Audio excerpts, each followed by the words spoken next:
Good morning. Happy daytime. What the fuck? Oh my god. You're stuck in back. Oh, we gotta smoke. We gotta smoke for Crispy. I cleaned my bong and Crispy. If ever there was a hit for you, it's this one. Hold up. What the fuck? We're in a hype train? How did this happen? Dalfinis, thank you very much for subbing to the class, keeping the classy alive, and giving it native swings for 25 fucking months. That's a really long time, and I appreciate you. Thank you. Kona Taizume, Taizumi, I'm sorry I said your name wrong. Thank you so much for being here today to resub to the class, keeping the classy alive, and giving native swings. I appreciate you. Am confused. I'd send a message and it takes 30 seconds to send. Dude, Rod, we're getting pummeled with snow, and I have just been anxious all day that my power is gonna go out. All morning. I'm just like waiting. I don't have any heat on. Like, I'm terrified to short my breaker out, so I don't have anything on. It's snowing. Good morning, LZT. Good morning, everybody. It is snowing like a bitch outside, like a lot. Dude, right? It's a lot. It's a lot of snow. Like, it's not a sprinkle. I don't know. I didn't even look at have you looked at the weather report, Rod? Are we supposed to get snow for a long period of time? I haven't looked, but damn, is it coming down. Like, I left my dogs outside for like 15 minutes, and when I opened the door, they both had an inch of snow on the top of their body. Supposed to snow till 8 tonight? Damn, we getting slammed. Sick. I like snow. I don't mind snow. Like, it's the only perk to being in a place that gets cold. Imagine having snow. Dude, I can't. I still, like, I've been to that side of the equator where the weather is opposite, and it still blows my mind that, like, in December when it's Christmas, you guys have summer. It hurts my brain a lot. We must cheers. I cleaned the fuck out of my bong and my bowl because y'all know, I mean, this thing sucks. These bowls are so narrow. That little, like, tube in the middle is so fucking narrow. Every hit, it clogs itself.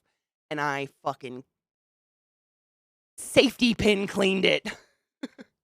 So it probably won't clog today, but we need to cheers for poor Crispy stuck in fucking meetings existentially. Really? We don't usually get snow until January or February here in Mass. You know, that's how it was in Maryland. Maryland was the same. Like, sometimes this time of year it would be a little cold, but we wouldn't usually get snow until like February or March. Like, my birthday, usually we had snow. It was crazy. I just saw a post on Twitter that said, "No one on My 600-Pound Life," I hate that show, TV show, "is single." Why? What is the fucking point of that? These people are already suffering with an addiction to food. Let's judge them on their relationship status. That's such a stupid. Why? Why does Twitter have to be so rude? I don't get it. I don't understand the fat shaming shit. Fat is literally a molecule on your body that is necessary for survival. If you had no fat on your body would eat your heart and you would die. It's just a molecule. I don't like that shaming shit. It's stupid. Are you getting a lot of snow, Nigel?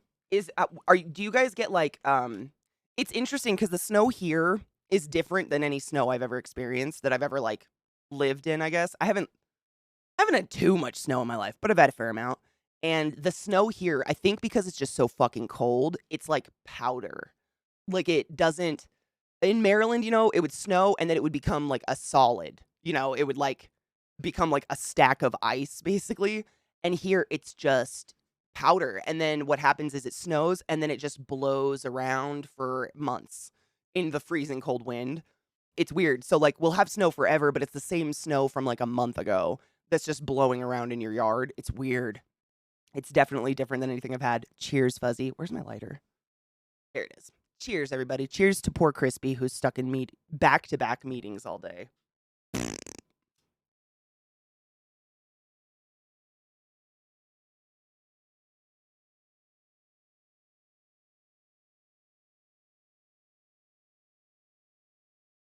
Look at the inside already. One hit. I fucking hate these bowls, but they are nice. I don't know. I mixed feelings on them. It's just the, like, good quality weed. By the way, the strain I'm smoking is it's Lilac Diesel. My second favesies. I love it so much. It's such a good strain. I love you, Crispy. I'm sorry you're stuck in meetings. Y'all know my opinion on meetings. They should be emails. And if you can't depend on your employees to read the email, and that's the reason you have to have meetings, get new employees. They're adults. They can read. Or fuck, presumably,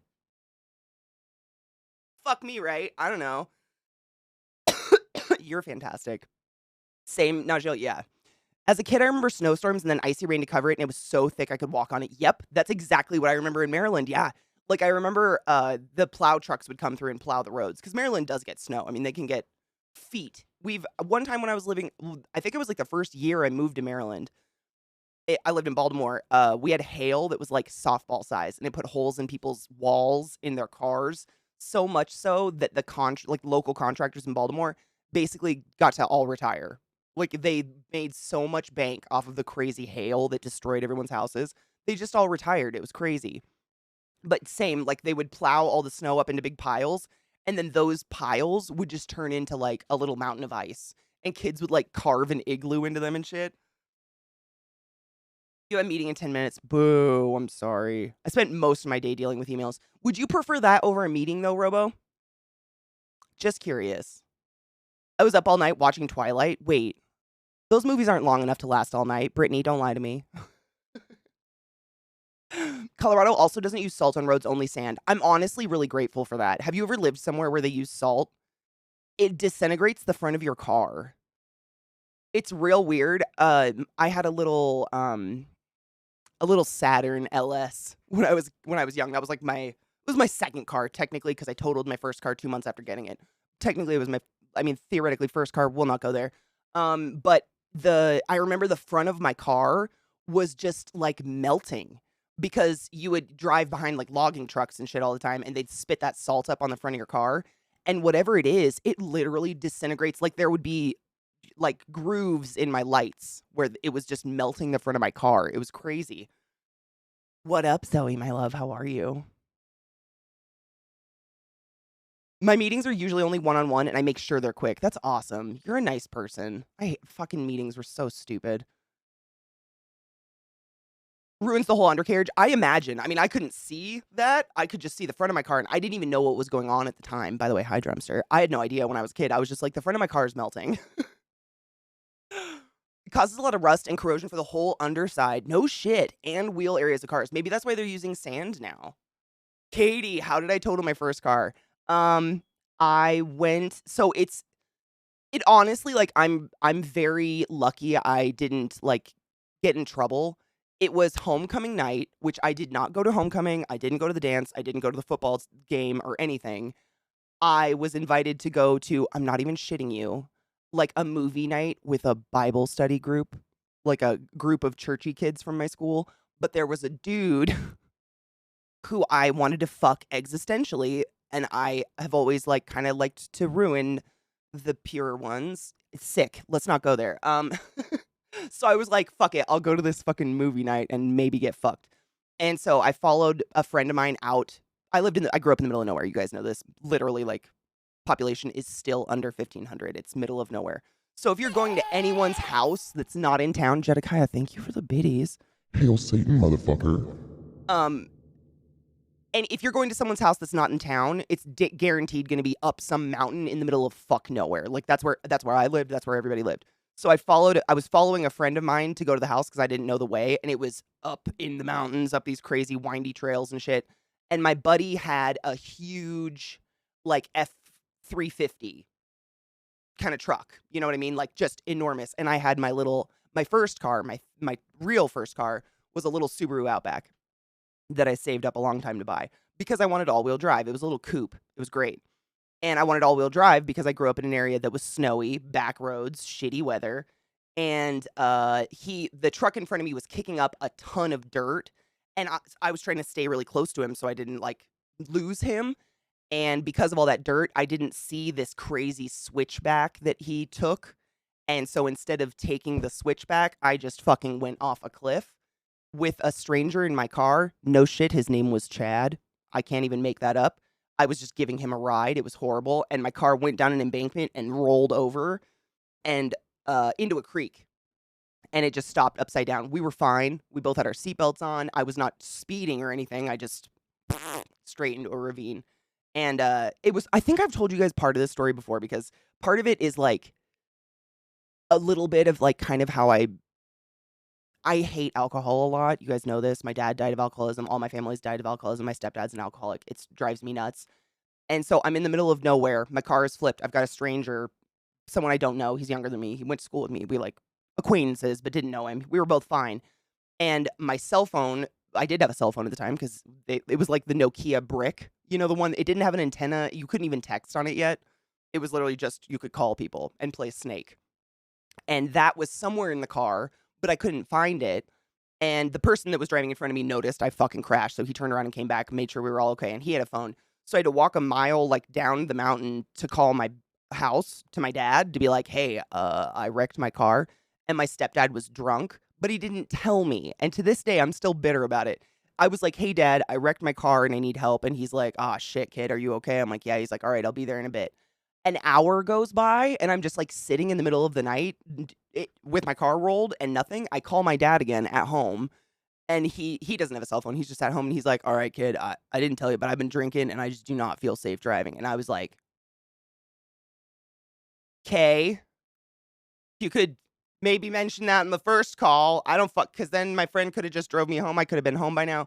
Anyways, long story short, I got home and I was fine. And the next morning, we called a tow truck to come get my car out, and a cop came and he looked me dead in the eye and he's like, were you drinking? And I was like, no. But he could have, I mean, the reason I think I'm lucky is he could have just railed me. I could have had my license pulled. I already had an MIP and I already had been expelled. You guys know those stories, that story. Like, I didn't have a good record, is what I'm saying. I got really lucky with him just taking my word for it that I was safely driving to a fucking Christian movie night to try to defile a boy.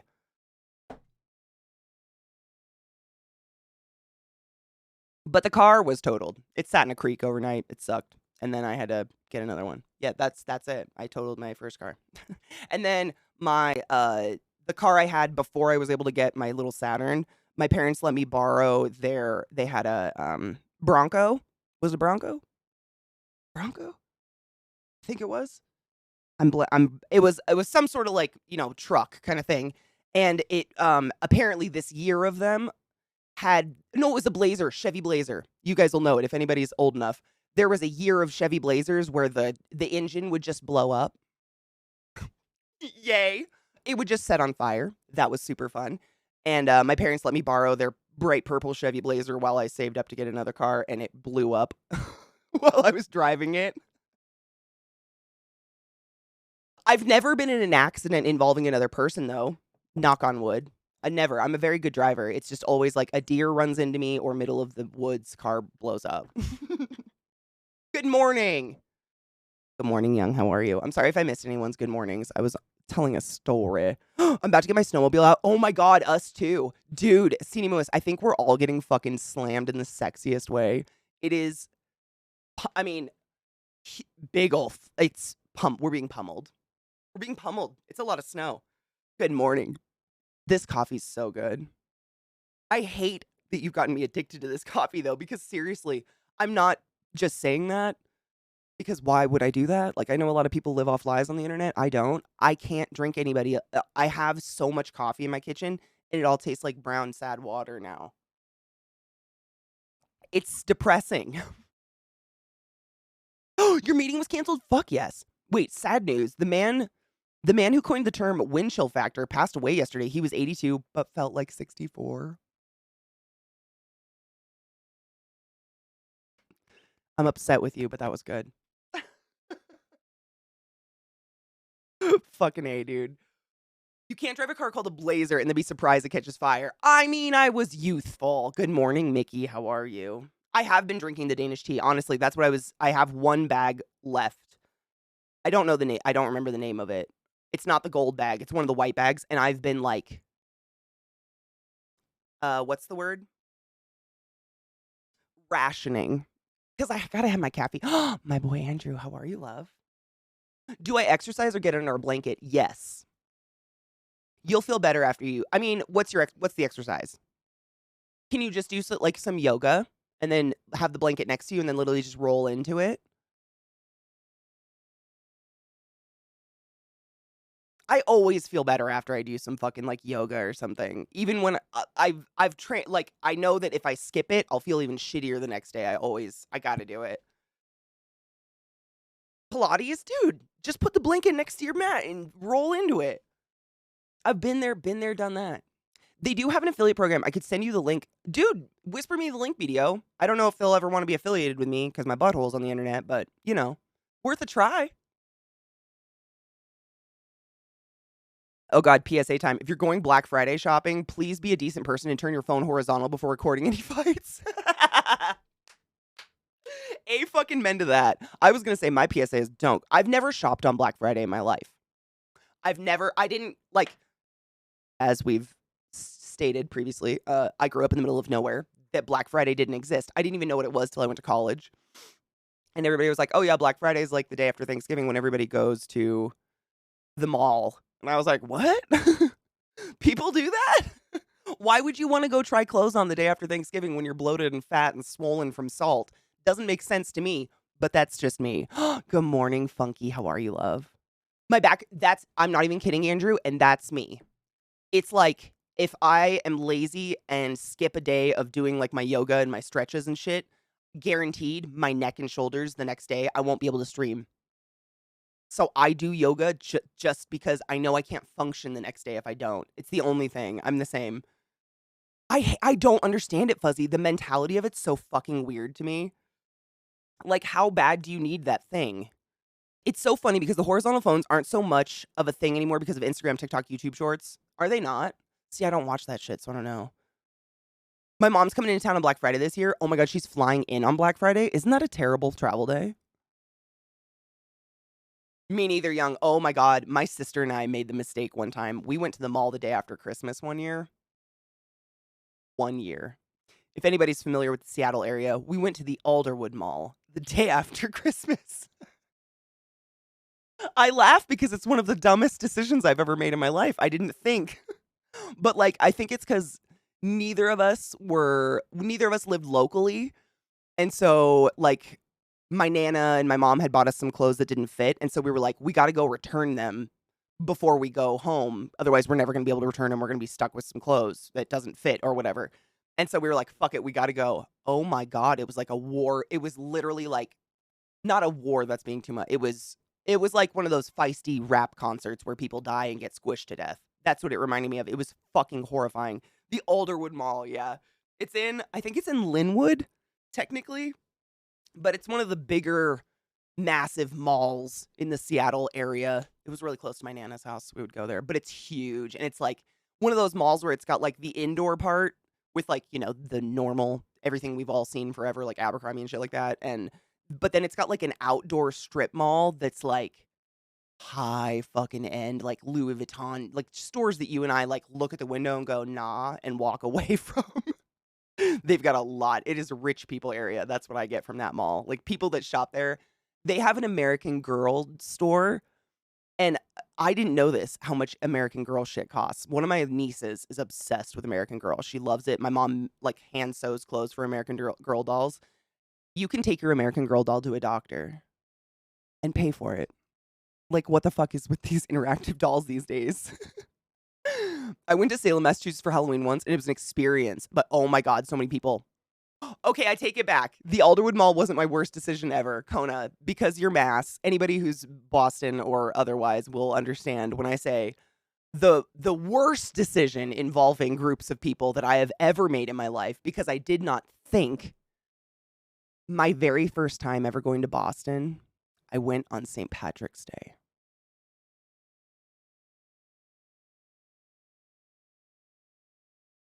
I didn't even realize what day it was. I was couch surfing the East Coast with like, I have family all up and down the East Coast, like the New England East Coast. And I was couch surfing for spring break while I was in college, which just happens to usually be around the early March for some reason, the spring break week. And I was couch surfing. I was not looking at the dates. I was just like, I have a week and I'm going to go see all these cool New England places and visit family. And I took a subway into Boston on St. Patrick's Day, and it was the worst decision I've ever made in my life. Like, don't go to Boston on St. Patrick's Day. St. Patty's. Don't do that. Just don't. I don't care how excited or interested you are in that. Don't do that. That's where you're gonna die. It's a horrible time. Might still. Thank you so much for summoning the class, keeping the classy alive, and giving it 8 swings. My foot itches. I got it. Thank you for the resub, lover. Some of my wife's highest paid commissions are for American Girl dolls and the designer Barbies. I don't doubt it. I don't doubt it. That shit is big fucking money. I got into the wrong business. I never liked dolls as a kid. I think I just ex-retail worker. Wait, what? As a retail worker that worked some Black Fridays, I've worked Black Fridays, but I worked at Lowe's, so it was not anything like anyone else has. Hello, Mayo, my love. Penetrate that asshole. How are you? How many American Girl dolls do you think have more health coverage than you? All of them. They also have more body autonomy rights. Thank you, BDO, for the whisper. I appreciate you.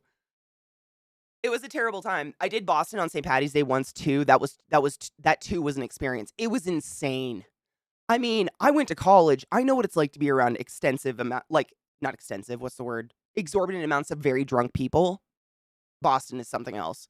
Something happens there with alcohol and St. Patty's. I don't fucking know what it is. I don't know why people are so obsessed with St. Patty's. Growing up, we weren't really allowed to celebrate it. My Nana was like, this is the real story of St. Patty's. So when I went there and saw that, I was like, whoa, what the fuck? They colored the, did they? There was some sort of green something in Boston. I don't think they dye the bay or anything like that, but there was some green something somewhere. I don't remember. It was a while ago. Any city on St. Patty's Day is too much. I mean, people it's like alcoholic 420, right? Chilling at work. I'm doing good today, Mayo. We're getting pummeled with snow, so I'm a little anxious my power's going to go out. But it hasn't flickered, so knock on wood. We're good. Hopefully. I've heard Chicago color servers, though, yeah. On St. Patty's, I watch Boondock Saints and drink beers. Me too. I love Boondock Saints. That is one of my favorite movies ever. It gives me happy feelings. I honestly, Mishy, I've never, I think, honestly, it's because I grew up with alcoholics. I know it. But watching, my friends look forward to a holiday as an excuse to binge drink was very weird growing up. I lost a lot of friends, actually, all of them. Any friendship I established in college or at Lowe's basically ended because the only activity they would ever do and or invite me to was going to the bars on the weekends and drinking. And I just was done being a designated designated driver. I was done. I was bored with it. I don't like babysitting puking people in a college town. And none of us were in college anymore. We're the not in college anymore, just still going to the bars every weekend kind of thing. And they just, at a certain point, your friends stop inviting you because you don't want to go to the thing they want to do. And we just stopped being friends. And it kind of still breaks my heart to this day that that was it. I was like, we could hike. I don't know. You can bring beers. Salt Lake City isn't too bad. Salt Lake City is one of my favorite cities I've ever been in. I know it's in Utah and everybody's like, Mormons, but the city's actually pretty beautiful.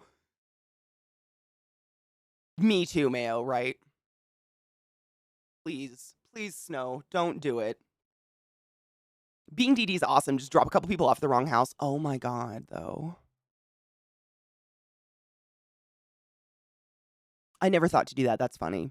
I was always the designated driver, not because I didn't drink, but because I didn't trust anyone not to drink. There were so many times where a friend in the group would be like, I'll be designated driver, and you'd watch them sipping a drink.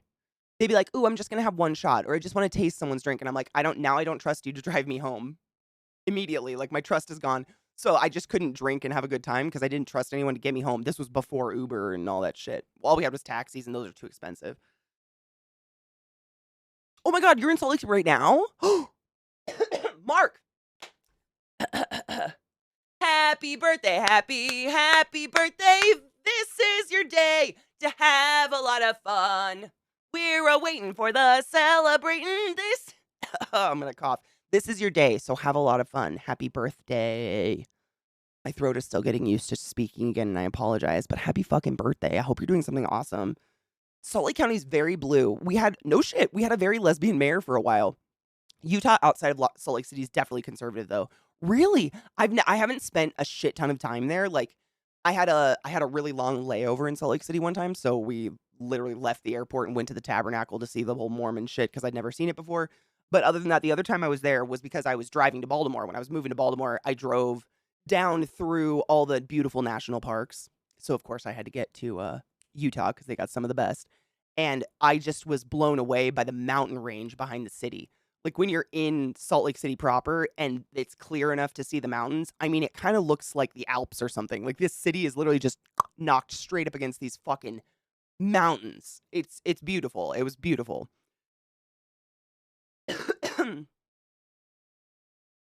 I went to St. Peter, and then with an after-school marching band when I was 19 on St. Patty's Day. Oh my god, it's an almost entirely Irish community. The entire town was shut down except for the bars. I'd never been offered so much booze as an underage person without being carded in my entire life. It was crazy. It was 2 hours away and I drove, so I didn't drink. That's smart. That's insane, but smart. I tell people I would DD if they would pay for gas. Then on the way home from the bars, I would stop at every gas station and get them to help fill the tank. Oh my god, that's genius. Easiest money I ever made, though people thought the gas mileage in my car was shit. You needed to get like a fake gas guzzler, like one of the newer Jeeps. Everybody makes fun of me. They're like, "Oh my god, you got a Jeep? What a gas guzzler!" My Jeep's newish. It's not a like how. What year do you think it is? It's compared to a Prius, sure. Or you going to what kind of food do they serve? You know, Najeel, that reminds me of when I went to Oktoberfest. Again, another thing, not a mistake though. I mean, it was not near as bad as any of the other things we were talking about, but one of the things that we went to Germany and it just happened to be during Oktoberfest. Like we didn't do that on purpose. I normally travel with a group of like nurses and doctors that I've known for years. And so we all have to kind of line our schedules up, and it just so happened to line up during Oktoberfest. And we were in Munchen, and the date Evil Toaster, thank you so much for summing the class, keeping the class. I haven't given any swings for 75 fucking months. I love you and appreciate you. That is a really long time. Hail the Dank Lord. Jesus Christ. Good morning, hero. So the daytime part of Oktoberfest is actually really cool. It's kind of like a giant farmer's market, but it's all the breweries, and that you can sample little shot glasses of their beer, or you can try like smoked fish, and everybody's like little stall is decorated in hops, like the hops plants, which are actually quite beautiful. They kind of look like a weird, soft, bright green pine cone, and they're just covered in it, and it looks kind of like a big fairyland of hops everywhere. But the moment nighttime hits, it is fucking puke city. It was so gross. I have pictures of it somewhere. Literally like piles. You would look at a garbage can, and from the top of the garbage can down, it would just be a pile of vomit and trash. And everywhere you looked was like youthful, very young people in dirndls and things, fingering each other just out in the, like, I'm not exaggerating on that. I didn't take a picture because I just did not feel right, but everywhere. All just in line to get a burger. Like, I just can't. It was so fucking gross. I've never seen so much vomit in my life. Everywhere. Oktoberfest in Munchen, at least, granted, that's the only place I've seen it, is at nighttime. It's like the world's most largest dark carnival. That's what it makes me feel like. It's just a giant carnival. It's a shit ton of very sketchy like carnival rides and a shit ton of vomit, like a river of it everywhere. Because everyone's been drinking since like 7 a.m. The parades start at literally like 8 a.m. and people just plow. So by the time you get to nighttime, people are just everywhere. It's fucking wild. And I was sick while I was there. So that was just, sugar on the shit.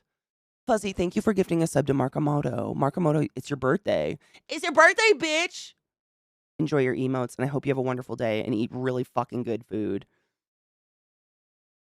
From Twitter, being queer is all about getting financial advice from a girl who barks when she comes. Why am I feeling attacked right now? At least I come. Oh my god, Rod, but it's the vomit everywhere. Like, do you get horny when you're just walking through a river of vomit? Because I don't. The smell, like the whole place just smelled sour. Have you ever smelled beer vomit? That's what it smelled like. It was wild. The smell, right? That was, to me, I was like, I don't know how anyone can feel erotic in this. Like, I had food poisoning when I was there, so it was like, I was really just like, ugh. But even the other people I was with that were not ill we're like, I can't eat. Like, I really want to try all the cool carnival food, but there's vomit up against the carnival food vendor. CJ, happy Thursday, love. How are you?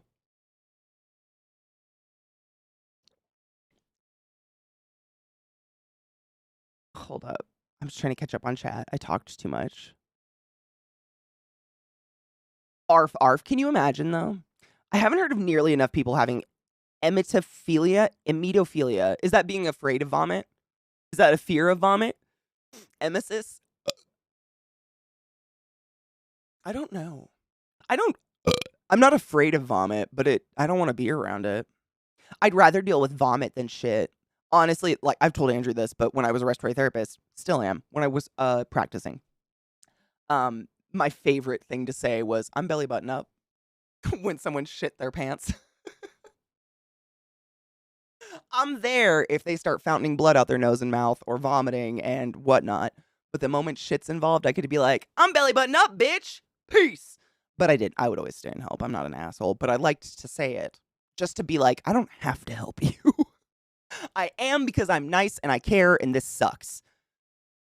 But I'm belly button up. I poop, man. The thing I learned a lot when I was working at the hospital is the sheer like variety of shit that can come out of people. And like you think you've experienced really bad uh smells. You think you have. Like you've smelt, some off meat maybe or like a dumpster you walked by.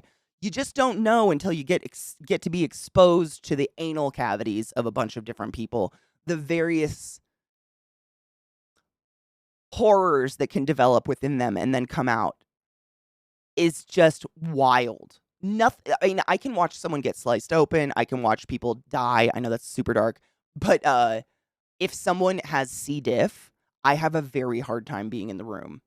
I have to have peppermint oil dripped on my mask, and I have to breathe through my mouth and plug my nose and think of happy thoughts. Smells. For some reason, I'm so sensitive to smells. When like, oh, C. diff though, with like a fucking broken flexus seal. No!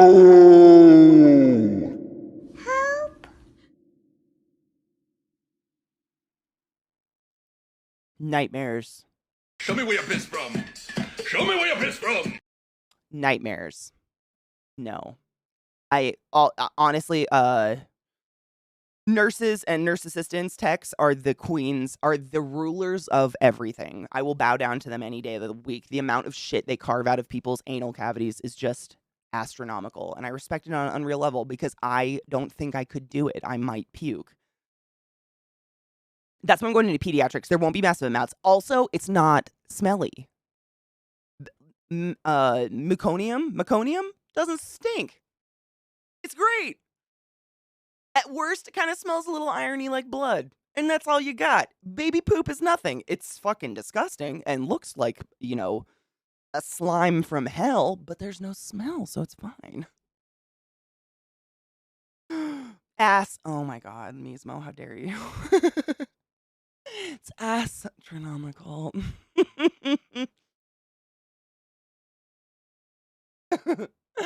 It's okay, CK. It can't hurt you now. The memories. At least I have the memories. I have a deep appreciation. I think, it's like we all say, there's people who have never worked a retail job before or a clerk job and it fucking shows. I have so much sympathy for people. Like if someone has diarrhea, leave them alone. Stop it. I have so much more empathy like for human beings and just their condition, you know what I mean?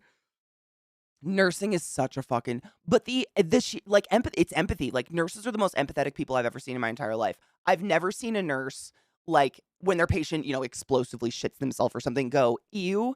Their face immediately goes, "Oh, honey, I am so sorry." And they feel immediately horrible for the patient and they want to help the patient feel clean. Like that's where the nurse goes immediately. 100% of the time. They are a different breed of queen. That's all I got. Cheers to nursing. Fucking witches.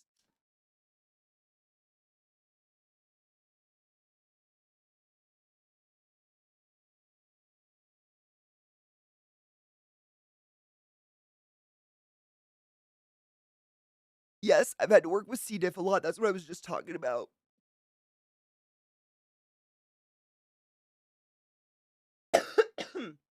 Because I worked in a surgical unit and because I worked in an ICU, the vast majority of patients who are in the surgical unit and not in PACU or they're in an ICU, they're usually on a ton of antibiotics, and that's usually what causes an infection of C. diff. Is that all of your, I've talked about that, like you have your your happy, healthy native flora that lives in your stomach and your intestines and in your butthole. Like we all have E. coli living in our ass, and it doesn't hurt us. It only hurts you if you eat someone else's E. coli. And what happens when you take antibiotics is antibiotic, anti-life.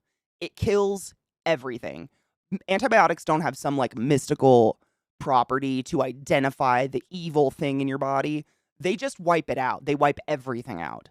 And in hopes of wiping out whatever's hurting you. So what can happen is when you take antibiotics, first thing, it nullifies birth control. Make sure you're using a condom and being safe. Second thing, it wipes out your natural bacteria all over your body that protects us from infections. So when that happens, if you're on antibiotics at home, for instance, a good idea is to consume a lot of fermented foods or things with probiotics in them, like yogurt. Literally, have one yogurt a day and you'll be good. Because if you don't, you can get things like thrush in your mouth. You can get yeast infections on your genitals. You can get C. diff, all sorts of things. C. diff stands for, oh God, it's difficile. What is it? It's the music's fucking my brain up. Difficile. What is it? Hold on. What does C stand for, Andrew? Help. Yes. Oh my God. No one tells these people things. Nobody. Yes. Oh my God, Andrew. Yes. If anybody's listening and you know anyone who takes hormonal birth control, if you know someone taking hormonal birth control and they have to do a round of antibiotics for any reason, shape, or form, those antibiotics nullify hormonal birth control in your body.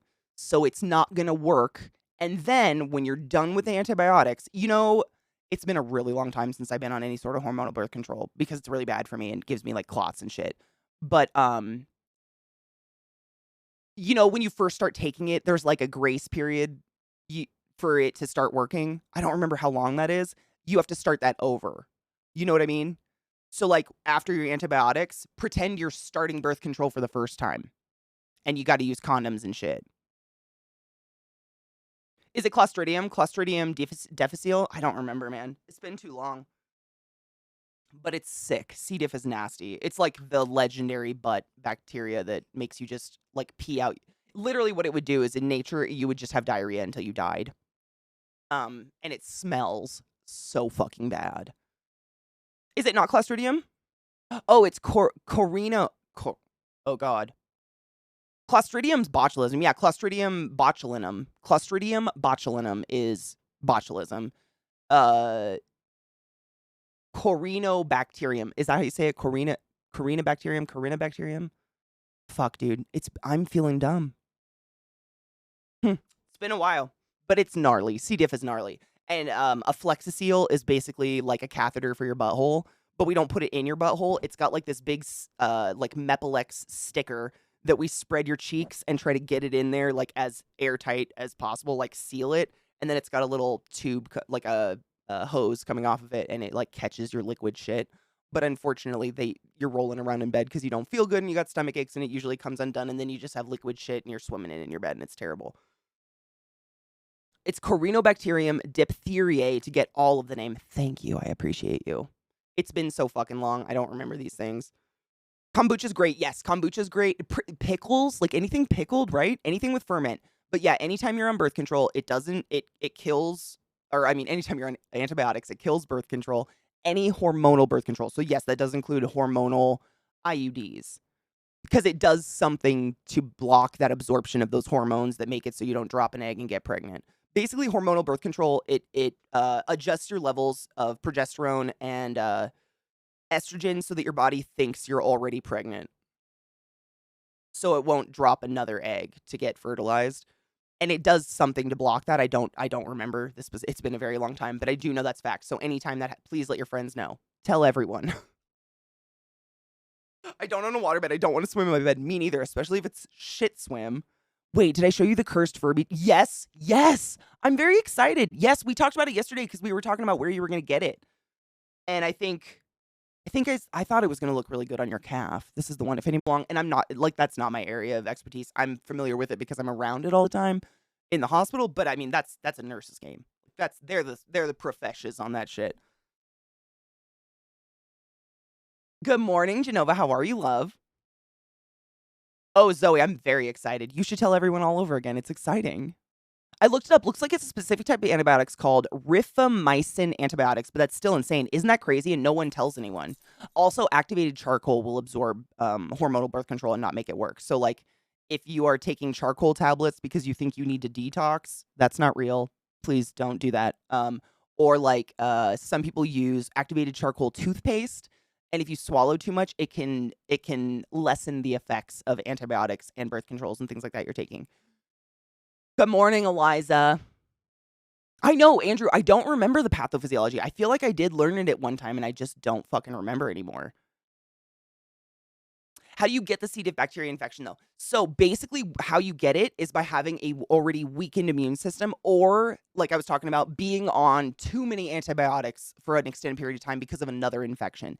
It usually only comes on when you're already immunocompromised. So you've already got something going on. C. diff will take advantage of that situation. You know what I mean? Does that make sense? It's like, it usually, people will get it in the hospital because we've got them on, a full fucking spectrum of antibiotics because they've got a crazy infection in their lungs or their liver or something. And what happens is all those antibiotics wipe out all the happy natural bacteria that live on our skin and in our pussies and things all the time. And so then things like C. diff and, like necrotizing fasciitis, our old friend that lives on our skin, all of those things will take advantage of those moments. Which is why we try to keep the hospital as clean as possible, try to keep it nice and sterile, because we know we're putting you in a very vulnerable position when we do these things. So we try to keep it, safe. C. diff is the reason fecal transplants were invented. This is true, and they're real and they work. It's crazy. Wait, okay, this is it. What are the main clinical symptoms? The risk for disease increases in patients with, number 1, antibiotic exposure. I mean, at least I wasn't totally wrong. I just thought I would have more details. But yeah, antibiotic exposure, gastrointestinal surgery manipulation. So anytime you have a surgery, you're open to infection. We know that. Long length of stay in healthcare settings, obviously. A serious underlying disease, immunocompromising conditions, advanced stage. Yeah, pretty much common. It's just when you are already down in the dumps. You know what I'm saying? Dude, hell yes, Genova. I knew it was going on. I remembered because on Monday when they were doing the RP thing, Dan and Zach were talking about it before the stream started, and I was like, "Oh shit, I remember their thing is this week." Oh, she probably did, Eliza. It very, very often comes with sepsis. So the definition of sepsis is when 3 or more organ systems are in full failure. That's all sepsis means. So usually it means one organ system got infected, it spread to another organ system, and then another one before we caught it, before anyone knew anything was going on. You just thought you had a stomach ache or something like that. That's what sepsis is. So the chances of it causing something like that and your intestines are like wet tissue paper. They're not a hardy, like, big ol' organ you can play football with, you know what I'm saying? They are so fucking delicate and so permeable, and they need to be permeable because that's where, all your nutrition is absorbed into the body from what you've eaten and consumed and stuff, which it makes sense. But if anything's infected in your body, it's like 9 times out of 10 always gonna go to the intestines. It sucks. Humans are fucking metal, dude. We're metal, but so soft at the same time. Oh, oh my god, do you wanna see the one I put on screen today, Marilyn? You'll love it. I found this GIF in one of my old folders, and I was like, "Ah, bitch. This is like, look how young I am." I mean, young. This wasn't that long ago, but, like, what the fuck? Who is she? I'm living for it. I don't know who made it, I don't know where it came from, but I love it, and I'm keeping it forever. The days of the long hair. That's correct. It's antibiotics that wipe out the gut flora and therefore no competition. C. diff replicates to fill the gap as much as it is much less impacted by beta lactams in particular. That's smart talks right there.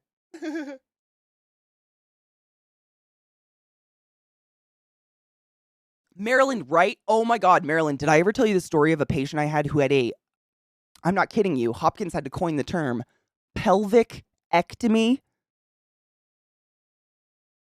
This patient X, had to have a pelvic ectomy. They came into the ER with a tummy ache and chronic constipation.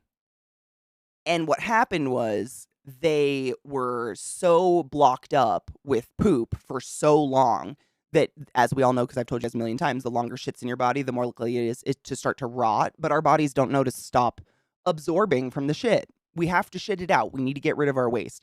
And so if it stays inside of you, your body just goes through a cycle of reabsorbing the toxins that it's producing because it's rotting. So her colon died and all of her intestines necrotized, and she just thought she was constipated. So she just like kept taking whatever you take to be. I've never been constipated. I have no idea. I eat really a lot of lettuce, I guess. But whatever you take to loosen that shit up, she just kept doing that. And what happened was that necrotizing fasciitis led to her stomach and led to everything, to the point where they literally just opened, like they went into surgery to take the poop out, basically. And everything from her belly button down on the inside was black. Mush.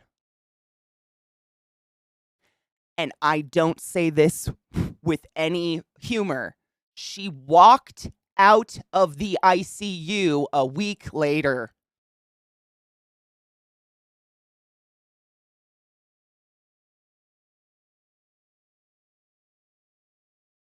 Pelvic ectomy, meaning everything in the pelvis they scooped out.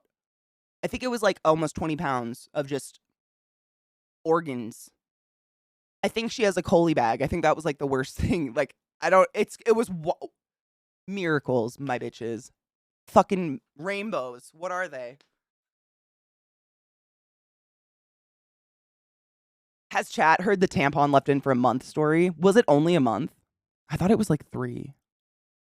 I haven't told it in a while. That one's pretty harrowing. Oh, on the verge of sepsis? Jesus Christ. He was on the verge of sepsis, but we caught it early on, so nothing major. That's insane. I read this. My dad had a prostectomy a while back ago during the height of COVID, and the Mayo Clinic kicked him after the night following the surgery. The day of, he was pretty much feverish and just miserable. Was pretty much suffering from sepsis. Had to force him to go to the ER. Oh my God.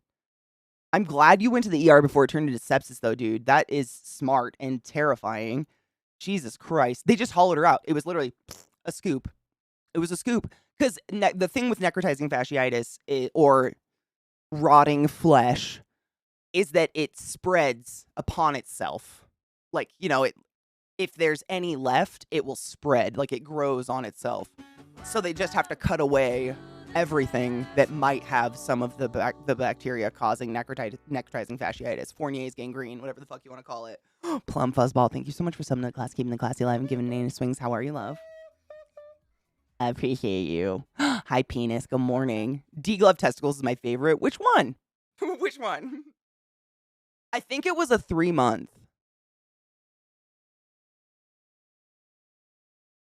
I think it was like 3 months, Andrew. So the story of the tampon. We actually need to take a break. So let's take a quick break, ad break, just to get the fuck out of the way so it doesn't run while we're talking. And that'll give y'all a chance to run the fuck away if you don't want to hear the story of the tampon. I got so many gross medical stories, man. I forget them, honestly, until you guys mention them. I'm like, oh yeah, that one.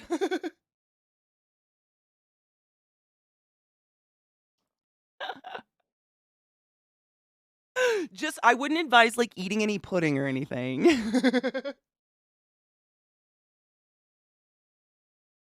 Chronicle, I honestly, if it wasn't the height of COVID, I would say that was unethical. However, I know they were doing that a lot because some of the highest rates of COVID transmission were in the hospital.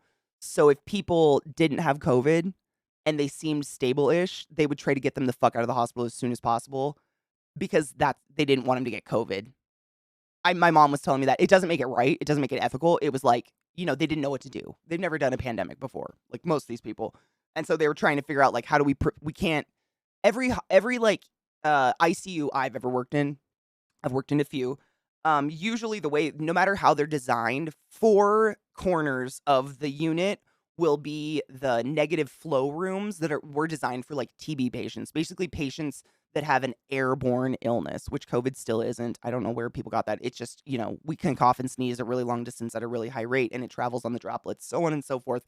Anyways, there's usually about 4 negative flow rooms in an ICU because, we don't normally get 500 TB patients. Usually you get 1 tuberculosis patient in a decade, and it's scary, and they live in that room, and you never take them out. And when COVID hit, every single room was a COVID patient, and not every single room is designed for negative airflow. So that means that the air in that room circulating, every time we opened the door, it came out the room. If someone sneezed, it was just a fucking chaos hell sack. It doesn't make it right or ethical, but a lot of hospitals were doing their fucking darndest. They'd be like, all right, we did the surgery. Like, they'd weigh their options. Like, is it safer to keep you here where you're probably going to get COVID while trying to recover from surgery? Or is it safer to send you home where you might have to come back because of a complication, but at least you wouldn't have gotten COVID? I get it, but it's bad. Like, right? I don't know.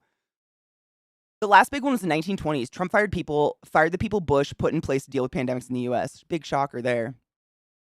Don't be eating pudding. What a warning.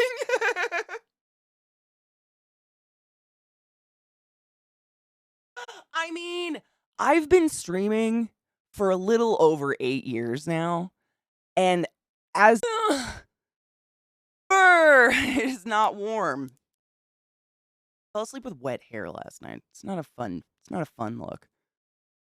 Welcome back. Penis, I'm the same. Nothing makes me like nauseous. No stories don't make me nauseous. I'm kind of the same. I don't know what it is. Maybe we're broken. Penis. Thank you for subbing the class, keeping the class alive, and giving an anus swings for so fucking long. Jesus fucking Christ. Hail Satan, motherfucker. Damn. If anybody's confused, Ice Penis is... Long story short, I called him Ice Penis instead of Ice Phoenix a very long time ago, and it just got coined Penis. So don't be alarmed. We have our own resident penis. Be excited. This is true. The U makes it the name. Like, we had to do that because otherwise it's just like, penis. I know, Carrie Lake lost, and she's like so crazily not believing it. And it's just listening to like the clips of like her interviews about that is just, she's so crazy. But go Arizona. Also, the lady that got voted in is one of the first female governors, I believe. Correct me if I'm wrong. I'm real bad with the names of the political whatevers. But her name's also Katie.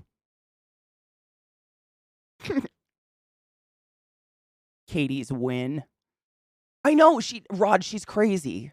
She literally was like, if I win, I win, and if I don't win, I win. Like, I will accept the results if I win. Like, okay, you fucking nut. The hell? Like, where was this behavior learned? I don't understand that. I'm pretty sure she's old enough that participation trophies weren't a thing. Little Black Dress, I don't know if you've seen, she's literally said, you can call me female Trump if you want. I like it. Like, she's very proud to be a fucking piece of shit.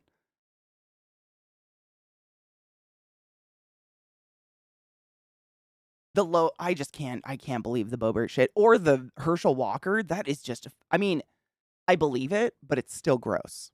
Like, I hope those people voting for those people feel gross on the inside every day. Help me choose. Meatloaf. Like, there's a dog hair on my mic and it's touching me. Or it's on me. It's on me. I got it. I kissed my dog. God forbid. Meatloaf and mashed potatoes and veggies, or grilled chicken with rice primavera and sauteed spinach. I'm also getting niches and chicken pot pie soup. Ooh, okay. I do meatloaf and mashed potatoes with veggies. It just sounds like it goes with the comfort, with the knishes and the chicken pot pie. It sounds like a comfort, a warm meal. Dude, MTG's nuts. It's crazy. Like, I want to say I don't believe it, but Trump was president, so I don't really. It's hard for me not to believe when that shit happens.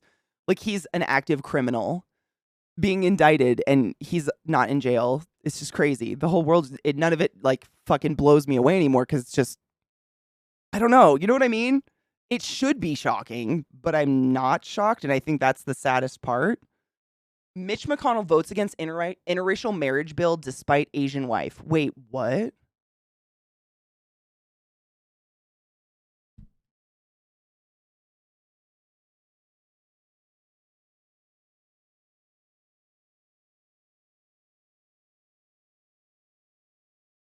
What?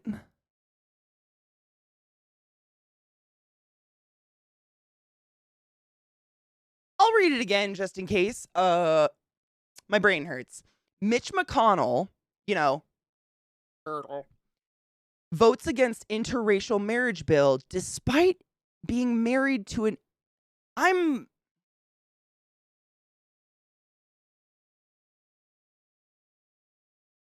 what?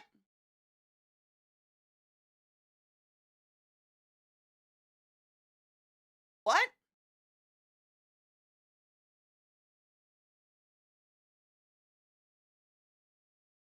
There's a bill against someone's I'm more appalled that something's being voted on to make interracial marriage illegal.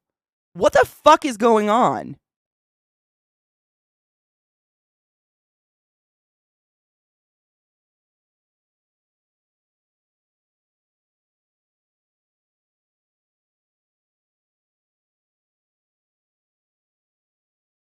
Again, not shocked, just appalled.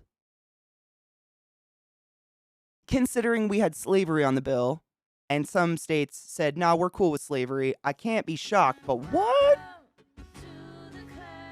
Chunk. Dude, right? America was like, allow me to hold your pint. The bill itself is to codify it into federal law so the Supreme Court cannot fuck it up. That you can't. We're living the darkest timeline. What? Oh, so we're trying to codify that interracial marriage is okay so that they can't fuck with it because that one dude tried to fuck with it. Even though he's absolutely in a interracial marriage. Wow. Wow. What?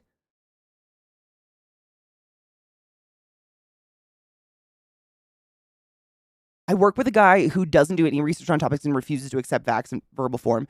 I think some people, like, created their own, like, fictional universe in their head, and when reality doesn't match it, they just get mad. There's no compromising or no, like, you know, yeah. Maybe he's too embarrassed to ask for a divorce. Easier to say, sorry, but it's illegal. We have to divorce, no choice. Fuck. That's one way to get a divorce, I guess.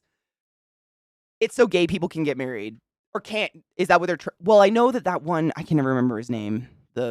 Oh God, the horrible judge. Like 33% of people voted against removing it. Like, I feel like half of them are racist and the other half are just too stupid to understand the amendment. 100% yes. I completely agree. Like, I don't think people, and I think people feel shame asking for help to understand it. Whereas I would never, like, I want to understand what the fuck I'm voting for. I have no shame in admitting I am very politically ignorant. Please help. Like, I'm constantly texting Scott and texting my sister and looking online at, like, you know, there's really good websites that break down ballots into more normalized language that's not fucking, I would never, there's a shame in being, like, not knowing everything. And I think that's fucking stupid. Nobody knows everything. 37 Republicans voted against interracial marriage. Wow. I mean, wow. He says Trump had nothing to do with January 6th. Trump, oh man, people that say that, it wilds me because Trump straight up said it. Like, it's out of his mouth that, and that I just don't, my brain, everything hurts. Hi, Android. How are you, my love? You get income from being married? Do you? Not that I'm aware of. I think the first year you get married, you get some cool, like, tax break. Hold on. Is that a bath bomb? Is that a toaster bath bomb?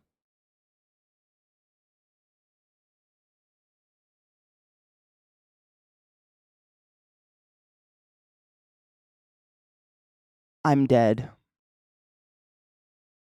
Oh my God.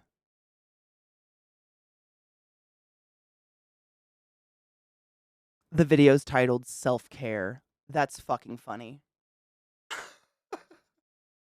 I hope there's a blow dryer one. Do you smell toast?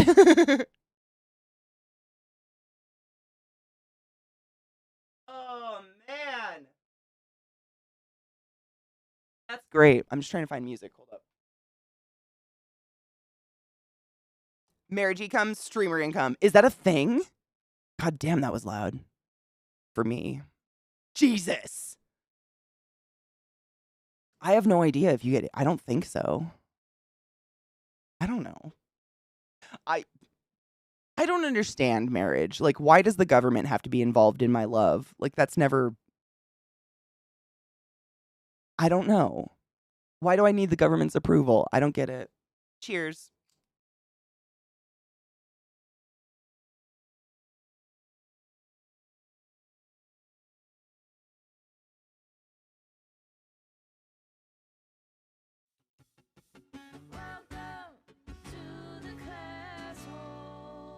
I always eat toast in the tub. Very zen.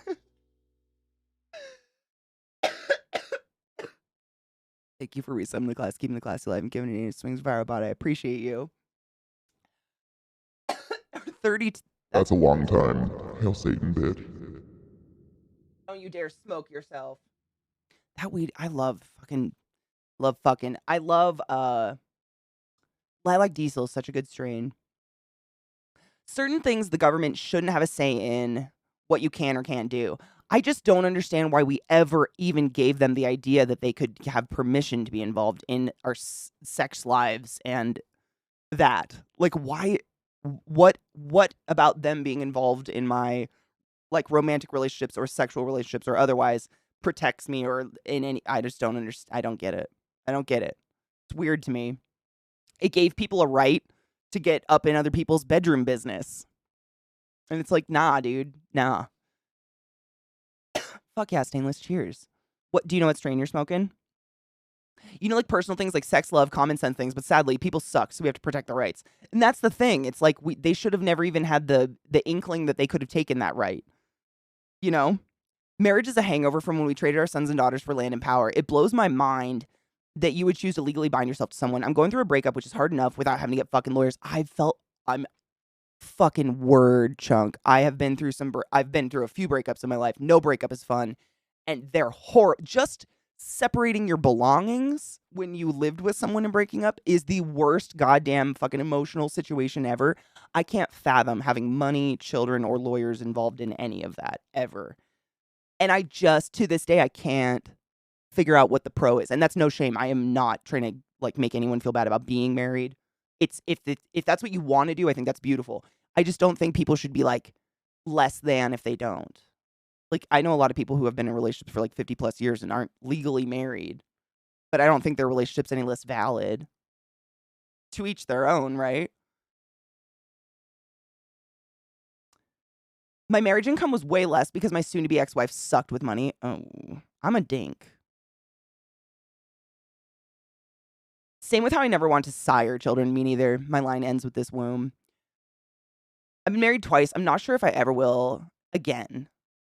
Is there like a common factor between the two marriages? Not to like pry into your personal business, but is there something that you saw between both of them that you were just like, something happened or something? Because I've heard that I have a lot of friends. I remember when I was in my 20s, like between the ages of like 23 and 27, I swear to God, I was going to 4 weddings a summer. Every person I knew was getting married, and 90% of them got divorced before we all turned 30. Some of them are already remarried and happily. And I'm not throwing shade. Like, I'm a firm believer in divorce. If you're not happy, get the fuck away from that person.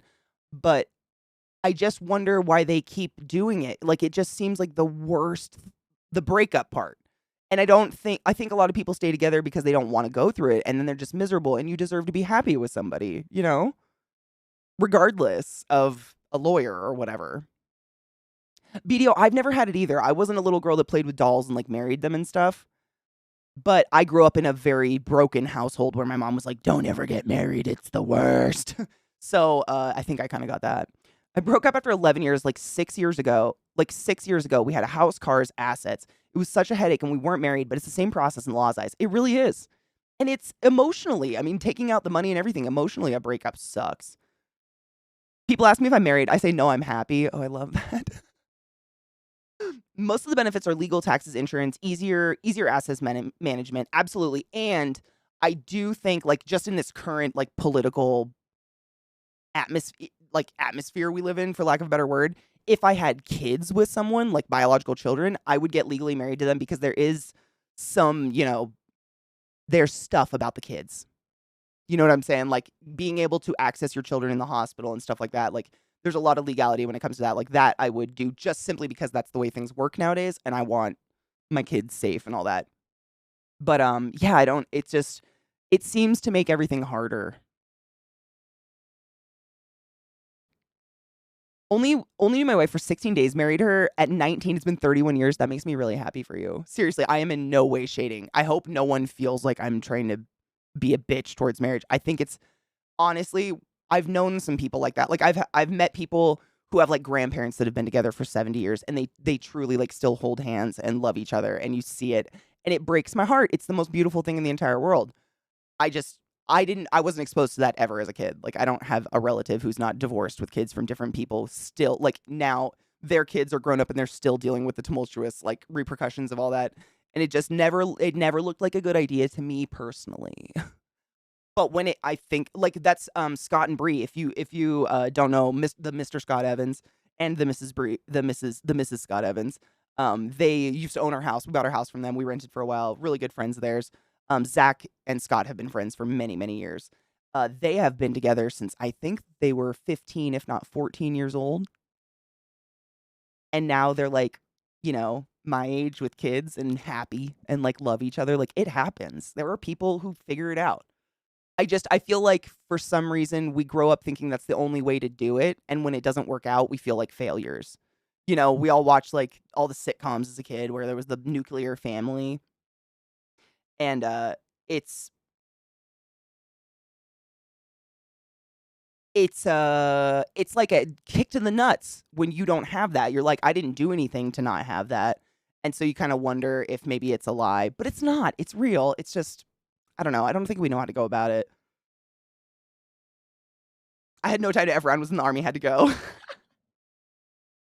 I'm so glad you're happy though. You got lucky. I know a lot of people who did the same and ended up in icky relationships. Dude, I've been to 5 weddings this year, 2 of which I'm in. I'm tired. I have so many bridesmaid dresses. I've been in like 16 weddings. I feel you spiritually, Andrew. My 20s, like being a bridesmaid so many times made it so I didn't want to get married. I was so fucking tired of weddings. I was like, this sucks. It's a whole lot of money for nothing.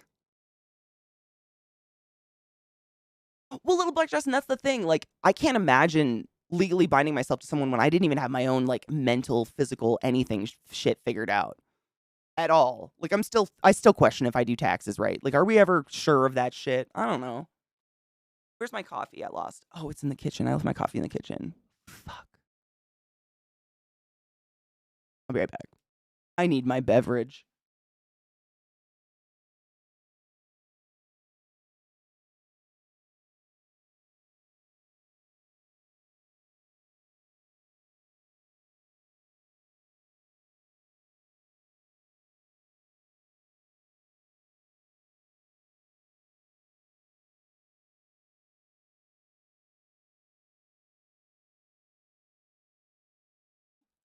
Hello, demon scene.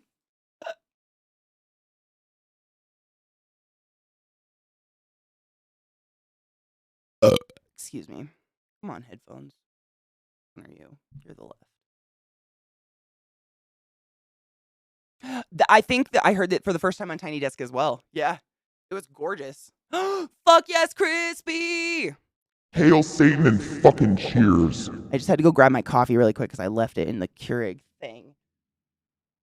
I know her voice is goddamn beautiful. Let us cheers. Happy Crispy is out of stupid meeting. Right after you left, literally Najiel's meeting was canceled. The jealousy was abound. Cheers.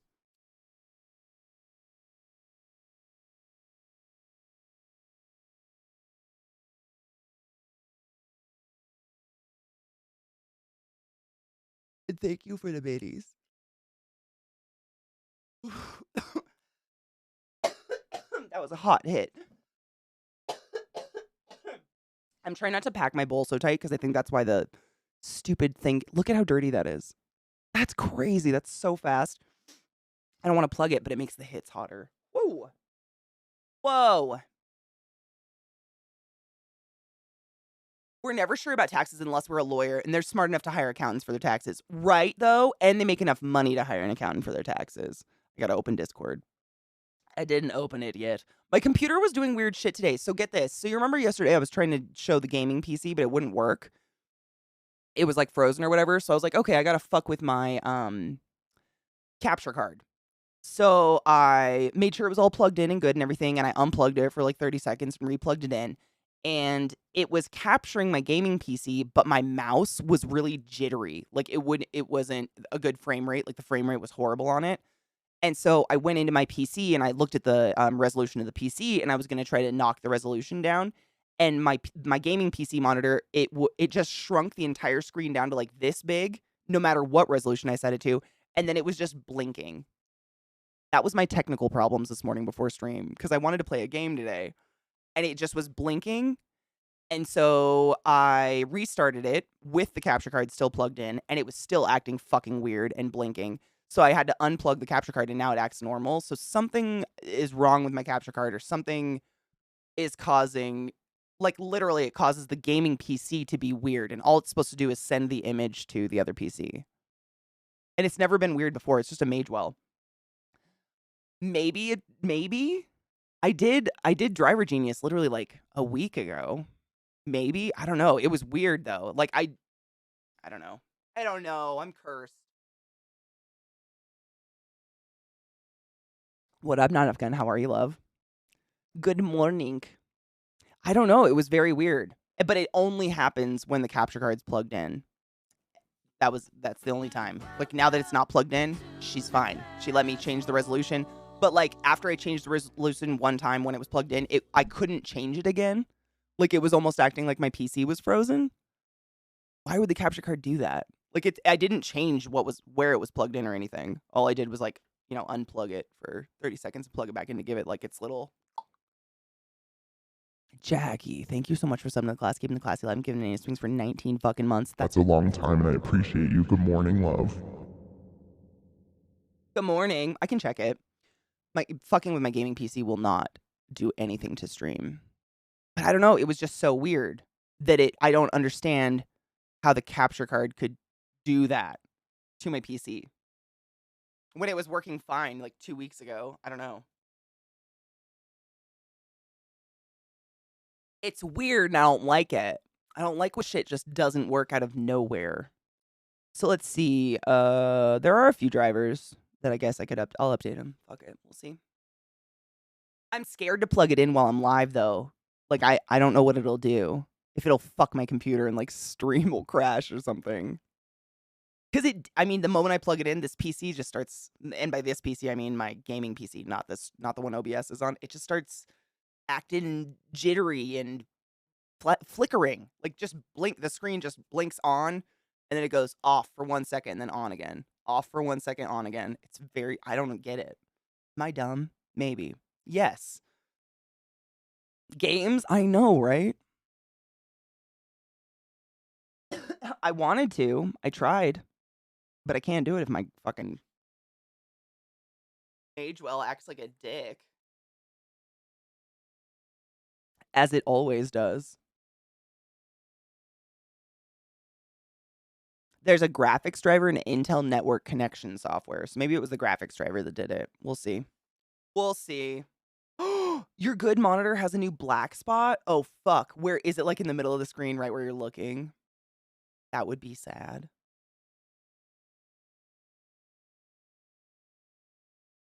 A cord or a power issue. And that's what I think it's the cord or it's the Magewell itself.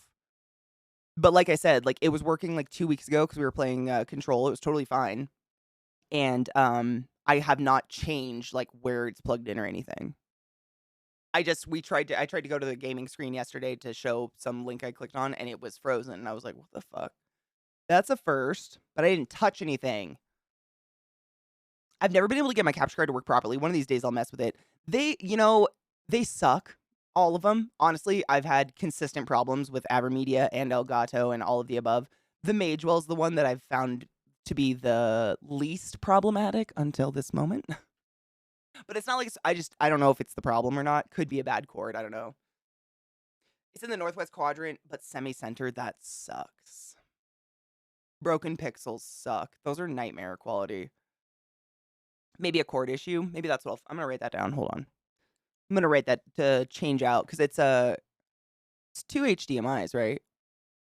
It's like an HDMI to USB and an something to something. I don't know. Change the cords.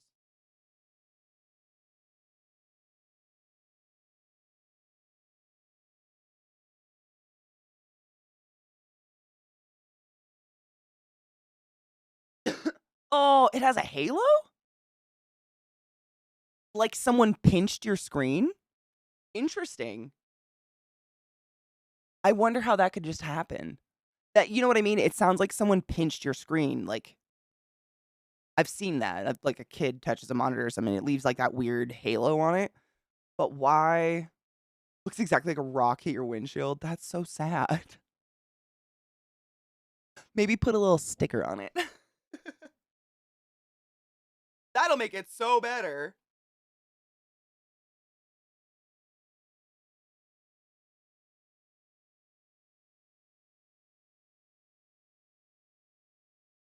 Also, I was gonna say the other thing with capture cards I've noticed is that they're very, very picky about needing their own like port wall. So like wherever the USB goes in on the OBS computer, it wants that entire like whatever you would call it. I don't know what the name is. Like all those USB ports, all of them need to be empty except the one it's plugged into. They're very I don't know why. I don't even know why that's allowed, but I've streamed taught me that. One of you guys taught me that. Like for some fucking reason, some USB needs to be alone. It doesn't like to be amongst others. And the capture card's always been that way and it sucks. Oh my god, thank you. I was firing it up. Dude, I want to see cats. I'm just glad Discord works for once. Knock on wood.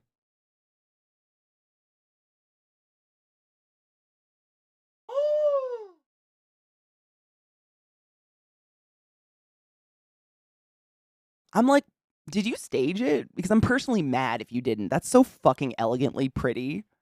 Shut up. Look at, like, that's like, I mean, it's better with this. That's all I'm saying. I'm so sorry about the distracting tongue. That is such a beautiful shot. Look at him. She like matches the room. That's beautiful. That's the most peaceful puss I've ever seen in my life. And trust me, I've seen some peaceful pusses. Look at oh. Oh my god, my monitor just turned off. Maybe it's updating a graphic. Oh shit. Oh shit. No, it's fine. We're back. I love her. This is smart though, so coals don't pop out. She's beautiful. I love her. I've heard PCI's capture cards are the best. PCIe? PCLE? I've never even heard of that. Is it PCLE? Hold on. Yes.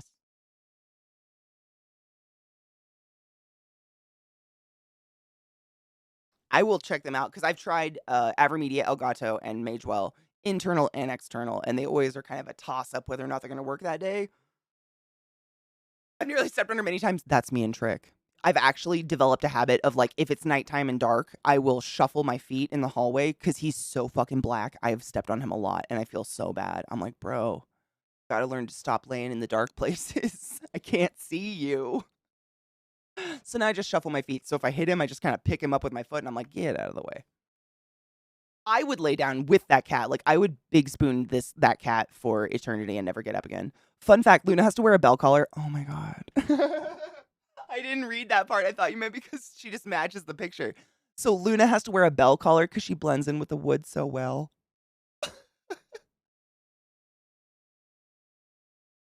PCIe. Thank you. Thank you. Yeah, I've tried them, and they tend to be just kind of like they don't seat well. So if anything like breathes near your PC case and it gets like wiggled a little or something, they just stop working. But I'm willing to try anything. This has worked for a really long time, but it is really old. I mean, I can't deny it's quite aged. I mean, you can see how well she blends in to everything. She could sit on this pile of wood. Like, be careful when you throw wood on the fire, is all I'm saying. If that wood feels furry, stop. She's like a beautiful chestnut color. Cats are so pretty. I would love to have a cat, but I'm pretty positive my dogs would kill it. They have such a hunty thing going on. They hunt us. Don't burn the cat. I wouldn't. Fun mini story. My little sister Sarah, her first words were hot fire. Because we had a fireplace very similar to that when she was really, really little, but we didn't have a little like grate on it or anything. I think my mom had like a little wrought iron fence that would like come out from it so that dogs and cats wouldn't walk into the fire or something. But she would always walk up to it and want to touch it. And she was, like 1 or 2 or whatever, whenever you say your first word out, below 2. And my mom would go, no, no, no, no, Sarah, hot fire. And I've told you guys before that my sister had no front teeth for many, many years because she got bottle rot as a kid. So her 4 front teeth had to be pulled until she got her adult teeth in. So all she had was 2 little canines. So she had this adorable lisp when she started speaking. And she would say, hot fire, hot fire. She would just chant it, staring at the fire. She is a fire sign, I think. Sagittarius. Bottle rot. Bottle rot is when babies go to sleep with a milk bottle in their mouth and the milk just sits around their baby teeth and, there's sugar and all that shit and milk and the bacteria eat it. And they're literally the backs of my sister's front 4 baby teeth were black. Black. So they pulled them but she literally didn't have front teeth for like 4 years. She just had these 2 adorable little canines. It was precious. She was so cute. She's still really cute, but God, she was adorable with no teeth. Bottle rot. Oh, bottle rot's a big thing. I worked in a kids center for a while. I know a little bit about kids. I didn't choose to. It was not by choice. But yeah, bottle rot's a big thing. It usually happens when you give like juice or chocolate milk or something like that. But it can happen with just milk or formula that has sugar in it, and they go to sleep with the bottle in their mouth, and it's like you and I going to sleep with a mouthful of Coca-Cola. It just sits in there. And then the bacteria that causes plaque, like fucking nom-noms on the sugar, causes plaque, so on and so forth. And because they were her baby teeth and she was literally like 1 years old or 2 years old or whatever, like my mom was trying to teach her how to brush her teeth. And if you've ever had a younger sibling or a child, we all know how that goes. It's not a perfect experience at first. Kids hate it. And so it just was a combination of things. My daughter saw me warm my hands around the Solo stove and touched it. Oh, like her skin came off and now her fingerprints are permanently emblazoned on it. Ouch, ouch, ouch, ouch, ouch, ouch, ouch. Looks like Pelosi is done with leadership and won't run again. Honestly, if I was her and my significant other got pummeled with a hammer, I wouldn't either. It's sad. I mean, I'm gonna miss her, but I wouldn't either. Yes, I did see unfortunately, I saw the Herschel Walker vampires, and like, I just cannot. It's like he's trying to prove that he can get people to vote for him no matter what. You know what I'm saying? That's what it feels like. It's so bad.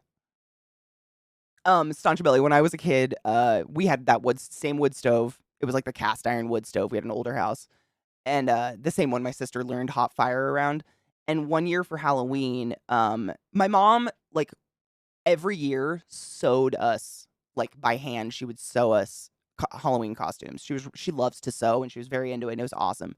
But this year, because her and my dad had just died, I think, or was dying or something, she didn't have time. So we went to like a drugstore or whatever. I don't even know what it was. I think it was a Rite Aid, if those existed. It might have been literally like the local farm drug. And we just picked some like really cheap, plasticky Halloween costumes off a rack. And I picked the devil, and my mom let me. Kudos on her, because I was like 6 years old or something. And it was literally like 2 pieces of plastic just like melted together on the seams that you had to like squeeze into, kind of. Only a kid could ever squeeze into these. But it came with a hollow red plastic pitchfork. And I don't remember how I learned that this would happen, but I sat next to our fire stove and slowly I just pushed the pitchfork onto the top of the stove and burned it down until it was only almost in my hand, like we were on the handle. And my mom finally was like, "What's that smell?" I was a little bit of a firebug when I was a kid. Just a little bit. Just a little bit. Con, if you have a link to it, I will gladly.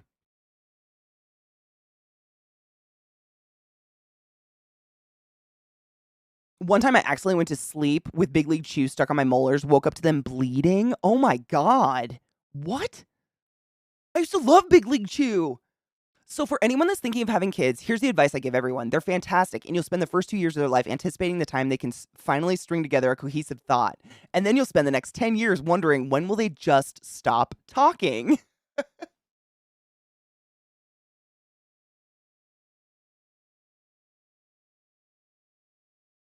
You know, I've thought about that in terms of, like, parents are like, "Oh, they're gonna say their first word. They're gonna say their first word. Oh, we're so excited." And then you have to go to school when you're like 4 or 5 years old, and they're like, "Sit in that chair and don't speak." And you're like, "But, okay." It's very confusing.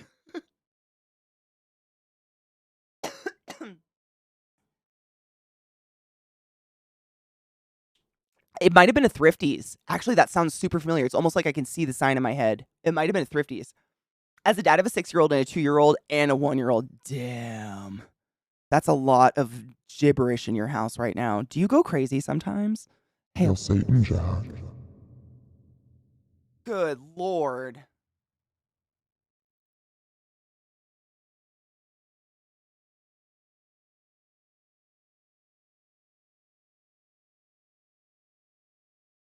Scariest part is when they hit 11 or 12 and you hope they talk to you again. My mom would do the thing like, you know how people nowadays will like say, "Oh, I'm listening," and stare at their phone and they're not listening. Some of us can totally, like, I can totally listen and stare at my phone, but some people just totally can't. They check out. My mom did that with like mail and stuff. She'd be like, "How was your day?" And then she'd start ripping mail open and I'd talk about my day and she'd be, And I learned at a very early age that that was a courtesy and no one was really fucking interested in my day. Is that wrong?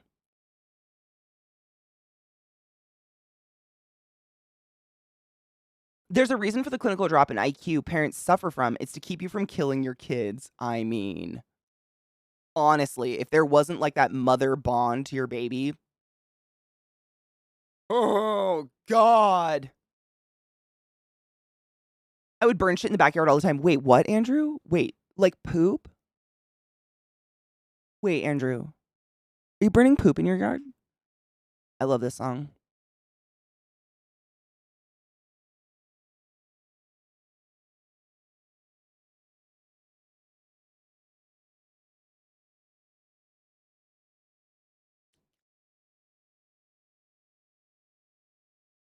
Chris, I just think most people don't. So we get kind of trained to not answer it. Like it's a courtesy, you know? Oh my god, I thought you meant actual poop. Like literally I was asking actual poop though, because some, people still lit shit bags on fire when you and I were kids. Like, even though there's quite an age difference, people were still litting shit bags. It was a possibility. Same. Andrew, one time, my mom actually, like, by the time I was 12, there was a no candle in the house rule. We did not have candles in the house because I would find it and I would do something with it, apparently. I wasn't out to burn the house down. I just thought fire and burning things was fascinating. And one time I had, like, one of those big, I don't know what they're called, like a votive? Is it called a votive candle? It's like a cylinder that just, like, plops and it's got a wick and you just burn it down but it doesn't melt off the sides. It just kinda caves in, so you don't need a candle holder for them. A votive? Thank you. I had one of those in my bedroom and my mom let me and it smelled good, and I lit it in the morning before school. I was literally, like, 10 and left it, and it melted all the fucking way down, and I left it on a desk that was, like, a very cheap particle board desk in my bedroom, and when I got home from school, the desk was gone, and there was just a black mark up my wall, and the carpet was melted. The candle had gone out and not burned the house down, but that was the time. To this day, I am 34. When my mom visits me, if she finds candles, she's like, "You make sure to blow those out, don't you?" To this fucking day. ADD and fire is not a good mix, is what I learned. So I don't have candles.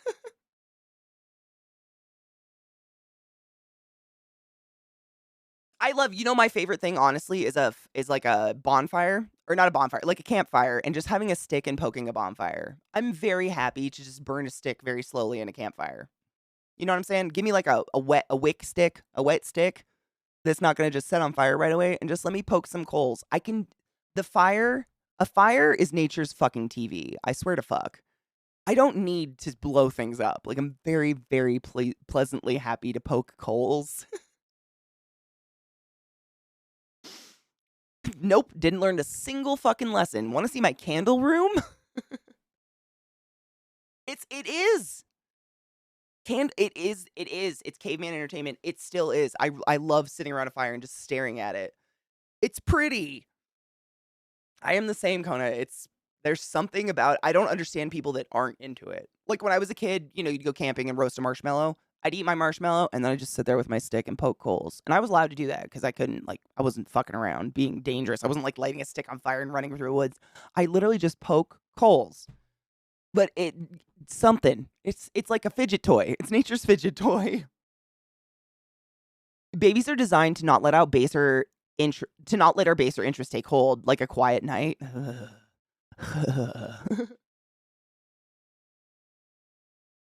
Dude, oil diffusers, honestly, candles do suck. The more I learned about them, like when I was a kid, I used to burn candles and I would actually get really bad headaches. And I learned what's in, scented candles and a lot of those factory made candles, and what we burn into like our small houses and then breathe all the time is actually pretty fucking terrible for you. I'm not anti-candle. Like, a smelly candle is fucking delicious when I get one. But I don't buy them anymore because they're just really not good for your air you're breathing. You are kind of just consistently burning a chemical into your atmosphere. That's what the smell is. There's no such thing as off topic here, and you know this. I'll be exactly where I want to be when I can afford heated wooden floors. I'm speaking, oh my God, yes. You know what mine is, Andrew? I'll be exactly where I want to be when I have a heated clawfoot bathtub large enough for me to lay down completely prone and be submerged. That is when I know I've done it. That's when I know I'm there. Or maybe just heated floors in the bathroom with the bathtub. But a fucking clawfoot fucking bathtub that I as a 6-foot human, can prone myself in and be submerged. Oh my God, can you fucking imagine?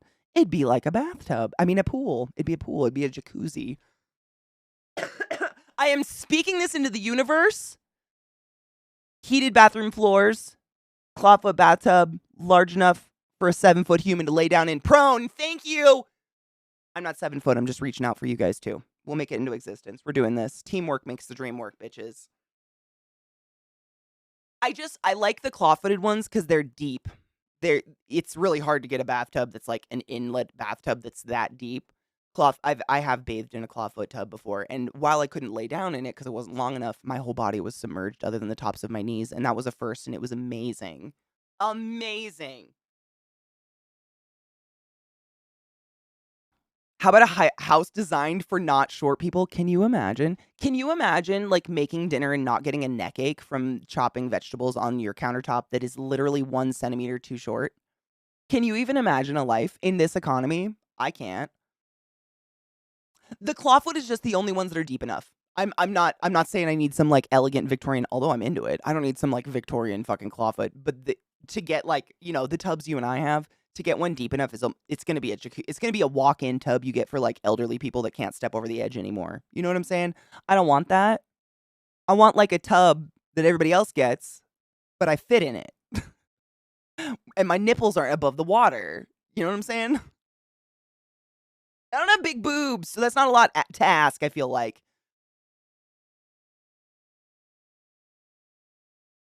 My Nana had one of those old people tubs with the door, and it was great for her, but honestly, it looked so fucking medical. I don't know. Where my neck and head aren't constantly sore from bending over to cut on counters or do dishes. Imagine. I can't, though. I don't know this world you speak of, ghetto. Get the fuck out. Don't imagine. You'll just be heartbroken.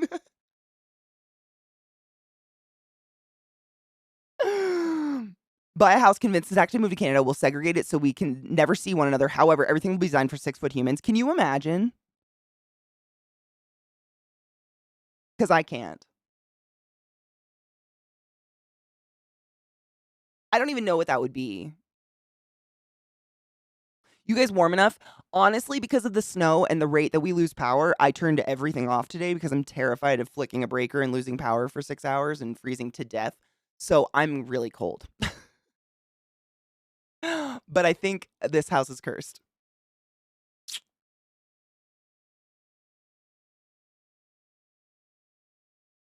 My main concern would be cleaning that thing. The, like, walk-in tub thing. I mean, I dream of it all the time. Stuff designed for us, if only. Can you imagine? I was gonna say my parents have pretty tall counters. But, I'm terrified to turn it on because it's snowing, which means I'm guaranteed probably gonna lose power, as is the way. I have, like, a little space heater, but if I turn it on, it shorts out this entire side of the house and, flicks my breaker, so I can't use it. So I'm bundled, I'm good. I'm used to being miserable, Scott, it's okay.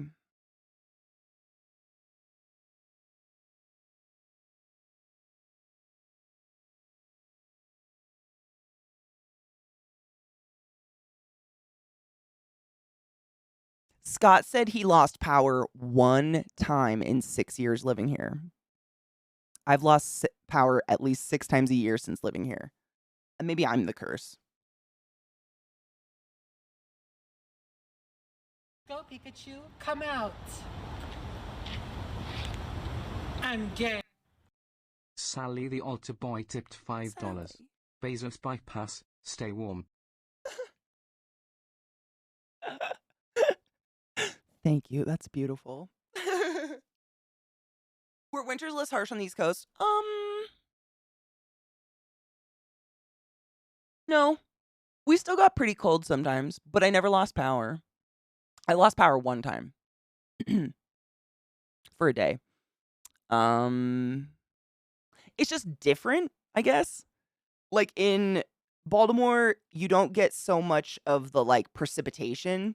Like, we don't get the super heavy snow consistently like Denver tends to get. It more just gets, like, really cold. Like, it can get real cold. But where I lived in Baltimore, I had a fire stove. I had a wood fire, fireplace, and that kept the house, like, hella warm. Because it was, like, chimney in the middle, and it would heat the house really nicely. Whereas I don't have that here. Which is weird. It's weird that a house doesn't have a fireplace in Denver, considering how fucking cold it gets. I don't know. How long does the power go out? It's gone out for 12 hours at a time. It's gone out for 2 hours at a time. It flickers a lot. Like, this morning, it flickered a couple times. And the weird thing is, it always, because you can go on, like, the XL energy map and, like, see who's outage. It always only affects, like, 18 people max, and sometimes only 4 people, but we are always part of it. And I just don't know why. I'm right next to an elementary school. Like, we should be on a safe power grid. I don't know.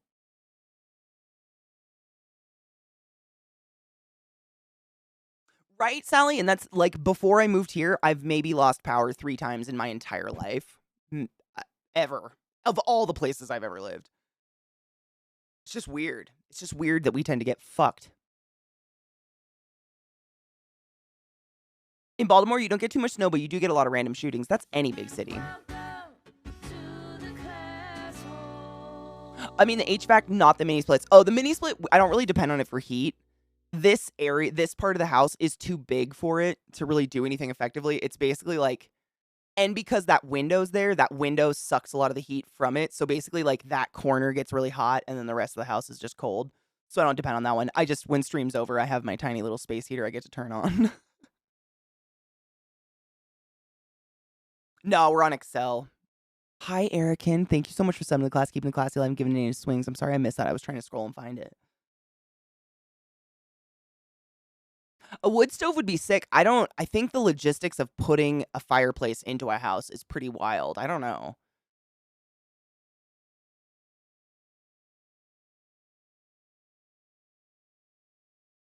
I have a wood burning fireplace right behind my computer that I've never used. Well, boys are hot. Boys run hot. Honestly, though, I've worked in a lot of big cities. They all have shootings all the time. You just don't hear about them on the news. I think we have gas heat. I think our HVAC is gas.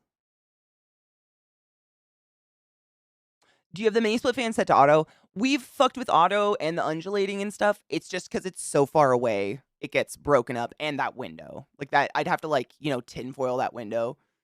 Because the glass, it's not double paned, so all the heat kind of just gets sucked away by that window on the side of the house. It works for air conditioning, though. Just knock out a wall and you're fine. Yay! That sounds fun. Undulating. Undulating is a great word. Undulating. What would zygomatic process? That'd be fun. Fan speed 3 with turbo on the heat. I mean, I'll try it. I'm worried it's just gonna like cook that side of the house. But I'll try it. I'm not gonna turn it on while I'm streaming, because if I kill the power while I'm streaming, I'm gonna be very upset with myself. Instead of tinfoiling, you could do the clear stuff to insulate the window. I actually have been thinking about it a lot because I think I lose a lot of heat out that window because it's just got a really thin curtain on it.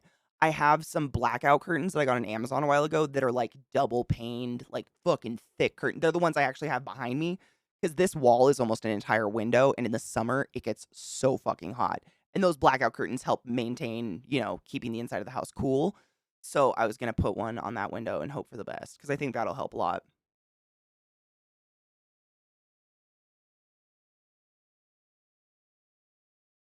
Oh, really? The room is smaller than that unit max for sure. I didn't even look at the unit max, to be honest. Replacing windows in a house is expensive. Do you rent or own? We own. Zach bought the house. Well, Zach owns. Zach bought the house. Windows are super expensive. It's an older house. I mean, it's not. The windows aren't bad. Like, they're not terrible. They're just not, brand new spanking fucking. What's the term? There's like energy saving windows you can buy now that are like fucking quadruple paned or whatever. When I worked at Lowe's, I saw them. We don't have those, but I mean, they're fine. It's not like we're dying. I am always cold unless I have heat like blowing on my face. I'm an iceberg person anyways. Like I wasn't joking when I said I'm used to being miserable. Like I've lived 34 years of my life being, hey, I'm cold.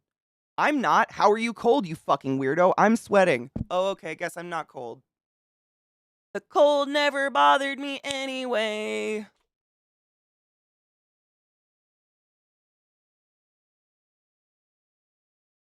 Feeling great. Ah! Energy Star? I think that is it. I think that's like there's like a sticker on them when you buy them and you get like tax credits and shit for buying these really nice windows. But I mean, we have such a small house. I don't know. I don't know anything about that. It doesn't feel necessary. It's funny to think it's not an old house because from the 80s like ours, but then you're like, shit, that's like 40 years old. I know. Like that's like many people have semened in this house. Freedom for an hour? Oh my god, Eliza, what will you do with said freedom? I know, and it doesn't feel like an old house. Like, you know what I mean? Like, it doesn't feel old on the inside. It feels up to date. Like, I've repainted stuff. Like, I've just done a new white coat on it, but it doesn't feel old. But yeah, I mean, 80s, hate it. Have fun playing your game. I hope it works for him. He was really bummed the other day when it looked like shit. I have triple pane windows I just got installed. I had my whole house done, including 3 bay windows and a sliding glass door, but it was like $12K. Dude, that's less than we spent on the fence in our yard. That's crazy. I thought it would be more. I honestly, Fuzzy, I thought it would be like 16.5 at least for windows, which is what we spent on our fence for our yard. I came into this late, but this sounds like the reason space heaters were made. They are. I was just saying that. Like, I have this tiny little space heater right here, but space heaters draw so much power that if I turn it on while I'm streaming, it shorts out this entire side of the house and flips the breaker, which means my stream turns off. So I can't use it while I'm live, unfortunately. It's fine. I'm used to it. Cry, probably. Oh, good. Good. Thinking local and unhealthy. Ooh, like a greasy burger. A burger. The guys that did your guys do windows, if you guys get interested, we might. Maybe. Who knows? Smoking Mendo dog breath this morning. Mendo, oh my God, I had a weird, what was the strain I had recently? It was a breath one. Yuck breath. I had a strain recently called Yuck breath. It was good though. I liked it. It didn't stink or it wasn't gross. Extension cord from the other side of the house or a different breaker. I have thought of that. I don't have an extension cord that long. Like to get to a plug that's not on this breaker for some reason is literally like from the kitchen wall to that wall. Like, so all of my animals plugged in literally 20 feet away from me are on the same breaker as me, which sucks. So I have to get one that literally like goes into the guest bedroom. I just haven't done it yet because they're expensive. And I'm a fucking cheap ass. So I was talking to Rod about this because it seems like my side of the house, like I get fucked in terms of power. For some reason, the power always shorts out on my side of the house. I lose power constantly. And I was talking to Rod about it because he's smart. And Scott informed, this is not part of that, but Scott had told us that the people that lived here before him actually had built a grow room, like a marijuana grow room when it wasn't legal in like the cellar of my house. So if you go through like this creepy cellar entrance outside of the house into the cellar, it's like lined with power plugs all over the ceilings and lighting and crazy like foil insulation and stuff. And it looks exactly like a grow room. And so what happened is because they wired all of that and directed all that energy down there, I'm basically like half fucked on this side of the house. There's something you have to do to like cut off all power from being sent down there because we don't use it. Like nothing's plugged in down there. But even it doesn't matter. I don't understand enough about power and electricity. But that could be why this side of the house for some reason just gets effed in the fuck all the time. For your windows, if you decide to insulate them. Oh, thank you, Erican. I had my electrical service upgraded to 200 amps. BG at home also replaced the fuse box with a breaker box. Nice. Is it better now? I love Anderson Paak too. Same Z's. They did a good job down there. It's a great grow room if I felt the fucking need to grow pot. I just do not. No, it's full of like Christmas decorations and bed stuff. We use it as storage. I refuse to go down there, honestly, Eliza, because the only way to get in is to drop down straight down on like a very not great like iron ladder that is like the steps are like this far apart. And then you have to step down 2 huge drops of cement stairs. And I simply just can't get up it fast enough if there's a demon down there. Like when La Llorona comes out of the darkness, I can't scramble up that fast enough. Like I'm just not that nimble. So I won't go. I won't go down there. I've like peeked my head, but I refuse.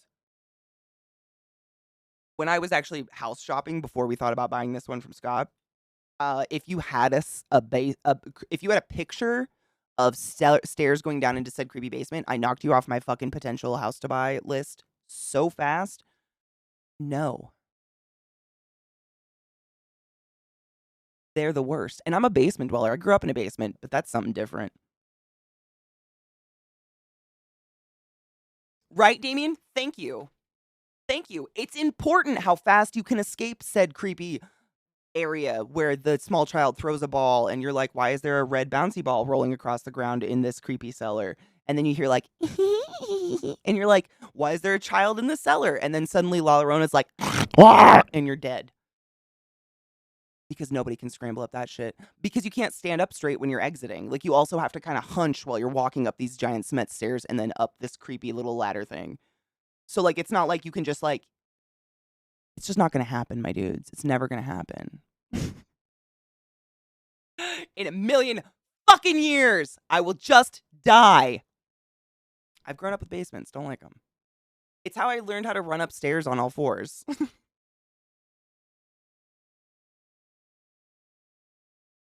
A finished basement is different. Like my stream room in Baltimore was a finished basement. A finished basement with carpeted stairs that go down with light switches. Like what defines a creepy basement is the light switch is downstairs. End of story.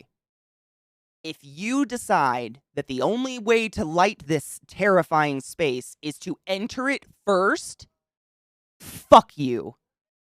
You're off. I'm not buying your house.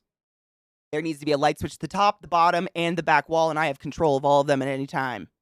Fuck that. Nah, I am a mammal with no night vision. That's not going to happen. Nobody's instinct says, oh, that's safe. Nobody! Why is there a cat with hands in this basement? And why are they mysteriously slimy? And why do they sound like Nana? Oh, yeah, because I can't escape.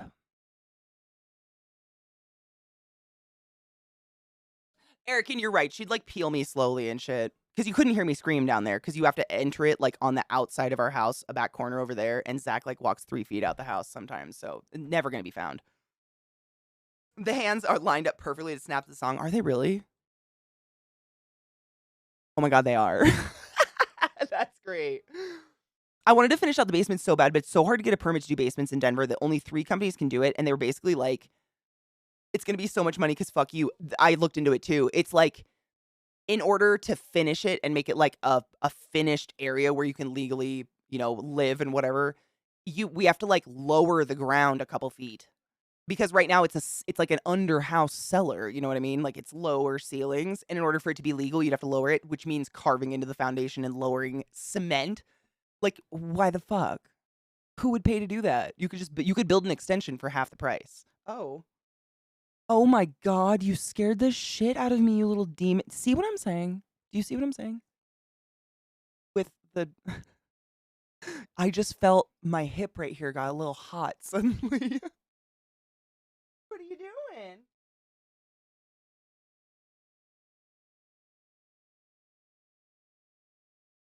We're talking about basement. No, you are muddy. Do not climb up me. Is it break? It's probably break time. Is it break time, baby girl? I'd let you. They're so gross from being outside. You can't jump on me because you're fucking muddy. My girl. You sweet girl, though.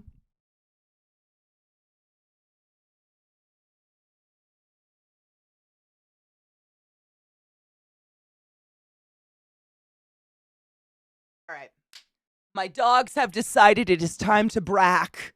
It's Mama's break time. I have to pee in the snow, make it yellow because it's prettier.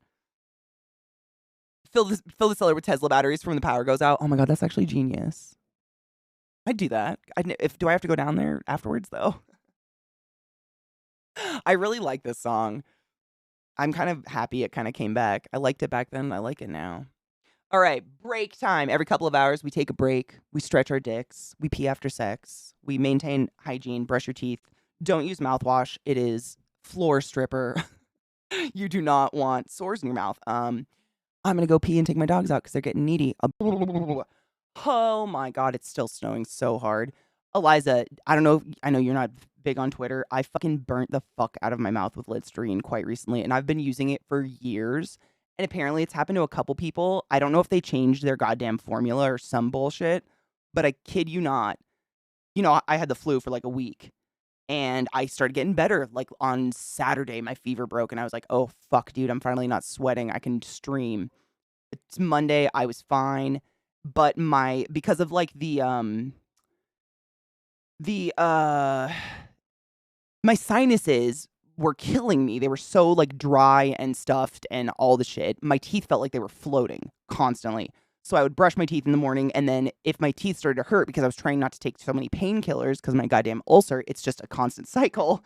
I had mouthwash on my desk right here, and I would just swoosh some in my mouth when my teeth hurt, and it helped like take the swelling down. Ulcers. I had at least 7. I still have them. They're getting a lot better. I'm literally living off this shit. Oragel. Today's stream and yesterday was brought to you by Oragel. It's in all the septums. So like right here, right where your like that little dangly thing is, right here, sores, huge white open sores in my gums. I was so scared. I called a fucking dentist. I was like, "Do I have thrush or some shit? Like what happened?" And she's like, "Explain to me what you've been doing." And I explained to her the sinuses and all the mouthwash, and she's like, "No, those are ulcers. Did you know that mouthwash is the same as paint thinner? The base ingredients are the same as the shit you use to strip a floor we actually don't suggest it as dentists anymore because it tends to burn holes in people's gums. If you're brushing and flossing, you don't need it. I was like, I've been using it my whole life. And she's like, you used it 2 times too many in a day. I was like, oh my fucking what? I mean, it was so bad I couldn't blow my nose because I couldn't push down right here. Like to wipe my nose. I literally would just have to put my face in the sink and like snot rocket and hope for the best. It's so bad. So bad. And I'm just angry because I did it to myself. Like there's no one to blame. I just fucking roasted my mouth. That's what you're supposed to do. You're supposed to do a light rinse, and you're actually not supposed to rinse with water afterwards, according to the instructions. But I would suggest rinsing with water afterwards, especially if you drink like coffee or something acidic afterwards, because that just adds insult to injury. Sarah, hello, little sister. How are you? It is snowing so hard, Daddy. We Relled, thank you so much for summoning the class, keeping classy. I'm giving Nana Swings my love. Thank you for licking my holes as always. Yeah, I usually do a light rinse too, literally just to like wash the toothpaste, nasty, like gritty chalkiness out of my mouth. But it was helping with my teeth. It just burned because your mouth is a mucous membrane, so it's super sensitive, and it just fucking roasted my mouth. It's so like it's not too bad today. It's because your mouth heals relatively fast, thankfully. But like yesterday, when I took my first break, I went to the bathroom and there was a piece of skin like dangling down my tooth and coming off of it from my lip, like rubbing it while I was talking. I had to like pull it off. So gross. It's like my gums are molting. That's what it feels like. It's so fucking gross. But please be careful with mouthwash. You can burn your mouth. I have an electric toothbrush. I use a Sonicare or whatever. Yeah. I used to be very like, I'm going to stay with the manual toothbrush forever. These Sonicares don't feel like they do anything. But I also hate going to the dentist. And if that prevents that, then I'm into it. But yeah, I use a Sonicare. Mainly because I don't think I have like overtly sensitive gums, but when I was using a manual toothbrush, I did overbrush my gums. It's kind of like, this is what I tweeted literally, Eliza, like it feels like if you get a bad mosquito bite, like on your ankle, and you just cannot stop scratching it until you're like at the bone, and it feels good, but terrible at the same time. Like that's what it felt like when my gums are like inflamed because my sinuses are swollen. And I would just sit there with a toothbrush and like, like the bad scratch across my gums. So electric toothbrush stops me from doing that, which is good. And mine actually like has a timer. I think they all do nowadays, but it'll go like if you push too hard. Like it has all these sensors now, so you can't hurt yourself. I like that my toothbrush vibrates. Yes, mine does the same. It vibrates after each quadrant. Like you don't have to think when you brush your teeth. That's my favorite. Like I remember when I would brush my teeth and be like, did I get the backs of my friend? I don't know. I'll do it again. Like, I'll just forget because I'm just, half asleep, like, in the morning. But you just sit there and it vibrates and tells you where the fuck you go. It's great. Hello, Trekkie. How are you, love?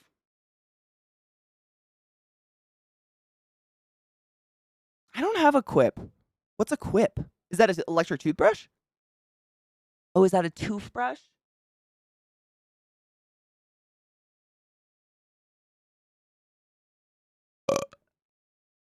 I don't think I've ever heard of that one. I literally went to like Wired or Wirecutter or whatever it's called. It looked up the best electric toothbrush, and it was the Sonicare, the one that's been around forever. I don't know, the Sonicare or something. It is? No shit. Did I see that? Do you have it more, London? Am I crazy? I don't think I saw it. Mine has an app too, Rod. I don't really use the app anymore just because it has those little like quadrant beeps. So I just sit there and I'm like, oh, move. I don't have to use the app anymore. But it is nice that it has an app. Like if you are absent-minded and you just brush your teeth and you're like, did I miss a spot? Which I am. For coffee stains? No shit. That's awesome. You push the button. It vibrates for 30 seconds. Pauses. Vibrates for 30 seconds. And that's basically all the quadrants. Exactly. Yeah, that's exactly what mine does, essentially. But mine has the added, which I kind of personally needed. I don't think everybody needs it, but the part where if you like start pushing or going too fast with your hand, you know what I'm saying? Sucking dick. Anyways, it'll go and like flash red at you like you're pushing too hard, which I need because I do. Like my mom has receding gums because she does the same. Like I know I do it. It feels good, man. It's like a good itch. It's crazy.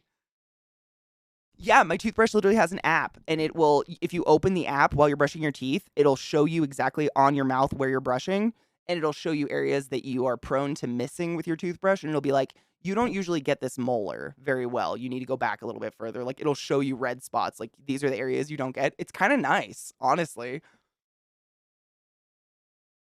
How am I supposed to...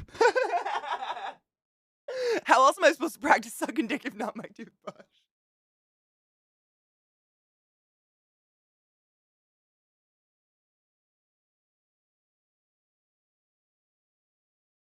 It's fucking great. The app is cool. I'm sure many electric toothbrushes have apps now that do the same thing. I don't think it's like a big technology, but it is kind of nice if you're like me and you don't want to. I hate going to the dentist. I want to spend the least amount of time there possible. Whatever I can do, I will do it. However, mouthwash has to be cut out now. No, Sarah. So that's actually a setting in your Twitch settings, which I know is asking a lot. Probably doesn't matter, but in your Twitch settings, there's like a, what is it called? Like a profanity filter checkbox that you can check mark off. But I think it auto is on. Like when you sign up for an account, it's just auto check marked. Me too. Same, Eliza. I'm the exact same. Like, just making an appointment to get my cleaning every year gives me an existential crisis breakdown. Like, I will do my fucking damnedest to get out of there without a cavity.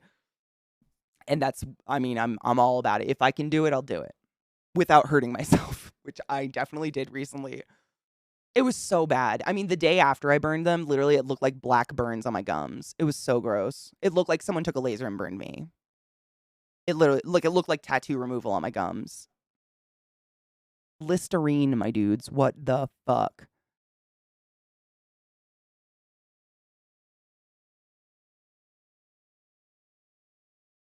Well, Sarah, you've had a great dental experience. I lived in the dentist for like 10 years. Not exactly the best dentist experiences, yes, bitch. Your nice teeth. It's not a want, it's a need, and that's powerful. It's true. It's true. Yeah. The gear icon in the bottom of chat, if PC, top option is chat filters. Oh, there you go, Sarah. So Eliza said the gear icon. So if you look below the little box where you type, there should be a little gear, a little white gear or black gear, depending on if you're dark mode or whatever. And if you click it, the very top option is chat filters. And then that's where you can boosh.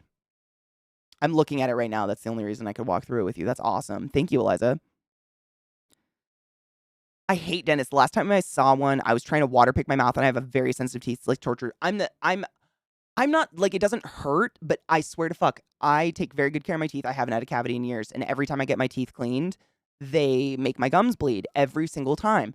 They take that little pick, stab the side of my gums, and they're like, oh, your gums bled. And I'm like, I know this will surprise you, but I don't often stab my gums with needles at home. Should I be doing that to prevent this? Because I can, if you want me to. Like, dental hygienists get paid upwards of $50 an hour, my dudes. Don't stab my gums and make me feel bad. I floss. Like, who the fuck flosses? Me. Dark mode? Oh my god. So, dark mode is basically takes away the browser and makes it look white. It takes away the whiteness of the browser. I'll show you what I mean. Hold on. So I have a dark mode that actually Eliza showed me. It's like a browser add-on, and it's called Dark Reader. So if you look at my browser, you see how it's all gray and dark and everything is black. I don't have to stare at a fucking white screen because it hurts my eyes. I'm on computers all day. It really fucking strains my eyes. So that is this little guy called Dark Reader, and it's just an add-on for your browser. And it has many different modes of it, which you might have to fuck with on some websites, because some websites have a built-in dark mode and it'll like contest with it.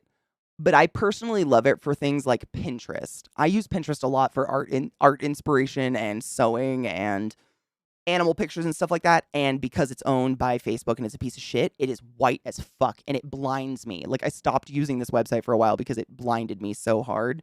But ever since I got Dark Reader, I can use it again.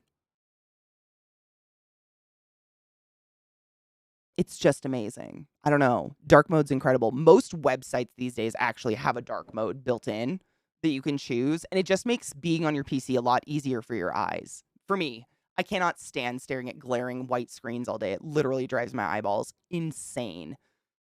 like, I'll just get migraines from it. Like, there was a period of time, literally, like, 4 years of streaming, I ended stream every day with a migraine. It was a combination of lights blaring in my eyes, white screens, and headphones. And I've got rid of all that. Now I don't get migraines. It's great. I've heard those water picks are fucking cool. I've never got one just because I'm lazy, but I've heard they're amazing.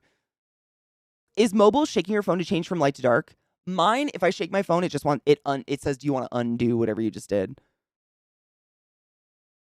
I think I'm beginning to figure out why Zeke puts up with you. Are you? Can you tell me? Because I don't know. I haven't figured it out. Dr. Catspit's about dentists? Oh, God. Oh, God. I would be dead with our dark mode. I live by it. It kills me. When my coworkers use light mode, I feel my retina's burning. I'm personally offended when I find people using light mode, and I'm like, did you know there's dark mode? And they're like, yeah. I'm like, I've never met someone with more self-loathing than I. How do you get up in the morning? It hurts me. I don't know why my eyes are so sensitive to that shit. Like, I almost always have my computers on night mode. Nighttime mode takes away all the blue light and shit. Because it hurts.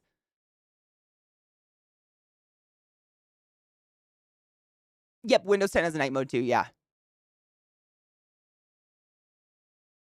Firefox has a setting that will select dark theme if it exists built in. That's nice for those sites that don't, which is very, very nice. It was Pinterest. Honestly, I keep Dark Reader because of Pinterest. I use that so much for inspiration for stuff, and it just was so blaringly white. Oh, I can suck dick, is what you're saying.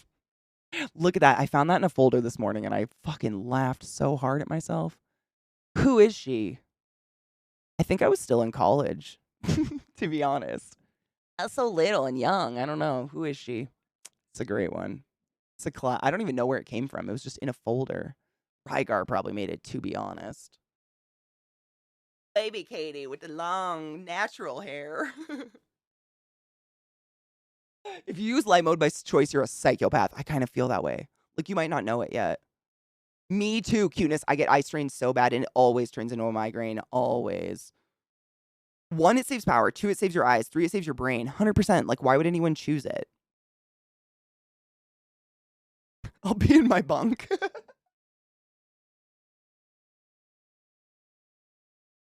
I don't think I was working in the hospital yet. Maybe. It's possible. I might have been doing clinicals. I'm literally just trying to think when I dyed my hair blue for the first time. I don't remember. It's been a long time.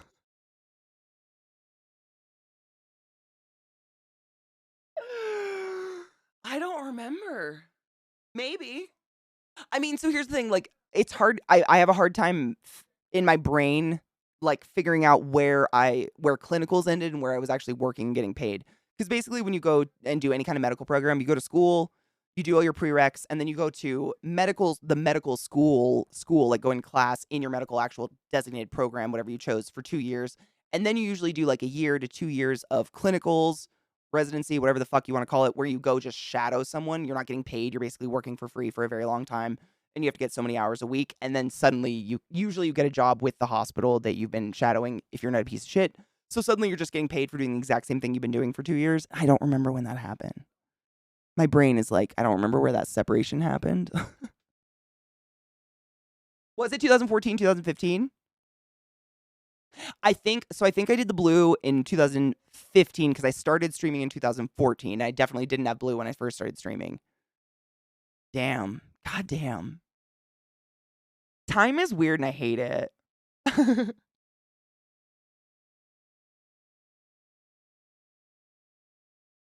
The dead stare. Well, I was probably doing clinicals at that point, definitely.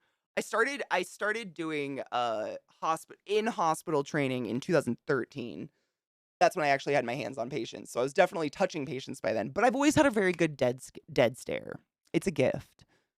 I learned at a very young age that if I didn't react to like my brothers like performing violent wrestling moves on me, if I didn't like cry and scream, then they didn't find it interesting and they would leave me alone. So I would just like dead weight and be thrown around. I'd be in pain and like hate it, but I wouldn't react. Whereas like my cousin Joshua would screech like and be like giggle and screech and run, and they were like it was prey. I learned how to not be prey. Would have been mid 2015 because I didn't have blue hair at your graduation. There you go. Isn't that weird? Time markers are hard to figure out, especially that long ago now. Oh my god, goth. Are they Crocs if there's metal in them? I feel like there's a hair in my eye. Why? I didn't even touch a dog. I'm cursed. Why? Oh my god. I am cursed to have something in my eyeball 24/7 all the time. Why? Why? These are hideous. It's getting colder, my dudes. Why? How is it getting colder? Ugh. I think I got whatever's in my eye. We'll see. I might have scratched my eye in the process, though. Eyelashes, I swear to God, they're the worst. They're like the Venus flytraps of the air. I know, I hate it. Winter can fuck itself. It's the worst. No, we're supposed to get 3 feet of snow, though, which is a lot. It's been snowing since I woke up this morning at like 6:30. And it's still going. And according to Rod, it's not going to stop until like 8 o'clock tonight. That's a long snow time. And it's just building. I left the dogs out this morning. I mean, left them out. I always put them out in the yard, let them like run off their energy and shit before stream starts. And I left them out there for like 15 minutes. And when I went to open the door, they were both, sorry about that mirror. That's what I was using to try to fucking get whatever's in my eye out. They were just sitting on my back porch and they had, I'm not shitting you, an inch of snow on them, just down their back. I was like, oh. I know, Eliza, I'm trying. It'll happen someday, one way or another. I just heard penis flytraps of the air. Not saying that's what you said, but chapstick just broke off in my mouth. Gross. So fun story, little black dress. Did you know the first artificial eyelashes were created by a whore? And they were originally called cumbrellas to guard the eyes from the emissions of their customers.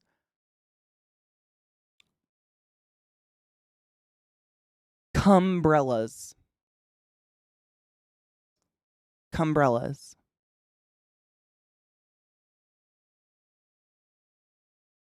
I'm going to go with it forever, Rod. I don't care. It's the best thing I've ever heard.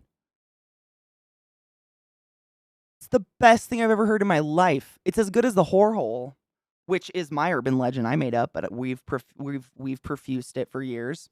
It's the hole in the ground that you cough and squat over between customers. Also, the little hole that develops in your bowl when you roast it too fast. Know what I'm saying? Oh, oh, shut up. Letterkenny's coming out with a new season. Oh, I'm so excited. Oh, that reminds me. I had to show you guys something. Someone tagged me in something on Twitter and it almost made me cry. It's so fucking heartwarming. I have to show it to you. Because I can't be the only one. You know what I'm saying? I can't be the only one. Are cumbrellas considered business casual? I'm going to say yes. Or piss mittens, exactly. It's canon here, and that's what matters. I just wish I didn't know why chainsaws were invented. Was it to cut off body parts? Now I want to know. Can I know? I want to know. I love fun facts. Fake history is hilarious, right? Like, who the fuck? Fake eyelashes are stupid. Who cares what their origin was? But I'm going to stick with cumbrellas because it's great. All right. Have your heart warmed with me real quick after talking about cumbrellas. Stuff makes me cry, but it does. That ruined me a little bit. Don't get choked up. It's only soccer, right? Well, Eliza, we knew that, though. Honestly, like, I guess it's case by case. If you felt things, but that's not normal, like, maybe we should reassess. It's not the soccer part. It's the nice people part. It's weird that niceness makes me cry. It's like, it's so infrequent that when it happens, my body goes into like, oh no, and cries. Like, why is that a thing, though? It's weird. It's like your body kind of like freaks out. It's like, nice, but what do you want? What are they going to do? Are they going to kill him? Ooh, dude, the Dresley? What did I just say? The jewelry you showed me was fucking beautiful. I mentally said, "Oh, that's cool." Dude, I cried. But I cry on my own birthday. Like, I just can't. Happiness ruins me, I think. Sad things don't make me cry. Happy things make me fucking cry. I don't know what it is. I'm probably broken. I'm gonna be extra cynical, right? Like, let's talk about smegma. It's the drizzlery. Katie brain.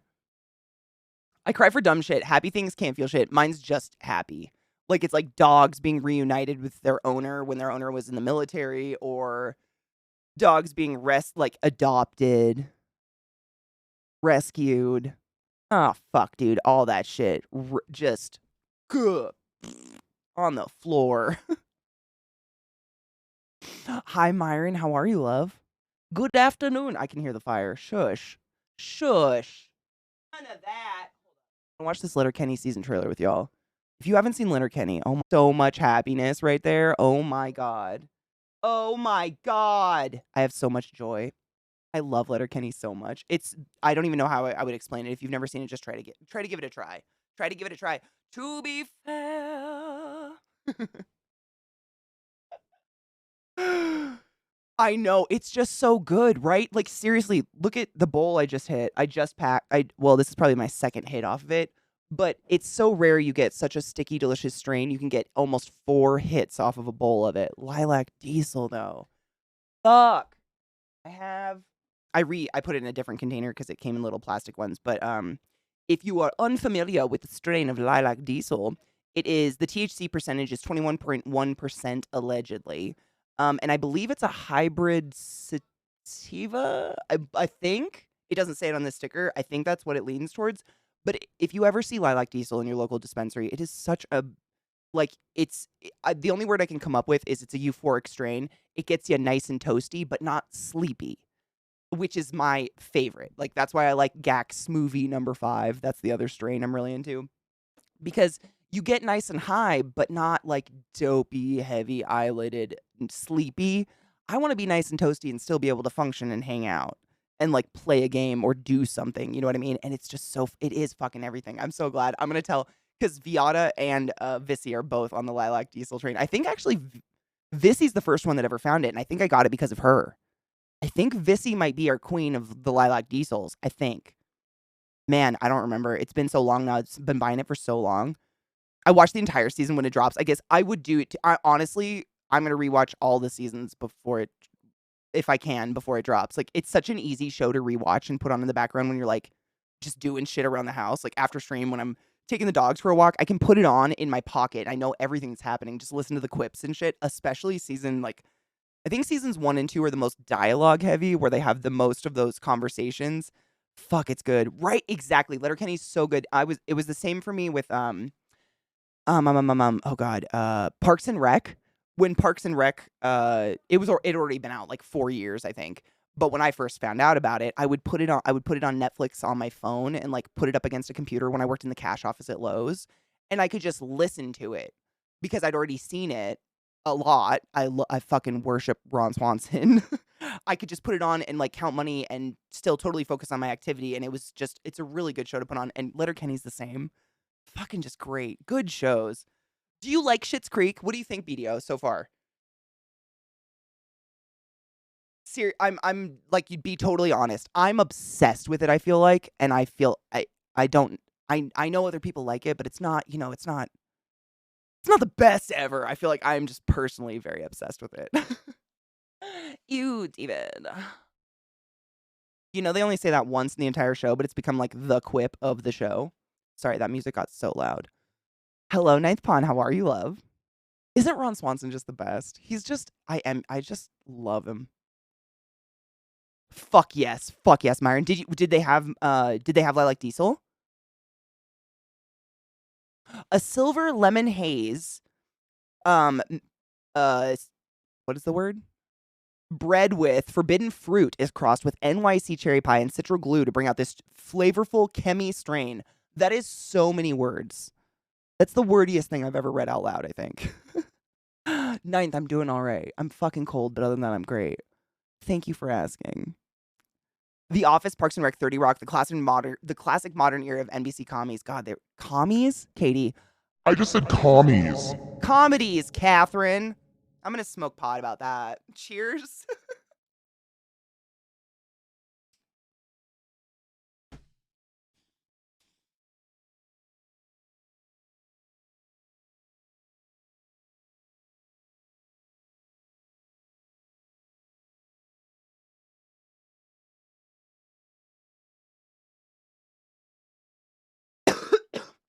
Give Schitt's Creek a try if you can. It's one of the most perfect shows I've ever watched. I don't know what kind of show, what it would be considered. It's not a sitcom, is it? There's no like laugh track or live audience or anything like that. I don't know. It's just, I mean, I don't know. It's so good. It's like fucking hilarious in some parts, like nauseatingly funny. There's a lot of clever little quips here and there that you got to pay attention to, or otherwise you kind of miss them because it's every other word. But it's really clever, and it's just kind of got a little bit of everything. And this is kind of personal to me, but it's one of the very first shows I've ever watched where there is a queer relationship that isn't made to be the core of the plot or the core, like the queerness, the core of the plot, you know, like coming out or something like that. Like it's just a relationship, and it goes as all they all do. And it's the first show I've ever watched where that was, for me, portrayed. And I kind of love it for that. I think they did an amazing job at not, you know, not that all shows do it, but most shows, once there's a queer relationship or a queer character, it's like they have to have their coming out moment and have to have their, it's all about the queerness and not just this is a relationship. It just happens to be queer in some eyes. Like their genitals aren't exactly what you think they should be or whatever. You know what I mean? I don't know how to word that, but I love it. I really liked the way they did it. They just did such a good fucking job. No, it's totally cool, Izzy. I don't know why the first ones wouldn't work. It's honestly probably Twitter is just dumb and weird. Nope, that worked. Oh my God, those are so pretty. Those colors together. Oh my God. Dude. Are you enjoying doing it? BDO just started it. So I'm always like, do you like it? It's almost like they're saying they're normal people, right? What a weird thing to do. They normalize it. They have regular, exactly. Which, and I think, I don't know. I guess where I'm like hooked up in my brain is I don't know why shows feel the need to like make it a big deal or make it something that's other. You know what I mean? As opposed to just like, this is just another relationship with all the problems that all of us have in our relationships, as everybody does ever. You know what I mean? I don't know why other shows feel the need to do that, but for me, Schitt's Creek was the first one that just was helped normalize queerness, which I thought was really cool. I idolize. And also it's written, I'm so bad with names. The dad from American Pie and his son, Levy. Dan Levy. Yeah? Dan and David Levy. Oh my God, did I do it? This never happens. I'm so bad with names. But they wrote it together. Eugene and Dan, thank you. Eugene and Dan Levy. They wrote it together. Sorry. Oh my God, David's his name in the show. I'm an idiot. Wrote it together, and it's just so I don't know. I don't have words. I don't know what it's just great. I think it's a really, really good show. I gotta grind up some weed. Medieval Melody, thank you so much for summoning the class, keeping the classy alive and giving it any swings. I appreciate you. Holy shit. That's okay. I wasn't here for like a week and a half because I got the flu. It was terrible. And then I burnt the shit out of my mouth with mouthwash. Life sucks sometimes. But you're in my heart for always. Thank you. How are you? Yeah, Eugene has the more powerful eyebrows. I like that. His eyebrows have the wizardry in them. For real, though. They are the most. And I think, isn't Twyla his daughter? Isn't she? I think Twyla is his daughter, right? Twyla is like, she's not in the show, but in real life. I think Twyla is part of the family. Correct me if I'm wrong. I wanted to try. I haven't tried this strain yet, and I got it. It's called Happy Ending by Bloom County, I guess. But I haven't tried it yet because I wanted to try it with you guys. I've never had this strain before in my life, and I got this new one. But once you open it, like I feel there's not very much in there. It's called Happy Ending. The THC is allegedly 23.67%. And that's all I get, I guess. And don't smoke it if I'm pregnant or breastfeeding. Oops. She is the daughter, yes, which is great. She's fucking hilarious. And she's, when I say like the little quips in the show that you'll miss if you're not really like listening, she is, I think, 50% of those easily. Some of the shit that comes out of Twyla's mouth, I didn't actually hear it until like the third watch through of the show. And I was like, what the fuck? Genius. It's just genius. These are one of those stupid child safe. Goddamn. I'm the child though. I could just use scissors, but I want to reclose it. Oh, Melody. But the little things in life that are really great. I'm at that point too where it's like focus on the little things. Try to do that. I feel that spiritually. I feel that 22 and 21 can fuck themselves. I feel like I'm exhausted from like such a multitude of things, personal and like not at all, like just the political atmosphere of the world and having to still hear Trump's voice in the news depresses me. I'm so tired, like just existentially of the state of the universe, I guess. How the fuck do I open this? Help. It's I think I cut the top off and then I used the child thing. Man, they're really getting detailed these days. Will it touch the sky?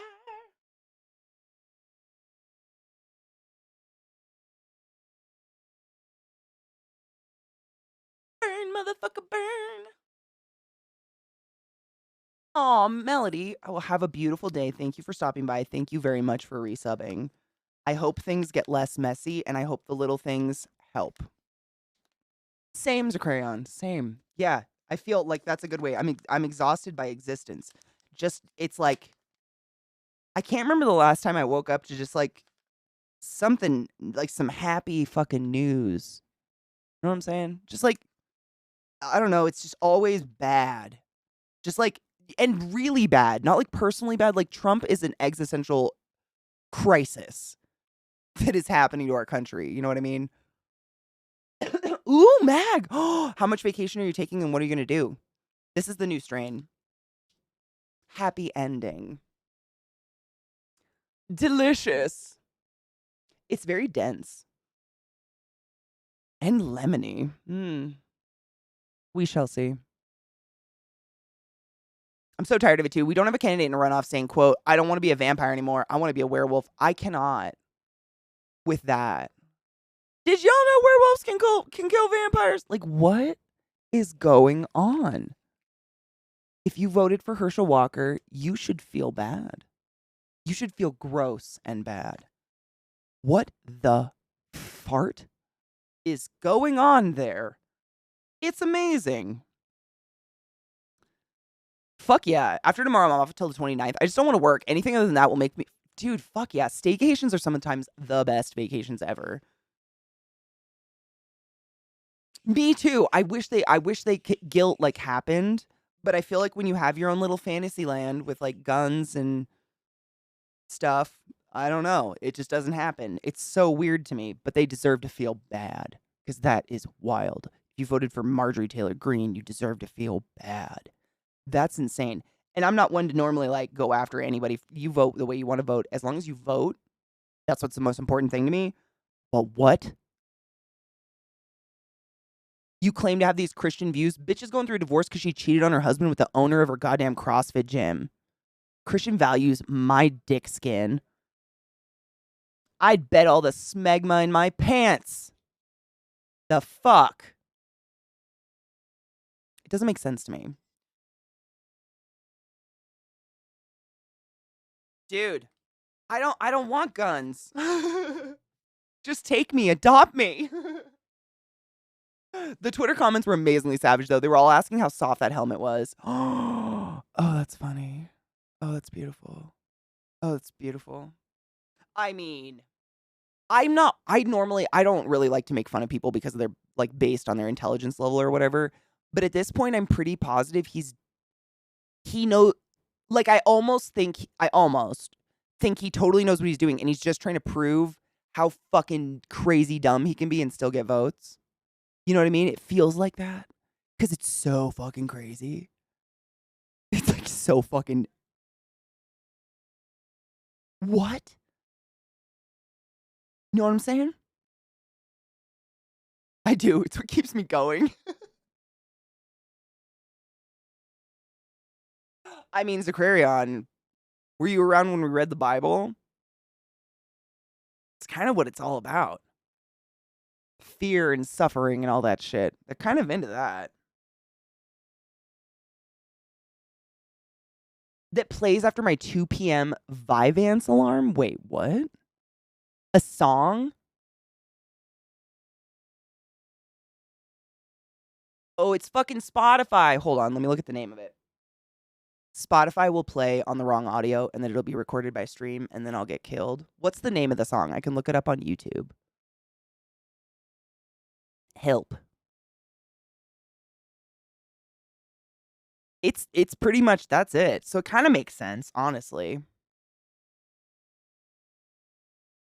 It's by okay, thank you. No, it's totally easy to look up on YouTube. It's just that like because it's Spotify, I haven't separated the audio on it and I don't but we can totally listen to it on YouTube and it's totally separated and we're good. And that's the shit. Thank you. The first song that came up was Killing Me. Beautiful. This is the song that plays after your Vyvanse alarm. Ooh, it's pretty. Ooh. Oh, is this a voice that's going to make my tingle dingle?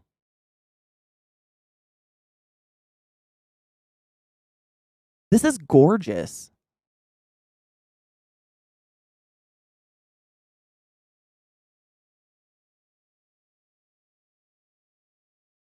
I love this. This has some fucking crunchy ass nasty to it that I am into.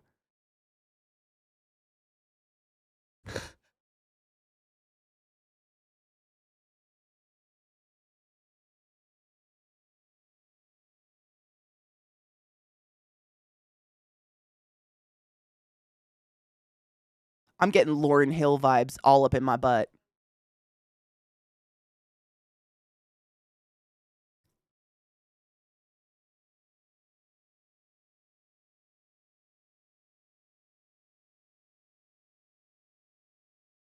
Right, Mag?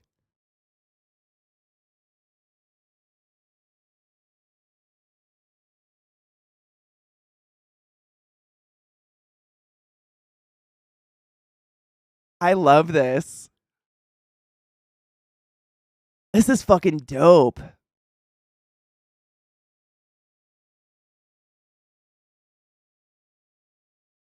Oh, fuck yes.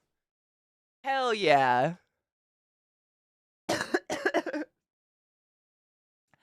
Ninth Pond, I was gonna say, I legitimately used to roll joints in Bible paper when I was a kid. I was such a little bitch. Am I the only one who hopes Walker pulls a Tom Hanks in Castaway and brings a football with a face? Oh my god, badass. The sick part is I don't think that would do anything. I think people would be like, yeah, okay. Sure. Me too. I would love Lauryn Hill vibes in my butt, right? This bitch's voice is mystical. I mean, bitch in the most heartwarming way possible, by the way. I'm not trying to be disrespectful. Like, bitch is a queen. A little bit of Amy Winehouse. Yes, it's that, it's more of the head voice. Like, she goes from that low Lauryn Hill to that high head voice, which is the Amy. I hear that Amy, too. Yeah. It's beautiful.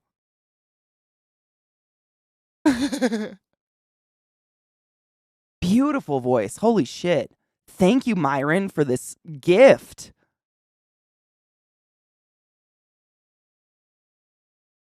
Right?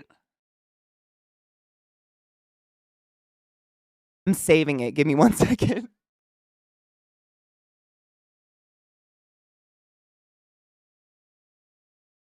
That's going in the tits. Dude, her voice is beautiful. Yeah, these runs, exactly these. I'll give you guys the link. Give me 1 sec. Give me 1 sec. I have the YouTube link to the video. She's absolutely gorgeous, by the way. But yeah, thank you. Damn. I put on a playlist of theirs, so now we're just getting exposed. Native Georgian here. I am so sorry, Tony, if any of your neighbors voted for that. I have a perspective on why. Oh, hold on. Let me turn that down. It was louder than the other one. Her voice is phenomenal, though. I have a perspective on the Georgia GOP folks voted for Walker beyond the R after his name. What is it? I'm honestly like very, very clearly. I feel so much sad for you guys. It's shocking. But what I think is he's easy to control because he's just like so dumb. Like so dumb. Tony, you know me, I'm all about learning. And as not a native Georgian, but I have so many friends in Georgia that don't, there's a fucking dog hair on my face again. We're all here all day like, wow, that's crazy talk. Like, there's lots of people in Texas, in Georgia, in Ohio, in all these states doing these terrible things. And it's like, I would love to understand. The best word for it is that they think he's obedient, right? And that's kind of what I was like, he's a tool, right? Like an otter using a rock to break open a clam. That's the only thing I can come up with, because I know so many sane people that are like, absolutely not, that live in these places and are natives to these places. You know what I mean? Like, have lived there for many, many years, not like newly moved. Crispy and as one, like Crispy and Cocky, two of my favorite people in the entire world, and they live in these places. Like, what the that as an outsider you're just like, holy shit, what? But Bobert's in my state, so I mean, his intelligence is demonstratively low. No shit. Vampires and werewolves? Are you kidding me? Also, many older Georgia folks remember his time playing for UGA in college, so that's literally like. Damn. It's like people voting for Trump because they remembered like his TV show or whatever. Kind of like the same mentality. They were like, oh, he's fired people. He's powerful or something.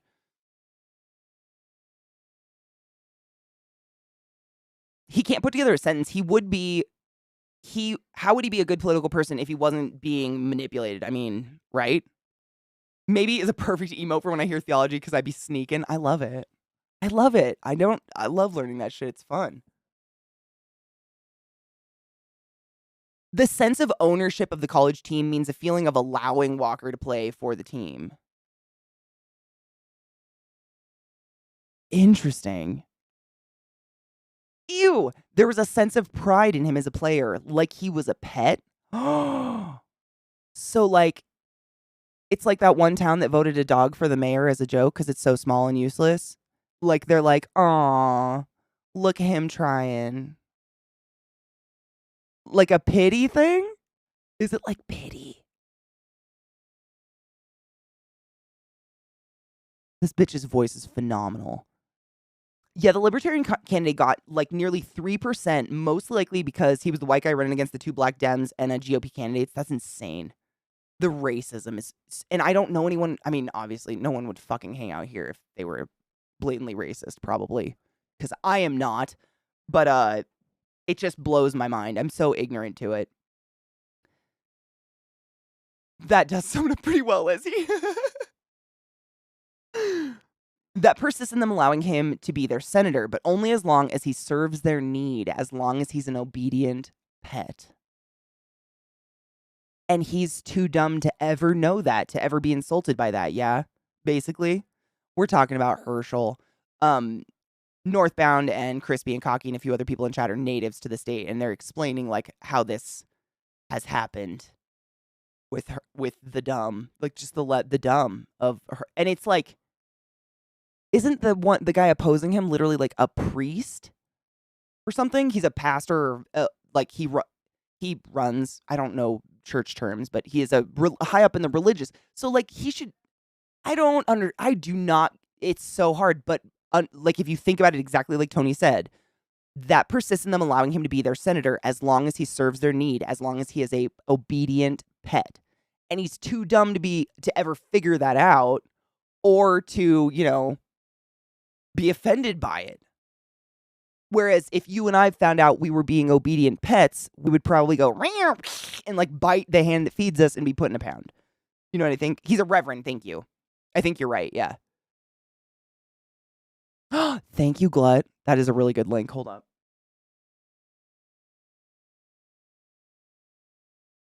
Wrong link. If y'all want to help in this ridiculous, and by ridiculous, I mean the fact that we're having a runoff election between Raphael Warnock and Herschel Walker is just, to me as an outsider, without the explanation Tony just so politely helped me with, blows my fucking mind. If you got $5 and you can skip a latte today, help a Georgian save some face. Because what the fuck? The fuck? It's so wild.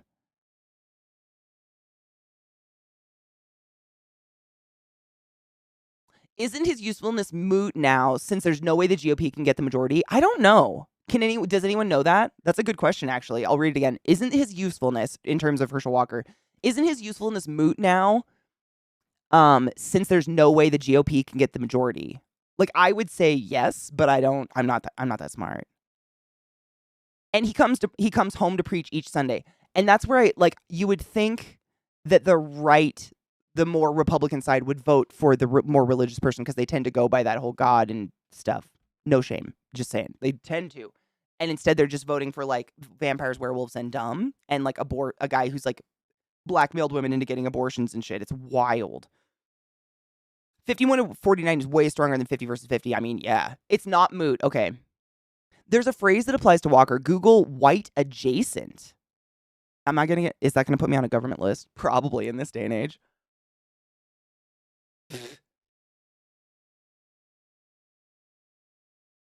Wrong keyboard. Did I just type that in chat somewhere? I think I did. God damn it. White adjacent?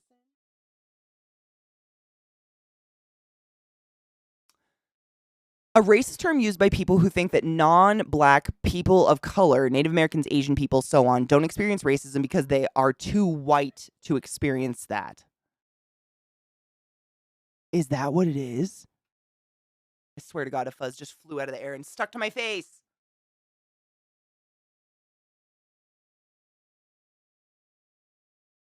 But there's a couple different kind of varied, one says privileged yet excluded.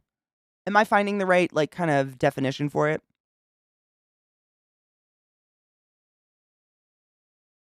No one wants Herschel to win. That's what I'm saying. If we can do anything to help, it's just crazy. It's still important to avoid deadlock like we've had the past 2 years. Amen to that. Senators serve 6 years. 1/3 of the Senate is up for election every 2 years. Oh. So he would have that spot for 6 years when it would actually matter. Okay, that makes sense. No, that makes sense.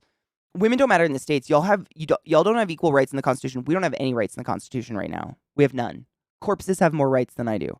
So y'all don't matter to the people in power, even to the women. I mean, you're right. You're right. The fact that we are having to codify interracial marriage in America today says a whole lot about our current institutions.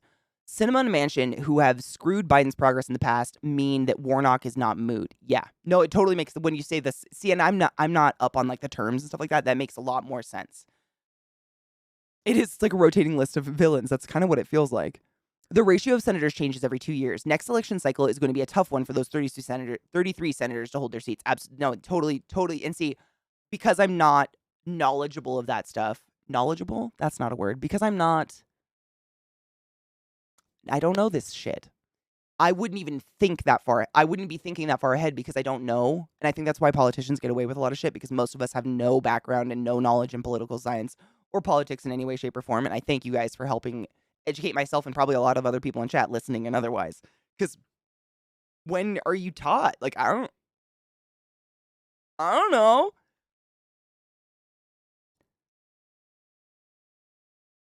It affects the balance of members on committees. They're evenly split in 50-50 versus having a one-person Dem majority in 51-49, which is what they were saying earlier. Like 51 versus 49 is way more powerful. It makes a huge difference in terms of how quickly committees can move things to the floor and conduct business like confirming judges. That 100% makes sense. I appreciate you guys explaining it like that because I would never have thought of that.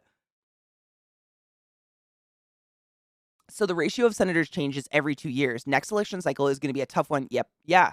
I just wanted to read that again. I was trying to clarify it in my head.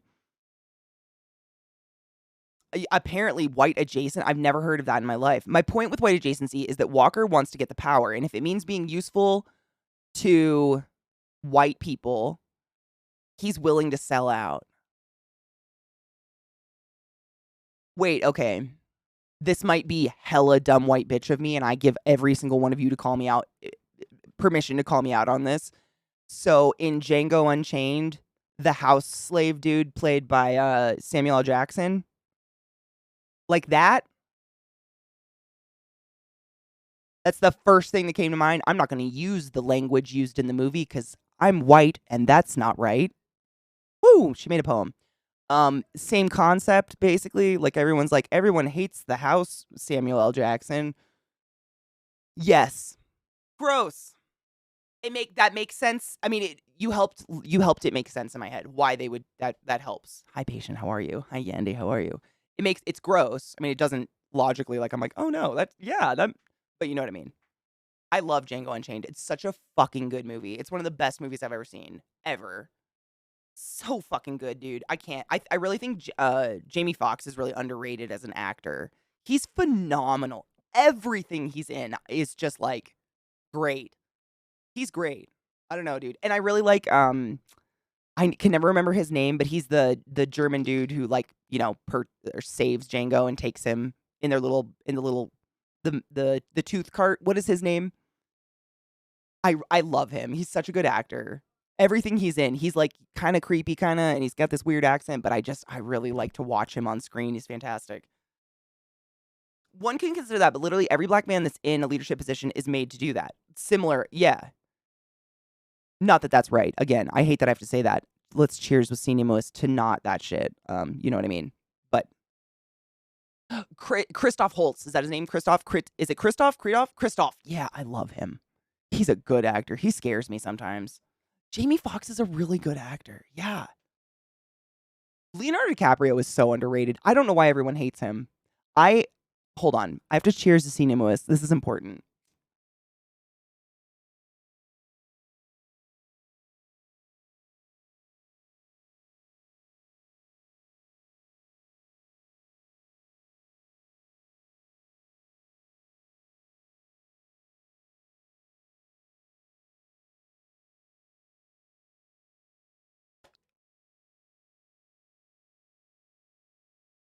Is it Christoph Waltz? I would have gone with either names. I'm really bad with names.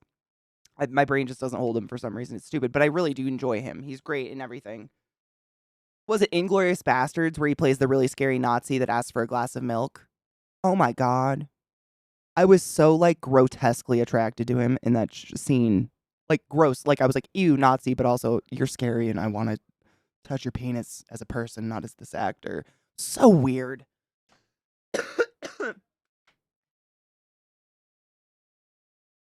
We'll get there together. That's what teamwork is for. It's great. Leonardo's great. So this is what I was going to say. I was not a boy crazy girl because I was gay as fuck and didn't know it, and I didn't really have I wasn't comfortable with my sexuality, to put it quite simply, so I didn't really know what to do with it. But I did have one torn out magazine page of just Leonardo DiCaprio's face fucking scotch taped on the wall of my bedroom when I was in middle school. It was water stained. It was young Leo, kind of skinny with the hair in the eyes and shit. Huge crush. I was so obsessed with him. I was all about Leonardo DiCaprio. And ever since then, he's been a pretty decent actor. But for some reason, people hate him. And they don't give him awards. And he's been in all these great, phenomenal fucking movies. Shutter Island? Fuck yourself. It's a masterpiece. I can't. I don't know. I don't get it. Show me where you piss from. Help. Oh, wrong one. Is it? Nope. Where did I put it? Help. Show me where you piss from. Show me where you piss from. I found it. My gums are better today. Thankfully, mouths heal pretty fast, and I stopped using mouthwash, so I'm not like re-aggravating. Mainly the only areas that really hurt me are those septum areas where they're like literally I got one right here and right here, right where like, you know, your face connects to your skull. And so blowing my nose and like pushing right here. Oh, I was telling people earlier, like I basically couldn't blow my nose. I would just go in the sink and like snot rocket and then let the sink just wash my face because I couldn't. It hurts so bad. Ugh. Ugh. But much better today. Thank you. I have my Oragel. Please sponsor me, Oragel. Leo will be the angel at our bedsides. I could see it. He was good in, oh my God, Wolf of Wall Street. Him and Jonah Hill. Oh, you know, I heard Jonah Hill wanted to be in the movie so bad he barely even got paid. Everyone's too old for Leo. I'm fine with that. I don't want to have sex with Leo. I just really like him. Dude, Myron, absolutely. Absolutely. And I'm here to help. As someone very comfortable with all the things now.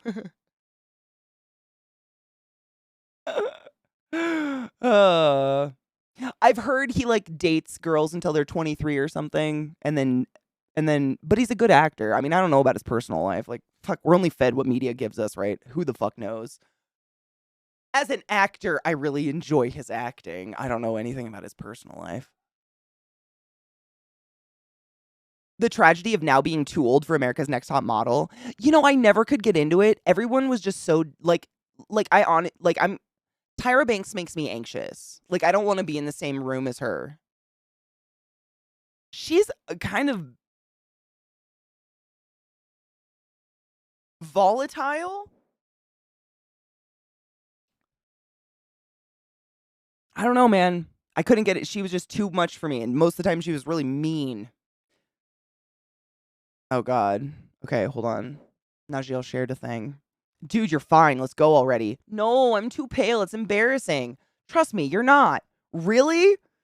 You can barely tell. The beacons are lit. You'll get tan in no time. Gondor calls for aid.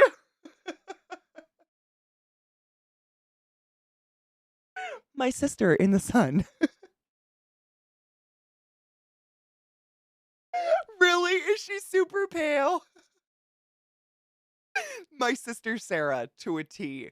She is like like lavender pale. She is so blue pale with the freckles. But my sister, she literally like hat, sunscreen, clothes. Because she doesn't tan. She's freckles. Is Cocky the same? My sister, like, she doesn't get like, you know, just a cute couple freckles like I do. Her whole body just freckles. She doesn't tan. It's just like freckle. Whole body freckle. Yes, very like to the point where she can't, it's very hard for her to find a foundation shade because they're all too tan. The lightest foundation shade, if she wants to wear makeup, is usually too tan. She is the complete opposite of me, whereas I'm yellow. I look very like my dad. I look very like Syrian or something. Like very, my lighting kind of fucks it up. But my skin is actually quite sallow, quite tan compared to her. It's the only difference between us really is our skin tone. Oh, it's fantastic. All the freckles. Yep, that's my sister. She just is covered in the summertime. It's crazy. I've always been jealous, to be fair, though. I love freckles. Lizzie, I'm going to be honest. What is happening here? Like, it hasn't played, and I don't hear anything. But when you send me just like that, am I going to see surgery or an autopsy happen? Like, what happens? I feel like we're about to watch the autopsy of Jane Doe. This is not the way to start a TikTok, my God. I love freckles. Please embrace your freckles. Honestly, I've been jealous of them my entire life. My sister has always just had the most beautiful skin complexion. She has no pores. My sister doesn't have a pore. Like, every time I'm around her, I get real close to her nose, and I'm just like, you're plastic. Mom made you. whereas I'm greasy and have the more like Mediterranean skin like my dad. So I have huge pores on my skin and I have big, thick, dark, like blackish hair. She has like this fine peach fuzz and not a pore visible. Not one. I'm not exaggerating. It's freakish that she doesn't have a pore on her nose. Whereas like people will be like, I like your freckles on your nose, Katie. And I'm like, those are pores filled with dirty grease because I'm a greasy, nasty. I don't have freckles. Please stop looking at my nose that close. I'm very jealous of them. Anyways, let's watch the autopsy of this person. I don't know what's going to happen, but I'm scared. Is there sound? I don't hear anything. What's that? Wait. Wait. Wait. Wait.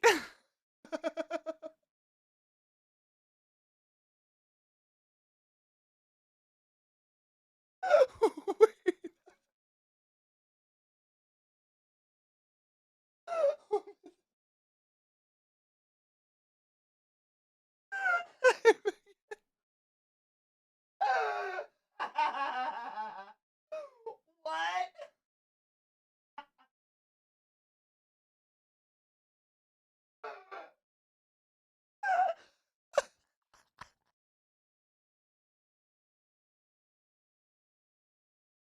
I'm just...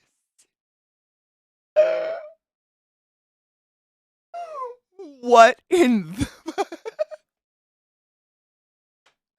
Nashil, that's all I want to say and I can't say it.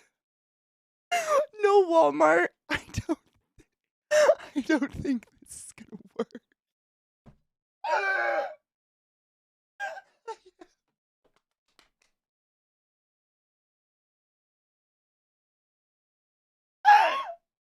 Lizzie, shut the fuck up. I can't breathe.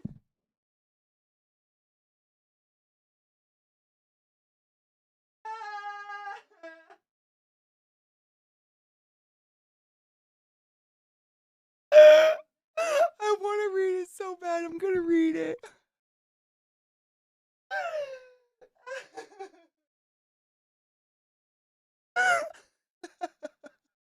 Shut the fuck up. Lizzie, I hate you so much.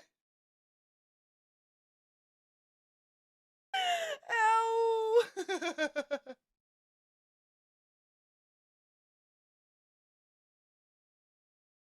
Why?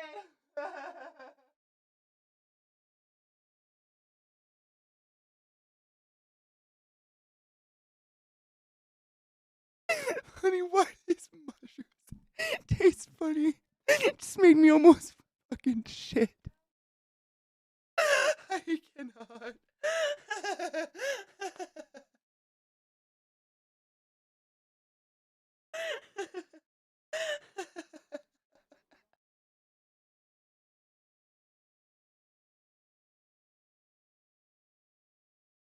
Stomach hurts so bad. This is terrible. Honey, why do you taste funny?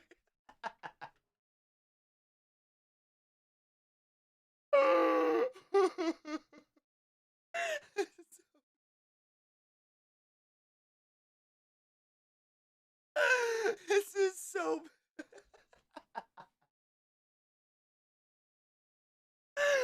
okay, for those just listening, I'm sorry.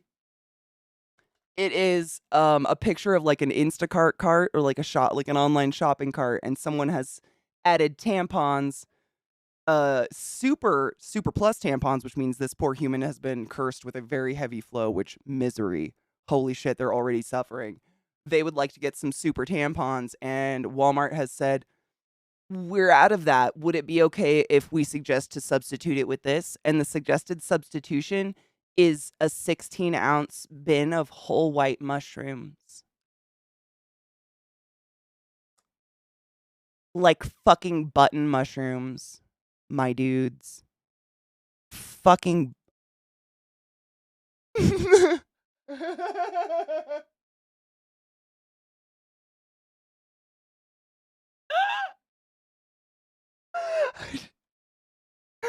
Like, bitch, I don't think so.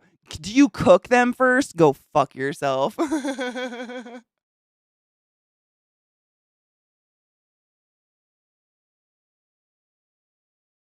That shit is fucking what though? I'm sorry. Hi, Bubba. I don't know what you're doing. Oh my god. AI will replace this whole. Because we're all gonna die. We're gonna be stuffed with fucking pussy shrooms. Fuck. Show me where you pissed from. Show me where you pissed from. Perfect. She enjoyed why I enjoyed giving her. She asked why I enjoyed giving her oral so much. I said I'm a fungi.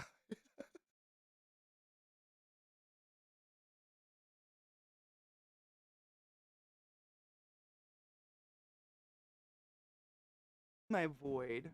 You need us. You just way shook all the table, bud. You're a beefcake. Good organic tampons. Fuck off. That is. Stop it. I know there's like some fucking tampon shortage in the world, but for real. Are they flushable?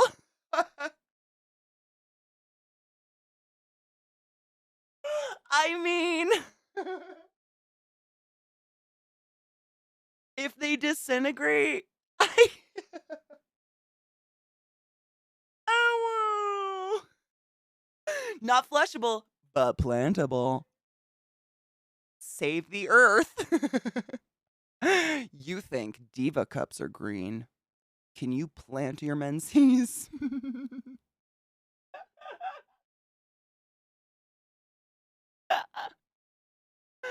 Oh, that's fucking sick. Little trick. You just needed a snuggle. Okay. How dare you flush those substitute tampons? There are kids starving. Don't listen, bud.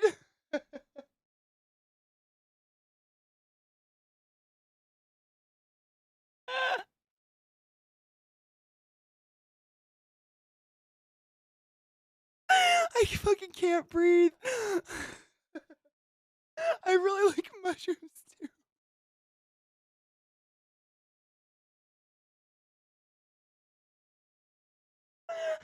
Fuck, I can't.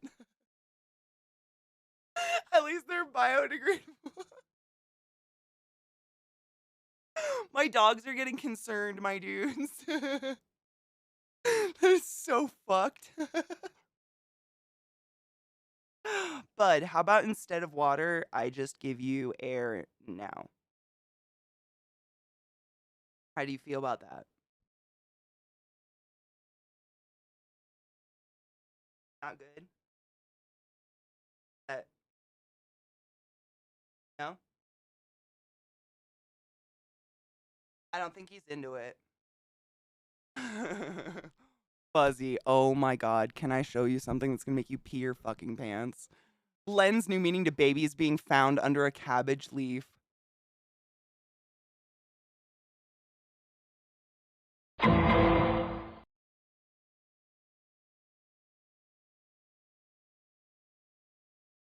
Oh my god. Hello, Will. Oh, the dogs are here. Now I'm gonna have hair all over my face. Hello, Will. Hello, Time Factor. How are you, love? Cabbage Patch Kids. There'd be Cabbage Patch oopsies, Cabbage Patch mistakes. How do you guys get a hair on my face every day? Every day. All the days. Hi.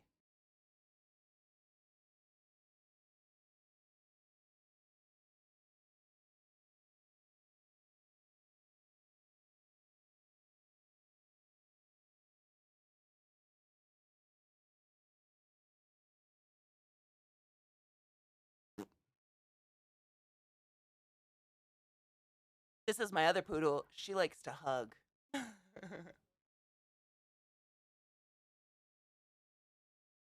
The Cabbage Patch nursery? I actually had a Cabbage Patch Kid when I was a kid, but it had like a hole in its mouth for some reason. It had like a bottle that you could put in its mouth and it would fake drink it. But for some reason, it actually like the hole in its mouth led to its inner cavity. And so I shoved a bunch of baby food in it, and the inside of this doll just started to smell like a rotten dead human. And my mom had to take it and burn it. That was my last doll. I was 3. It was a time. It was a time. Did I tell you recently posed nude for a magazine? Was told to put my clothes back on and pay for it.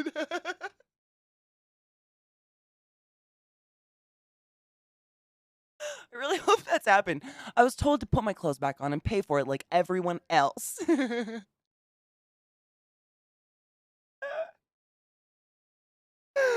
Okay, hold on. I gotta show Fuzzy this horrible, she'll try. You wanna climb up?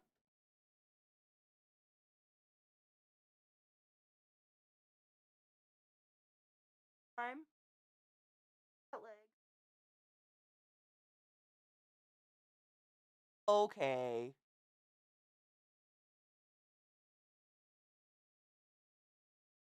That's my girl. What? Don't lick me mouth. You can come up if you can. You can if you can. You know what I'm saying? She just knows now. I feel bad. I know she's a big hugger. Trick doesn't hug as much. He's much more like a normal dog. He likes to like lay in your lap and just be pet. Lil's been a hugger since day one though. She's a weird one. We didn't train that at all. She just does it. I ruined Chat's relationship with mushrooms, and I'm not sorry. Honestly, like they weren't my relationship with mushrooms wasn't like top tier, but it's definitely not great. I got deathly ill when I was a kid off morel mushrooms one time. Ever since then, I've been very cautious of shrooms and them being cooked. Yeah, like I cook them. I love a cooked mushroom, like chanterelles, cantareles, whatever how the fuck you pronounce it. I don't know. Chanterelles. Chanterelle mushrooms are fucking delicious, but I'm just very cautious and I make sure to cook and clean them very, very well. Because when I was a kid, my family used to hunt, and when they were hunting, they would also go foraging for mushrooms. And one year there was a huge, amazing pick of morel mushrooms, but I happened to get one that just wasn't cleaned well enough. And I got really fucking sick. Are the button mushrooms only for light days? Yeah, you got to get into that, like, what are they? I'm blanking on the word. You know, the fucking ones that, like, vegans use as a mushroom, as a burger patty? Portobello! A heavy flow portobello is what I'm saying. You basically just, like, you know what I'm saying? It just, like, suctions onto the outer vulva and catches the refuse. All that thick, chunky deliciousness. Oh, wood ears. Fuck yeah, dude. I didn't even think about that. I hadn't even mentally gone to, like, Asian mushroom land. I was just thinking of, like, what I can get locally. Oh my god. All of the Asian, like, Asian cuisine, I think, really mastered the art of making mushrooms palatable. That, and can we be honest? Is there any better smell in the world than a pan frying, like, with butter, garlic, some onions, and mushrooms? I don't care if you eat those things, but if they're frying in the kitchen, that means something good is going to happen. And it sets off, like, your brain taste bud boner. It's the best smell in the entire fucking world.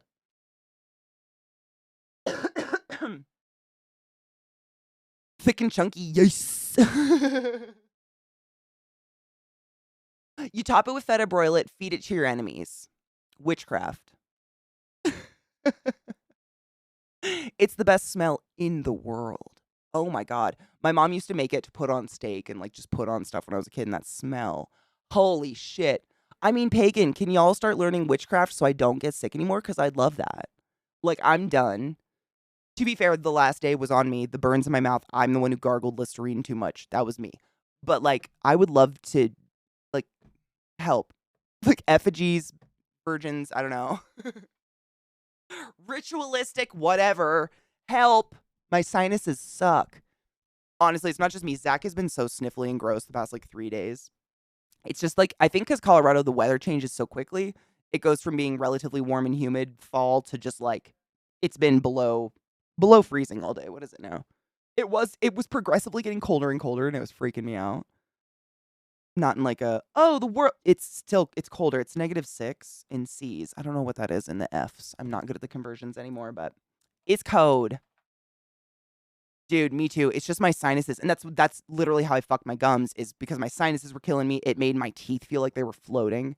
So I couldn't, like, chew on things because my teeth just felt so weird. So I was, like, mouth washing to just help take the swelling down out of my gums, and ended up existentially chemically burning myself in my mouth spaces.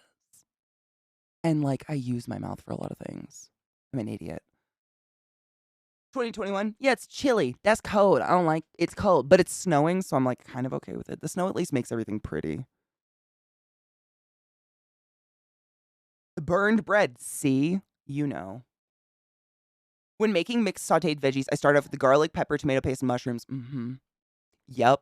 I usually throw in a shallot or a onion, like a little bit of onion if I can. I don't know why. I think I've just been trained since birth that has to happen. But that smell, it's like, I'll do that sometimes if I don't know what to cook for dinner. I'll just do that, and the smell, like, starts my brain juices, and it's like, now we know what we're going to do for dinner. And all I had to do was, like, fry some garlic and oil in a pan or butter or something, you know? What up, Zbot? How are you? Taco, thank you for gifting us up to Pagan God. Pagan God, use up always are the highest order. Go forth and be consensual in all the ways, and I appreciate you. Thank you, Taco. I know. Well, I didn't realize it got so cold here, honestly. I'm just trying to convince Zach there are other places. He likes it. I don't get it. Someday, though, I think we need to take a break. My dogs, both of them, are needy. Like, look at... I roll back far enough. Do you see what she does? Just does the half climb, not like the full, and just, like, sits there.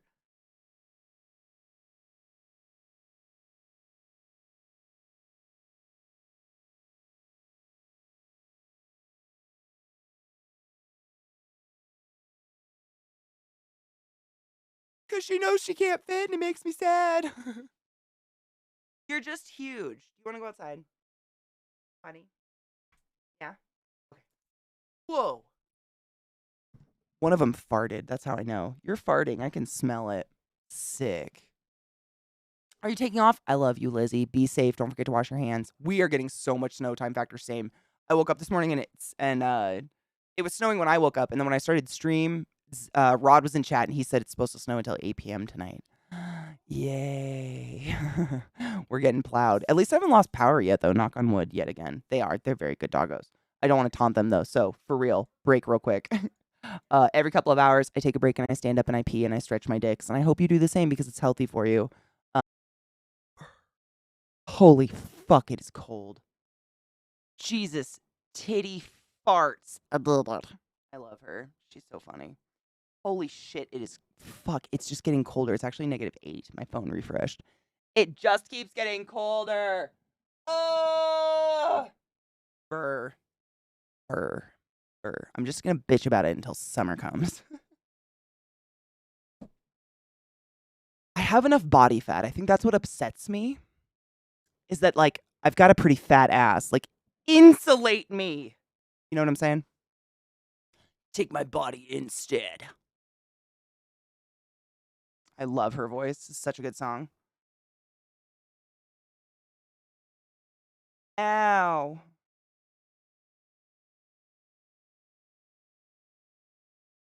What up, Jose? How are you? How is your day? I am cold and it's snowing. I worked at a Goodwill in my 20s. We had a winter where it was getting 20 to 30 below zero. What the fuck? Isn't that weather where your, like, eyelashes and shit freeze when you go outside because the mucous membrane? That's like pain. Mine, oh my god, can I steal that? My body fat's defective. I'm going to use that forever. I am not a thin person, and yet, brr. Doesn't seem fair. You know what I'm saying? Yeah, that's like when you go, exactly. I've seen pictures of runners who go running in that weather, and they have, like, literal icicles in their beard and coming out their nose and shit. That is ouchy weather. I don't know. I think the coldest weather I've ever been in was in Boston. It was negative something, and the wind burned. I had burn streaks on my face from the wind. It was great. Such a good scream. My body fat is also very defective. I don't get it. And I mean, I've been heavier. Like, I definitely had that freshman 75 I put on. Not any warmer at all. Still fucking cold all the time. Nothing has changed.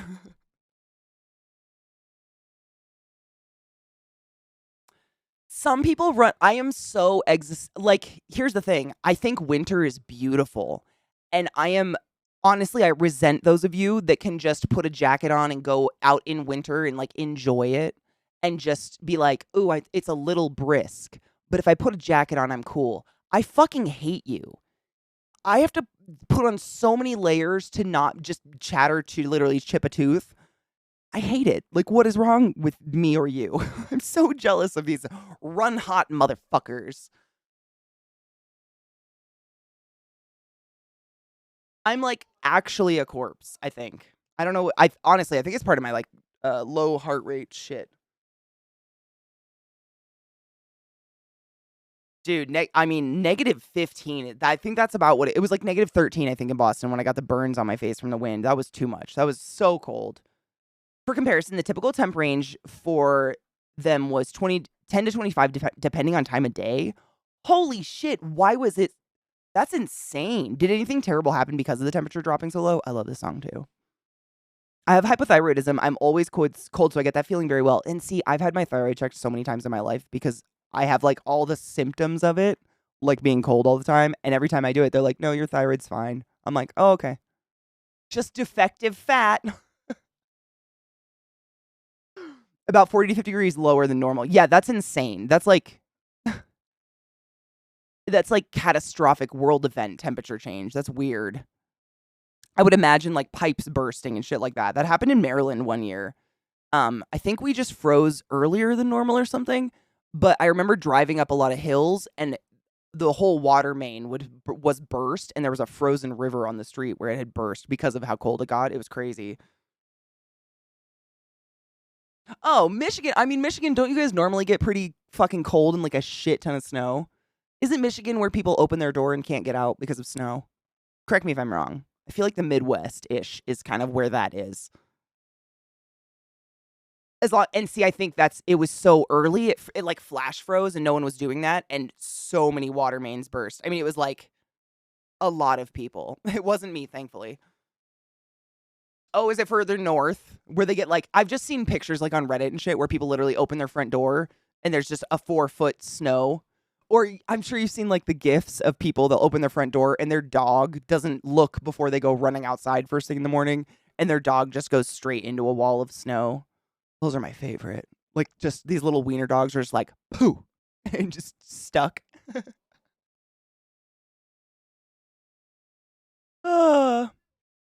Well, that's Canada. Yeah, I was going to say.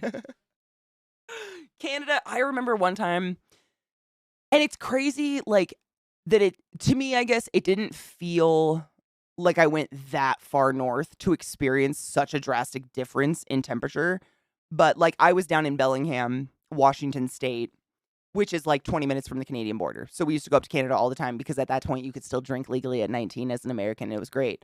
So we'd go up to Vancouver, we go up to BC or Richmond and shit for sushi in the day or hockey games. And one year I went with a boyfriend to BC has like I think it's literally just called like a suspension bridge, but it's part of a garden and you pay to go into this park and you can walk across this crazy long, very terrifying suspension bridge over a gorge that's just like blackness and terrifying deep foreverness down.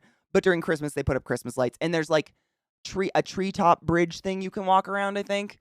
It's like treetop bridges you can walk around and there's Christmas lights everywhere. But anyways, I went up with like normal winter clothes on. Like it was cold in Bellingham, like, you know, in the teens and in the tens and stuff, like cold.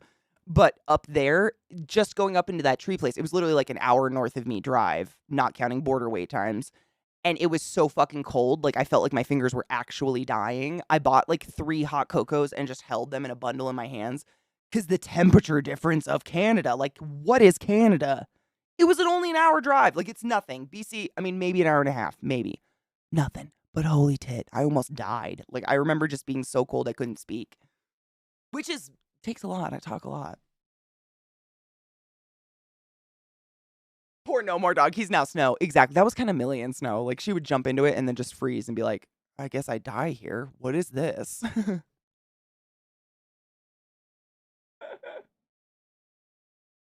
What's lake effect snow? You still can. A 19 everywhere except Quebec. 18 in Quebec. Why? Why is it colder in Quebec? Is it more north? My geography of Canada is terrible. I know like the west side pretty well. Over until you get to like Alberta and then I'm just like, isn't it just French? Oh, no, that totally Drinking, not the temperature, the drinking. Really? You can drink at 18 in Quebec. Is that because they're like more European? Is that like the European influence kind of thing? That's dope. Oh, I love this song. Devin Townsend's the shit. And this was literally, wasn't this like an ad for a pedal or something? Fuck, his voice is so good though. I didn't know that. So when I was graduating college, I heard, I don't know if this is still legit, but they were changing it in at least just BC to make it so if you were American, you had to be 21 to drink because so many people were getting in drunk driving accidents. Like kids would go up, drink at 19 and then try to drive home, and they were getting in like bad accidents and going through the border drunk and, you know, doing fucking stupid shit. Rightfully, they should have that right taken away. But when I was there, you could go up and get fucked. It was great. But we didn't drive home fucked. Lake effect snow is when warm, moist air from a body of water hits the cold air coming across it, creates big, fat, wet clumps of snow. Oh, that's so fucking weird. I didn't even know that was a thing. Crazy. Looks pretty, turns to ice. Oh, so it's like the slushy shit snow. That's kind of cool, though. That sounds like that sounds literally like Elsa's magic power. Was Elsa the lake effect? Me wonders. You know what I'm saying? Because she basically was like, the cold doesn't bother me anyway. And she like shoots sparkles across water and it freezes. Just saying. Elsa's the lake effect. Ottawa's right in the border between Ontario and Quebec. And kids from Ottawa drive 10 minutes to get into the bars. Fuck yeah. Who wouldn't? Who wouldn't? I remember I had friends in Canada when I was in high school. Because when I was in where I went to high school, the town I was in, it was in Kettle Falls, which is eastern Washington State, like the most northeastern corner you can get to. But it was also right on the Canadian border. So lots of crossover. We had lots of Canadian friends. Some people lived in Canada and would come down and go to school in the States for some reason. It was weird, and vice versa. But anyways, I think it had to do with where their parents worked. I don't fucking know. But I remember they would have their senior party, like their party when they graduated high school, and there would be alcohol. Holy shit, the link I just clicked from whomever is so bright. Wait. Apparently, I'm in line for PAX East badges officially. I don't know if I can go to PAX East, but I clicked that link and now I'm in line. Thank you, Andrew. PAX East badges are on sale, and if you click that link, you immediately get in line to buy them if you want to go to PAX East. So mine says my expected time to get tickets is in 2 hours. So if you're even questioning PAX East, maybe click that link. I'm honest. I was going to say that, Eliza. Normally I get offered a media badge if I don't just ask for one, which is kind of nice. And I would take advantage of that because I would have to travel, and that's expensive. I find like there's a switch. My head... Wait. There's a switch. There's a switch in my head that just makes sense. Makes me less comfortable in cold. Me too. Everything's worse when it's cold. I hate all of it. No, I'm the exact same. I don't like it. I want to be somewhere warm. I don't... But it's... convincing someone else that it's not... that it's a good idea is really hard. Me too, Eliza. They usually, but I haven't gone, I mean, since before COVID, so I don't know if I'm still on the list or not. We'll see. But usually I can just put my name in and be like, hey, if you have any extras. Many a late night strolls across that bridge at Leberton. To get beer at 10 p.m. Oh, God. Dude, exactly, CJ. Like, when you're already hurting and then your whole body starts to, like, clench down and shiver. Oh, my God. And that's basically what mine does. The moment I'm cold, every muscle in my body just clenches down and is like, I'm cold! And I just start to freeze. And I eventually get to a point where I can't talk because my whole body is, like, focused on shivering. I just do not hold heat. I don't know what it is. Broken. No heat at all. See, Ghetto, and that's the thing. Like, I'm not skinny now, but I've been 75 pounds heavier, and I was always cold no matter what. I think it's me. I don't think my body fat really makes a difference. I wish, but I don't think it does. Because I've been a cold creature since day one. It's been my life. My whole life is like, I'm cold. What's wrong with you? Put clothes on. Okay. I'll just invalidate my severe discomfort. Fuck you. I've wondered it my whole life, Liza, but like being diagnosed with it doesn't do anything. Like there's nothing to do about it. It's just a tendon that tightens up in your wrists and cuts the circulation off to your hands and feet. Like what am I all of me is cold, just not just my hands. Like my arms are usually this part of me is my kryptonite. Like if I can get my arms covered, I'm usually okay. But the moment my arm, like my bicep gets exposed to cold air, it's a shutdown period. Like my whole body just goes terrible. Well, maybe that's possible, Ghetto. I can't discount that. We would drive into Wisconsin all the time to get booze because they closed their liquor stores a couple later than MN. No shit. We were like 30 minutes. That's so interesting. There's like a statewide closing of liquor stores time. Same, Lilac, honestly, like multiple times a day I roast my hands and like the hottest my sink can run water just to get feeling in them again so I can like pack a bowl without being uncomfortable. I used to do it all the time when I worked at the hospital. I worked night shift. And so, like, multiple times a night, I was going into patients' rooms and absolutely putting my hands all over them. And so I would gel up before you go into the room, and then I'd wash my hands, and I'd wait for the sink to get boiling hot, and I would cook my hands. Because if I didn't, 9 times out of 10, I would go to, like, listen to breath sounds, and my patient would be like, ooh, ah, ah. And I'm like, I'm sorry, I'm not a corpse, I promise. So I would, like, cook my hands just to not, like, burn their flesh with my cold fingies. It's the worst. I sit on my hands a lot or I put them between my legs. Like I always have my hands between my thighs because it just keeps them like to the point where I can still feel the tips of them because otherwise they're just so fucking cold. I can't feel them. This is my 24/7 stance pretty much. Have you ever heard of pain alone that can cause you to shiver? Yes. Actually, CJ, I learned about that because of my dogs. Not even shitting you, way back in the day, I had 2 pugs, and one of them, I found him one day just sitting, wasn't crying or anything, but he would do this. And just look at me, and I was like, oh my fuck, my dog is poisoned, they ate something weird, they're gonna die. I take him to the vet. Turns out he had jumped off the couch and twisted his spine, which is something really common in little dogs. They act like cats, but they're not built like cats, so they hurt themselves. He had jumped off my couch and hurt his back, but it's instinctual for dogs not to cry when they're in pain because it attracts a predator to fucking eat them. And so it's a natural like instinct. If your dog is crying, the pain is so bad, they'd rather die to a predator. Think about that. What the fuck? Like that's basically if they're crying from pain, they've said, I'm done. I'm ready to die. That's fucked. That's why they shiver. But I learned about that. Like humans can do it too. Absolutely. Right? Me neither. So now I watch my dogs. Like your dogs will not, like they'll limp or something like that, but they usually won't cry unless it's so fucking bad they can't function.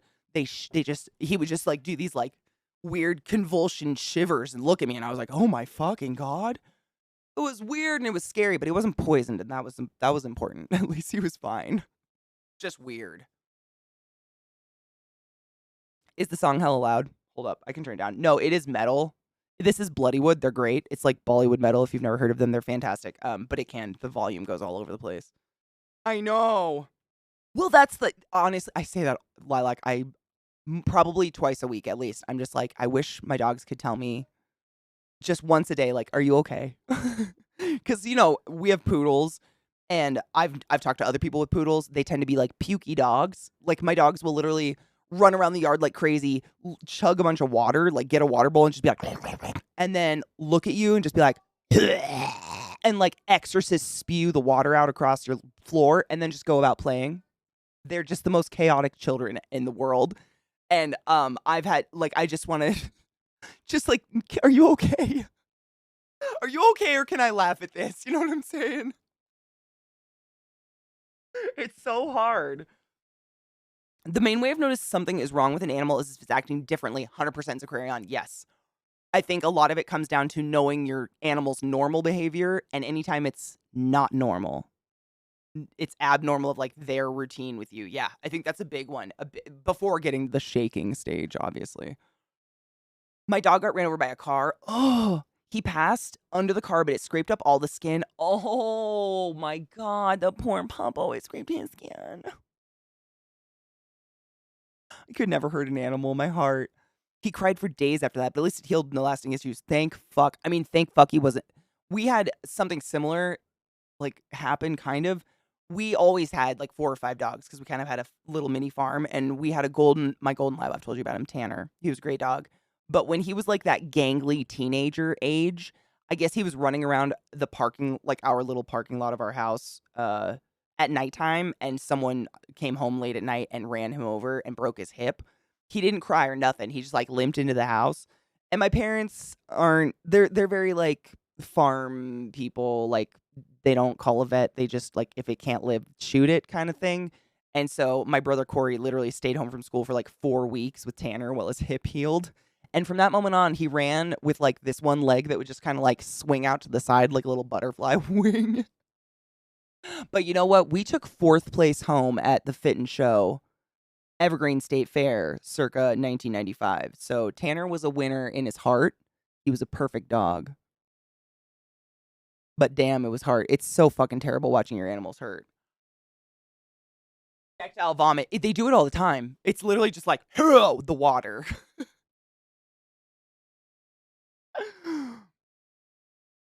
Dude, we have the buttons and they kind of freak me out. I haven't turned them on yet. Electronics that speak freak me out. Tanner was a great dog, but he did have a funny, like, if he ran, just one leg kind of, like, went out to the side a little bit more than the other one. You know what I'm saying? It was a little not straight, but he was great. He healed. He was fine. It was tragic, but, funny. It is. I'll swerve for a squirrel, too. You know what's funny, though? I no longer swerve for deer. Deer can fuck themselves. I've been hit by so many deer at this point, I kind of want to hit one. Like, I don't, but I do. You know what I'm saying? Like, I don't want to fuck my car up, but I feel like I deserve some retribution at this point. The amount, like, I drove around in that little Saturn LS for a long time, actually, all through college, like, at least 10 years. I drove that little Saturn LS, and originally, it was like this dark plum that basically looked black with, like, a purple shine if it was in the sun. And by the time I passed it on to my sister, every fender was a different shade of black. Like, one was, like, the bronzy black, so it was still a black fender, but, like, in the light it shined bronze, where the rest of the car shined purple. Every single fender and my hood, all different colors from the amount of deer that hit me from the side. Fuck those dumb bitches. They're pretty, but god damn it. And they're trying to, like, either kill my car or fuck it. That's the confusing part. Like, what? How do deer live in the natures? I don't know. Cheers.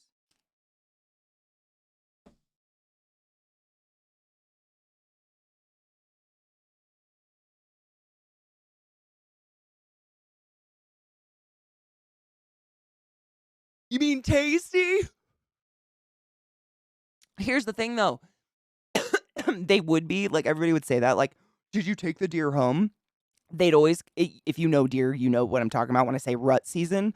When deer go into rut, the male deer, the bucks, their neck swells really big, and they start to secrete these really smelly pheromones, and their eyes get all bloodshot, and they stop eating, and they just go into this sex-crazed mania, where they'll fuck a whole bunch of females, and then keep them in a cluster so they can just continuously fuck them until they're not in rut anymore. And if anything comes near those females, including your car, they will try to charge it. And they snap their own fucking neck. If you've ever seen those pictures of, like, a deer head stuck in the windshield of a car, all the horns and the body, it was a deer, like, protecting its, they're so stupid and scary. Like, I grew up in, like, eastern Washington State, middle of nowhere, where there's wolves and cougars abound. And I was never warned about any of those. It was the only time my parents would say, don't walk in the woods at nighttime, was during rut season, because a deer will kill you. They are so fucking wildly nasty. But all those pheromones that make their neck, like, swell up big and make them stink, make the meat shit. So, like, even if you manage to not burst an internal organ when you hit one with your car, they taste like garbage. It's a waste all across the board, is what I'm saying. Just a sucky situation. But even, like, my stepdad had a red and white striped Ford 350 with a fucking air horn on the top. No shit, that you could pull a string on the inside and it would be like, Mwah! It was the most extra fucking redneck farmer truck ever. but we were driving between Kettle Falls and Colville, which is like this little 15-mile stretch of nothingness. And I shit you not, like a 4-point buck comes bounding out of a field into my dad's Ford 350, like red and white striped 350 truck. Just pummeled it, snapped its neck. We watched it like rolled in wrong ways across the highway behind us, but we were going like 50 miles an hour. That's how fucking dumb they are. It's just dumb. Like, fuck the sheep thing. Don't be a deer. Because damned, are they suicidal? I don't get it. It's wild. They are. No, they totally are, Rip. They're so dumb. Deer, I don't get it. I've probably been the sole proprietor of many deer, probably 7 deer deaths, and I've never, not once did I hit a deer with the front of my car, and I've never killed one hunting. It would always just, middle of the night, just come fucking charging into the side of my car. So the best you can do is, like, shoot it if it's still alive, but they never are. But even, like, because of... Hail Satan. Not because of Hail Satan, but because of where I grew up, when you take driver's ed, one of the first things you learn is never swerve for a deer, don't brake for a deer, don't kill yourself for a deer. Because chances are, 9 times out of 10, if you're driving at nighttime or in the evening, there's a deer in the road. And so many people try to swerve around deer and end up driving off a cliff and killing themselves. That's one of the first things they teach you. It's really fucking maniacal, but they're like, hit the deer. Like, if you see a deer far enough ahead, like, obviously slow down and stop if you can, because there's always more than one deer. That was probably lesson number 1, honestly. There's always more than one deer. If you see one deer cross a road, stop. Don't keep going. There's another. They don't chill alone, deer or pack animals, or herd animals, or whatever the fuck you want to call them. And then never swerve for one, because it's not worth killing yourself over a deer. There's so many. I hate them. They ruined my cars. Can you tell I'm a little pissed?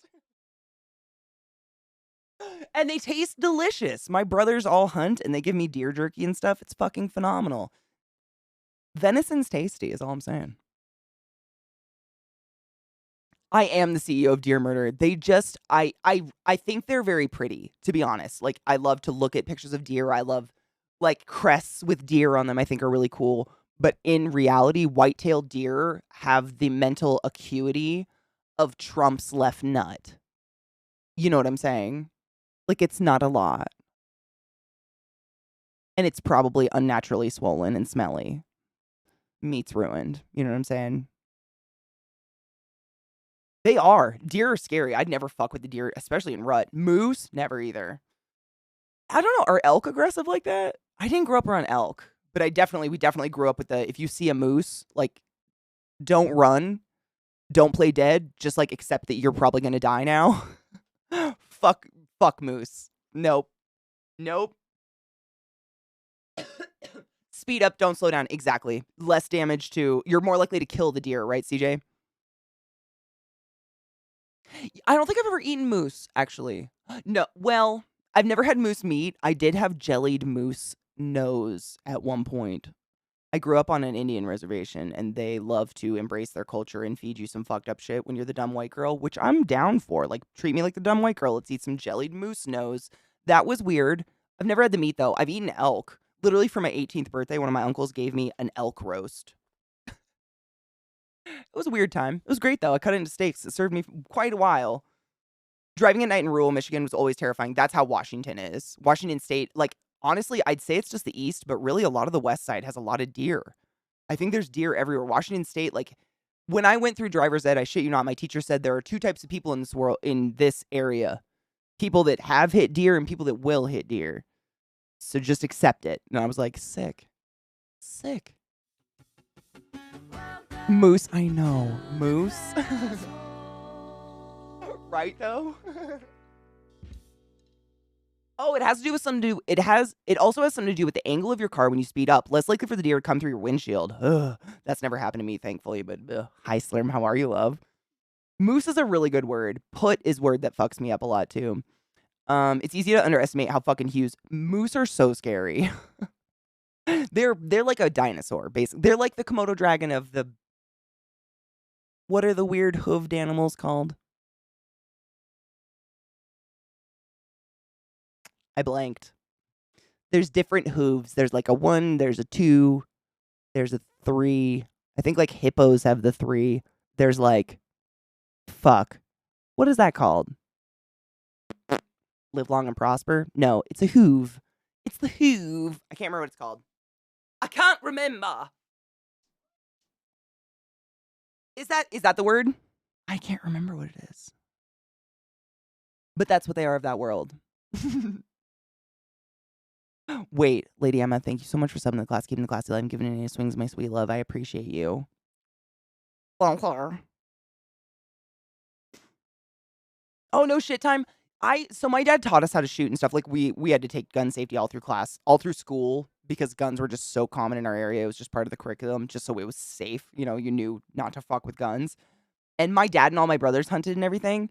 And honestly, like, because of my own like mental instability, the loud fucking crack of a gun, I can't come out of the adrenaline and I just die.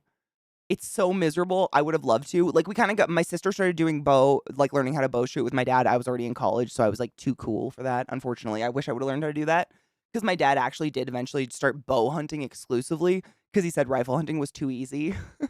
He's like, all these bitches sitting in a tree stand shooting things with rifles. It's like shooting fish in a barrel, according to him. Who knows? But he bow hunted mostly. I wish I would have gone into that, but for some reason, like, it's something to do probably with like my weird bipolarness or something. But the crack, like the loudness of when I shoot a gun, you know how everybody gets that. That's why people like shooting guns. Your adrenaline spikes a little bit, but most people, it'll come down and then you shoot again and it goes up and you're happy and then it comes down. Mine just keeps fucking going forever until I feel like I'm having a panic attack. And I'm not afraid of guns. Like, I've been around guns literally since I was born with very mature, responsible gun owners. It's just the noise. I just like, my body gets excited, and then excitement and that like that adrenaline good feeling turns into just like, I'm having anxiety now. And it never stops. It sucks. I wish, but I really wish I would have gotten into bow hunting. I have very weak arms. Probably would have been for me. Like equine horses. Yes. Is it cloven? Is that what this one is? Do camels have hooves or are those toes? See, because hippos have like that 3-toed thing. Is that a hoof? Eternal Nocturnal.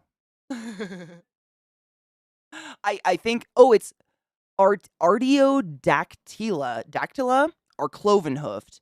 Perissodactyla are odd-toed. Oh! So does a hippo technically have... Hippos have the 3, right? And then deer have 2. Horses have 1, technically 2 because they have a little thummy thing, but technically 1. You know what I'm saying? Does an elephant have technically a hoof, or is that a foot with modified toes? Interesting. Now all I'm thinking about is animal feet. You've ruined me.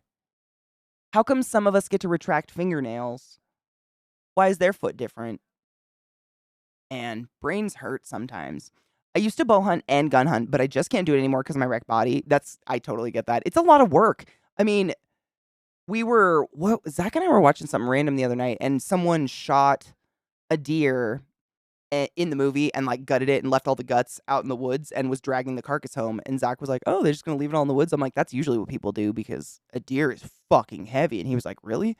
I've hunted. I've never shot anything, but I've been with my brothers and stuff. And I don't think people realize how much work it is to get, a potentially 300-pound carcass home, and the hiking and the climbing into a tree if you're in a tree stand, so on and so forth. Like, it's physically exhausting. Shoot, pup indica, shoot, indica. I think that may make the shooting unsafe. Maybe. A camel has 2 toes with a small hoof. Oh, they look like a nail on each toe. Oh my God, shut up. And is that like a hippo too? I think hippos look very similar. They have like that little 3-toed thing going on with like a hoof. So camels, hold up. So what Suffocated says is a camel has 2 toes with a hoof at the end of each toe that looks like a nail, but it's a hoof because it's fully encompassing, right? Or something. There's something different about a nail and a hoof. That's fucking weird. What? My brain. It's just like Red Dead, right? Just cut it from the butthole and throw it on your horse. Exactly like that, yeah. And then picking all the buckshot out before you cook it. Oh my God. One year, I don't know why my dad did this, but he wanted to hunt our Thanksgiving. He wanted to hunt our Thanksgiving turkey that year. And he decided to use like a shotgun or something. And bless his heart, like he blew the head off. So my mom was like, okay, like I'll try to cook it. And the meat was every inch of the bird was littered with buckshot. And my mom, like, she's kind of like me when something's going wrong. Like, she doesn't want to hurt anyone's feelings. She just starts to manically smile. And so she was like, well, girls, we're going to cook the bird. It's going to be fine. It's like picking fish bones out. It was fucking terrible.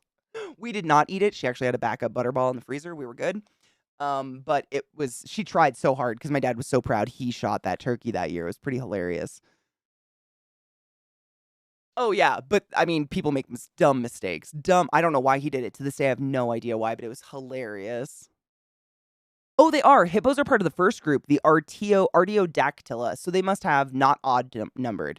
I think it's because they have 3 and they have like a little thummy one, right? Kind of like horses have that little nub in the back. Oh, she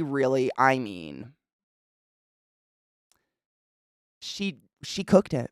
She straight up, I mean, one year, I'm not even kidding you. We owned a motel for a very, very short amount of time. It was a weird, like, she tried saving my biological dad. He was raging alcoholic, got fired from his job, became a worse alcoholic. And she was like, what if we have a job where he can work from home and he doesn't want to drink? It was worse. He drank himself to death. Long story short.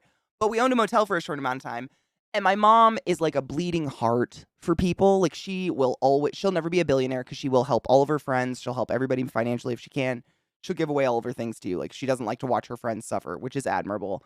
And so once in a while, people would come through. We owned a motel, literally like a hunter's motel. I have pictures. My mom has pictures of me as a child, like a 3-year-old running around the motel parking lot with a deer leg that like a hunter just cut off and gave to me because he thought it was funny, like just the bottom knuckle with the hoof on it. And I would run around the parking lot breaking all the glass puddles in the wintertime that had froze. Like, it's sick. I grew up in a strange way. But anyways, if people would roll through, we lived in a very, very small town. Not as small as Kettle, but small. It was called Chewelah. And people sometimes literally would roll through in the wintertime and have nowhere to go. And in small towns, you don't see a homeless population. Homeless people usually live in cities because they can find somewhere to live under or something like that. And so my mom would give people a room in the motel if we were slow enough on trade. And the sheer amount of times I remember my mom, like it was super weird. It was like one of those like 1-level hunter motels. So basically like rooms 1 through 15, just a strip of them. And then we had an RV park off the back.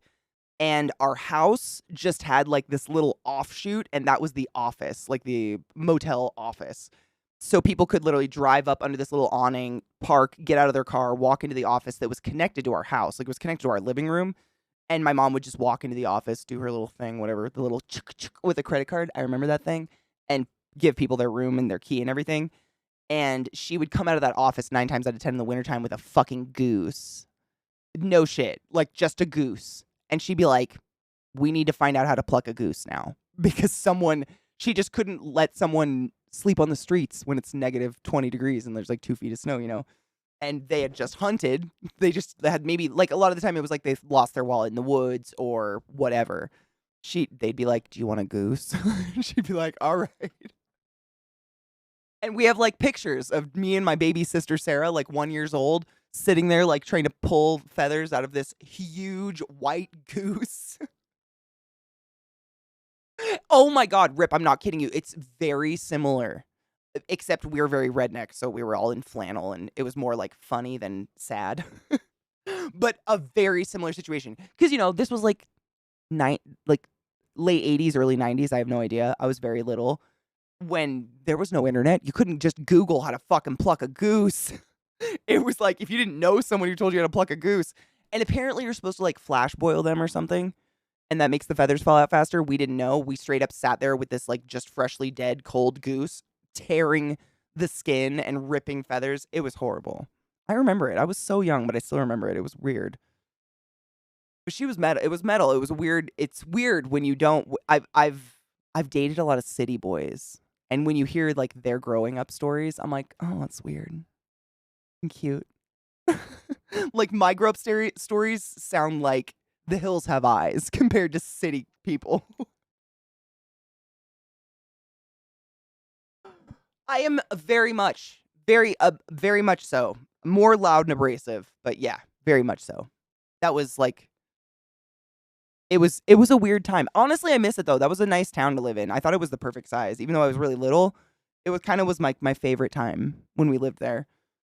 I always had friends. Like there were always kids in the motel, so I always had friends to play with. And we had a pool and a jacuzzi and like a laundry room with a ping pong table. So there was like always people to play with. I always had friends.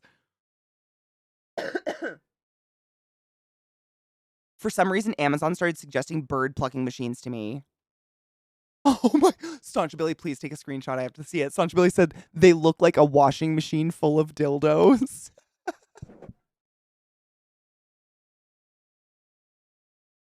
What even?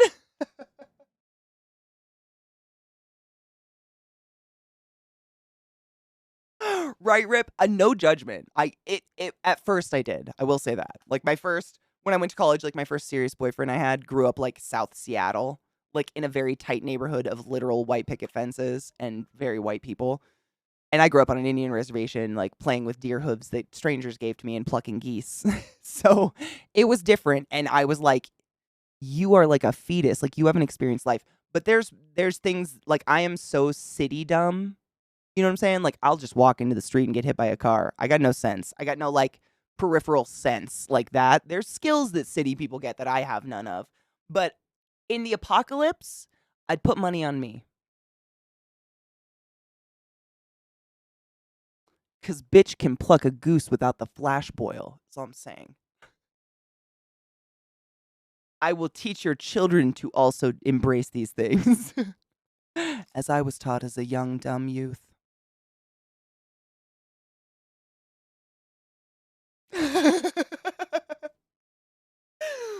Did you ever think in your life you'd get to type a sentence like this? You could at least pluck a goose without a dildo washing machine. When do you get to type something like that? Ever? It's kind of elegant. It's life skills, is what I'm saying. It can also stitch you up with pretty much anything. When murder's on the table and anything goes, the odds change. It's true. This is true. I wouldn't, like, I'm not very good at a con because I get anxiety, but, like, I could probably protect a small community of people in the post-apocalypse because I don't really have a problem with death and people and those together. You know what I'm saying? Like, when morality goes out the window, like, I can be valuable. Bad Katie! I'm just gonna smoke drugs about it.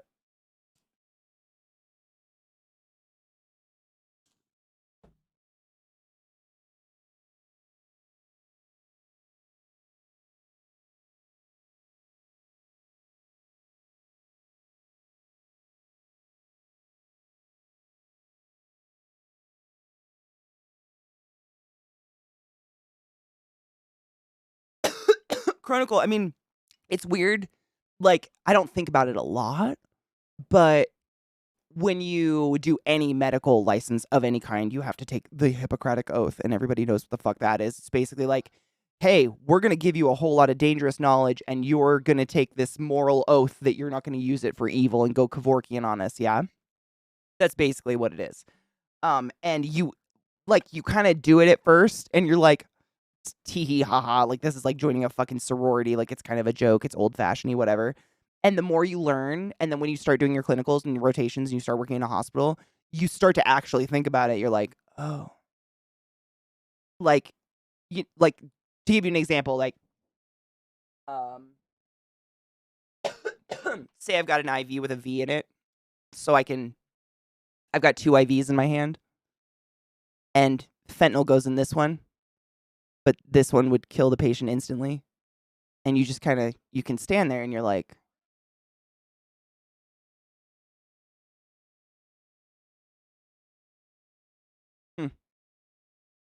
and go about your day, you know what I'm saying?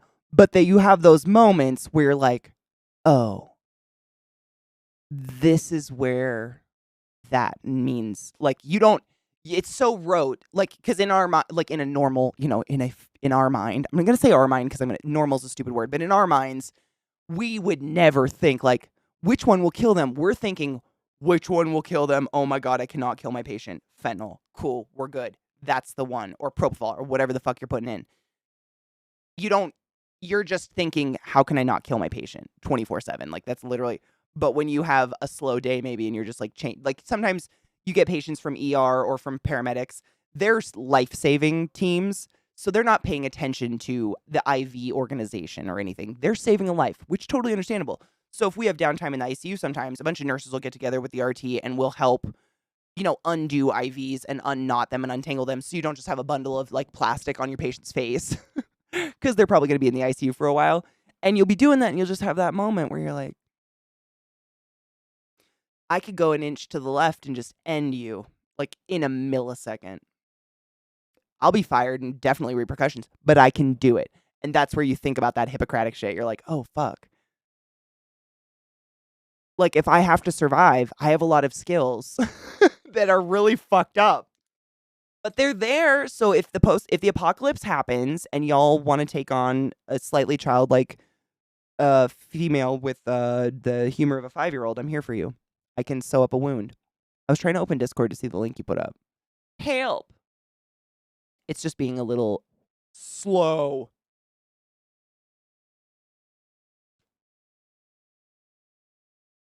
Oh my God, oh my God. This is the defeatherer. I'm fucking deceased on that.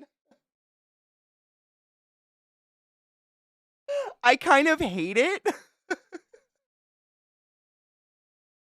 It was just like rubber.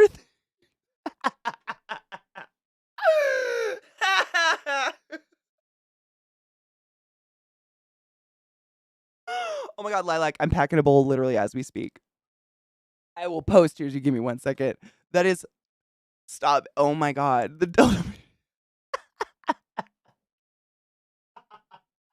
I didn't even think about my lick face still being there.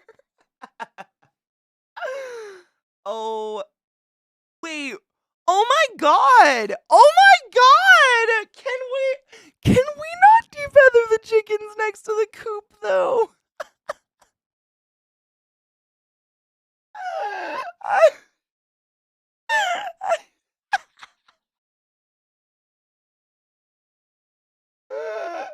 What the fuck? Oh, clearly, but I feel like we're insinuating an idea that it's not good.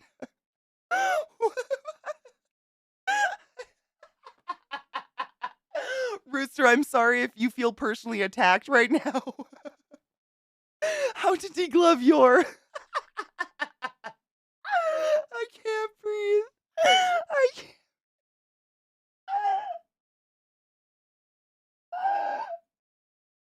That is so fucked. That is so fucked. Amazon, how dare you? Chick is just sitting there watching their brother. What is happening to Tony? I cannot breathe. I can't. I can't breathe. That is $600 barrel of dildos, my dudes.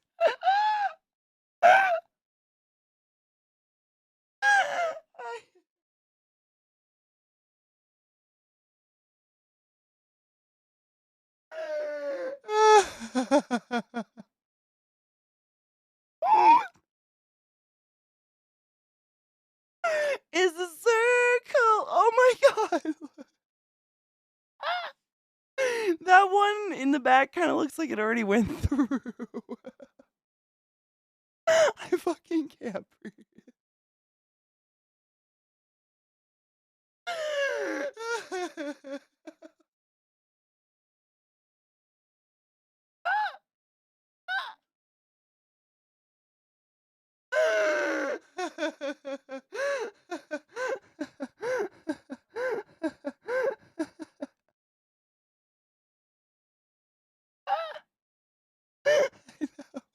It looks like I'm so excited about this.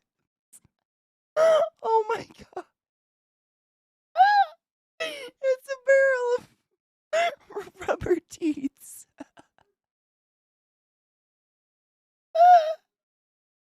I can't.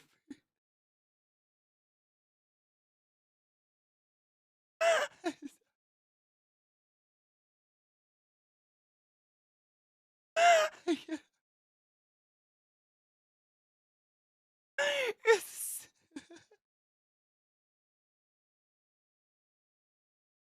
oh my god. What the fuck?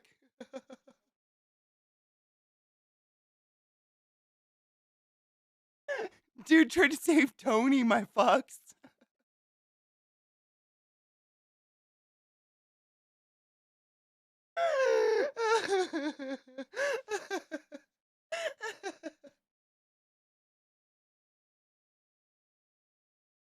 It's so funny.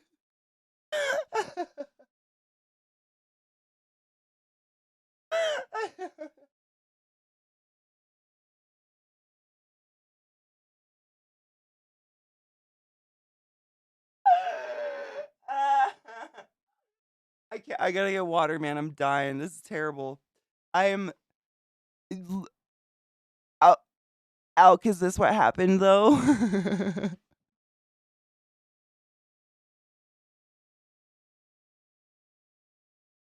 I'm in so much abdominal pain. That is the funniest shit I've ever. Oh my god, Alk. So this is apparently to defeather like a chicken or some shit. But I shit you not, it's literally like a wash machine full of rubber nipples or teats or some shit. But check the advertising for it. It's just like really fucking maniacal.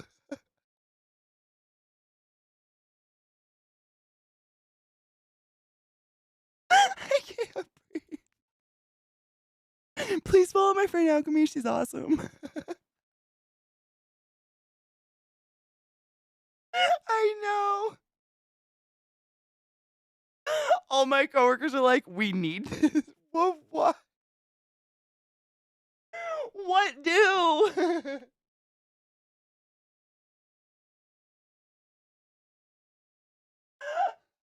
Oh my god. I didn't even read it. I didn't. I was just noticing that they made all the chickens watch. I didn't.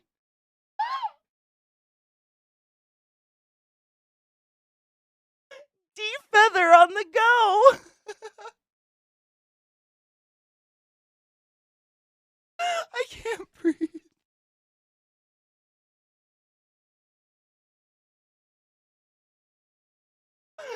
What the fuck though?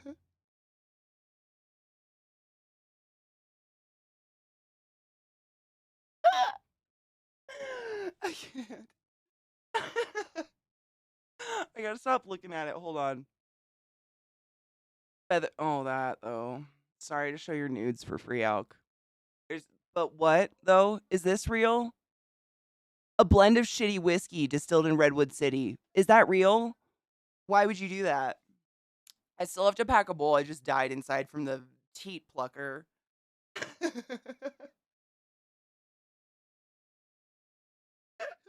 So funny. That is a sex toy. Right? 50% of the time, it works. Every time.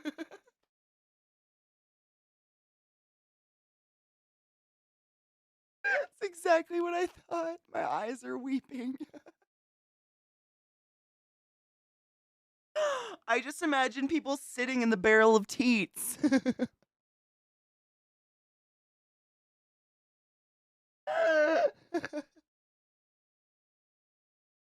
I'm afraid I'm gonna inhale water.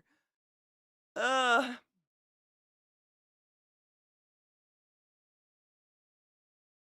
that is a bear. Why did? I mean, have you ever searched a barrel of teats? Perhaps.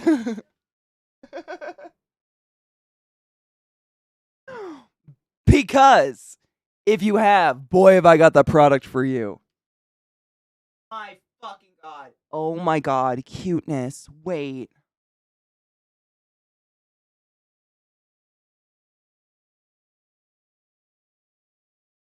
Oh my god. Did they just nudify your puppy in winter? Oh my lord in hell. What? What's that called? The high and tight? The fuck? Oh, I'm so sorry. The poor pupper needs a coat for their shame and their cold. Ah, the old panther piss. I mean, there's Steel Panther. Steel Panther could be Steel Panther piss, and it would honestly be very appropriate. I mean, honestly, they nude it. I mean, it's like getting a shave down. It's the high and tight of the pups. Like, what happened? Did they have an excuse? Still, I have to say, still the king of our lives. Still a perfect pupper, beautiful in all the ways, deserves every cuddle, kiss, and all of the love, every ounce of it. Spoiled rotten. Still have to say that. In no way is anything wrong with said pupper, but there is a distinct shave down on said pupper. Good lord. For winter though, my lords. That's not the way we do it. I mean, you should call them and be like, "Do you supply a jacket after you remove my dog's jacket they grew?" Millie used to shiver so bad. Especially when she was young and like really lean and skinny. She would go outside and just be like, and I used to get little jackets for her. She was cute. I got made fun of endlessly, but you know what? That's okay. She was cute as fuck and she had a perfect life and you could suck my dick. Oh, is he shivery? Does he seem cold? Did he have like mats or something? It just seems like a very severe grooming. Like, Jesus. They don't even go that hard on the poodles, to be honest. I kind of in the summertime wish they would, but they don't normally. I'm still packing a bowl. I'm sorry. I suffocated myself on that hilarious bin of teats. You know that people have spent $600 on a washing machine full of teats. That's what that means. And that has happened.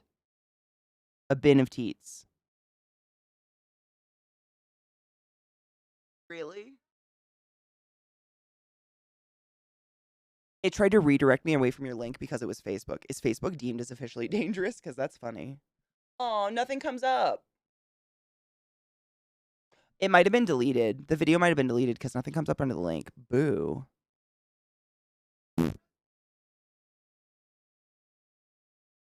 I don't know why. Oh, Kelty. I never made them for Millie, unfortunately. I was not skilled in the ways.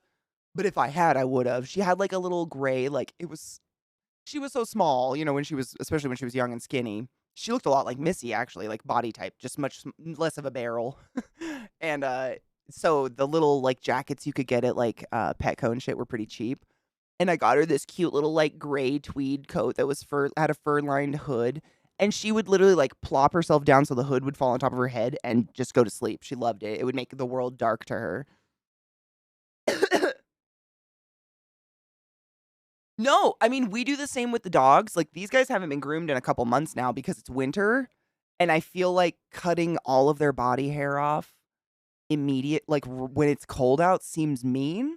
Like, I brush them and I bathe them in our bathtub. I give them really good baths, so it's not like they're filthy. But, like, damn. He always looks like a rat. Oh my god, he's the cutest rat ever, though. I'm very pro rat. That's not going to turn me off. Missy has the pumpkin one. Cute. I think I have pictures of Millie in them somewhere. Someday I'll have the courage to dive through all my Millie pictures and not just bawl my fucking eyes out continuously the whole time. I thought there was a spider on my ceiling. There was not. Speaking of spiders, though, I think tomorrow might be a feeding day for those that like to watch the tarantulas nom down. Because, like a week ago, I got a bunch of hornworms, and they're like ripe and huge and fat and ready for feeding. And my spiders are probably ready for the foods. So if you like to watch spider feedings and you want to come hang out, I think tomorrow I'll try to do that and I'll try to set shit up. And by set shit up, I just mean get something here so I can put the spider cage like at eye level. Gaming Kate, how are you? I'm freezing. How are you doing? Oh my god, Kelty, no rush, but I would love to see that whenever you have time. The feeding times, I love watching them take down. Like, to me, it's like being a kid throwing a potato bug in a spider web, in the woods. It's just way more controlled. And I don't have to throw it in a spider web, which is nice. I can literally just like ploop. And hornworms, if you don't know what they are, they're like these not lime green, they're like Tiffany green giant fucking caterpillars that turn into a huge moth called a hawk moth. But they're really good for getting a good hydration boost in spiders that don't like to have water. They like to fill their water dish with dirt, like cunts. They are. Do you want to see them? How big they are right now? They're not the biggest. I haven't let them get huge because I only have like 3 tarantulas that will even take down a full size hornworm. So they're like, I don't know. They grow so fucking fast. It's really hard to say.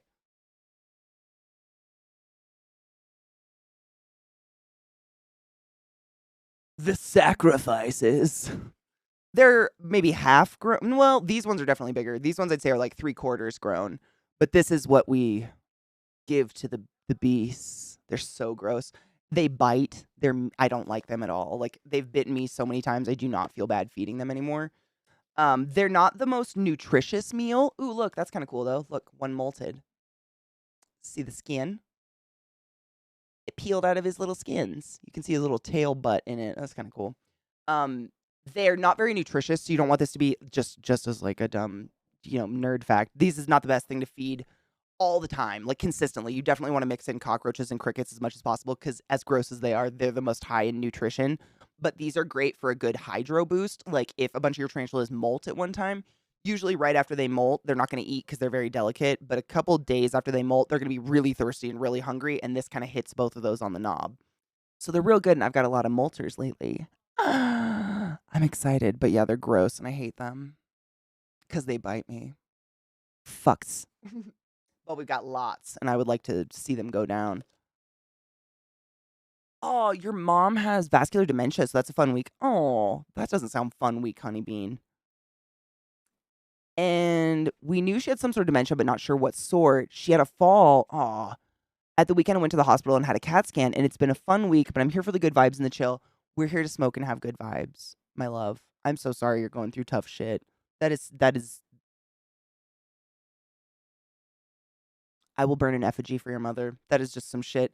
Dementia is my worst fear. My Nana kind of started to forget things and sort of get spacey towards the end, and it's a horrible. My heart goes out to you. That is the worst ever, and I love you. Cheers to your mama and you, and your hearts, and your heads.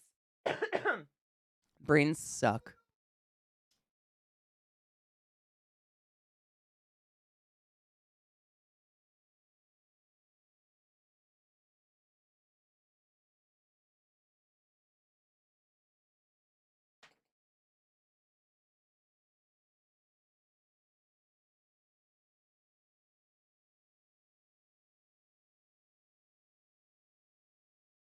My bowl was clogged. I had to unclog it. Sorry.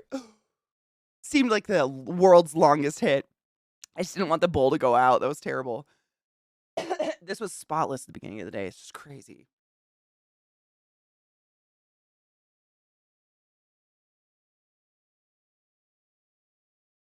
I swear to God, I showed everyone this at the beginning of stream. It was crystal clean. It is insane how goopy this shit gets so fast.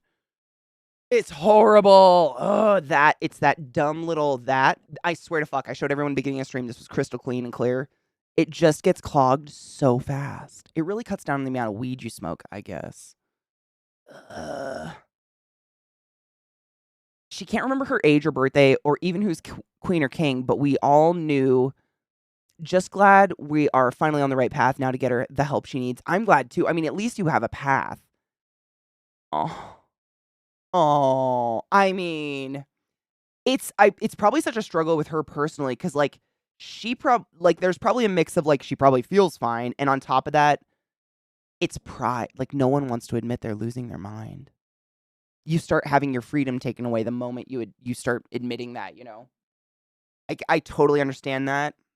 It's got to be such an emotional struggle for like everyone involved, including your mom, and my heart. I mean, good for her, except now, you know? Like, I'm glad she's a proud ass lady, but like, now's not the time, mama. You know what I mean?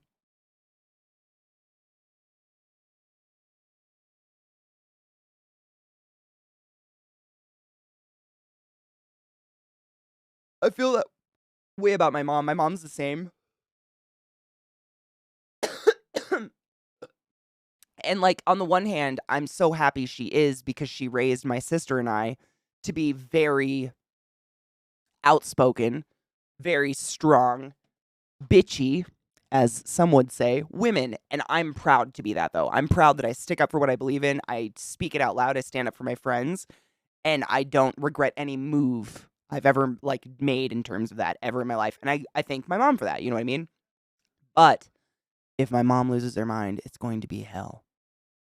I'm going to get to deal with me as a child, but it's going to be like her as an adult. You know what I'm saying? Oh my God.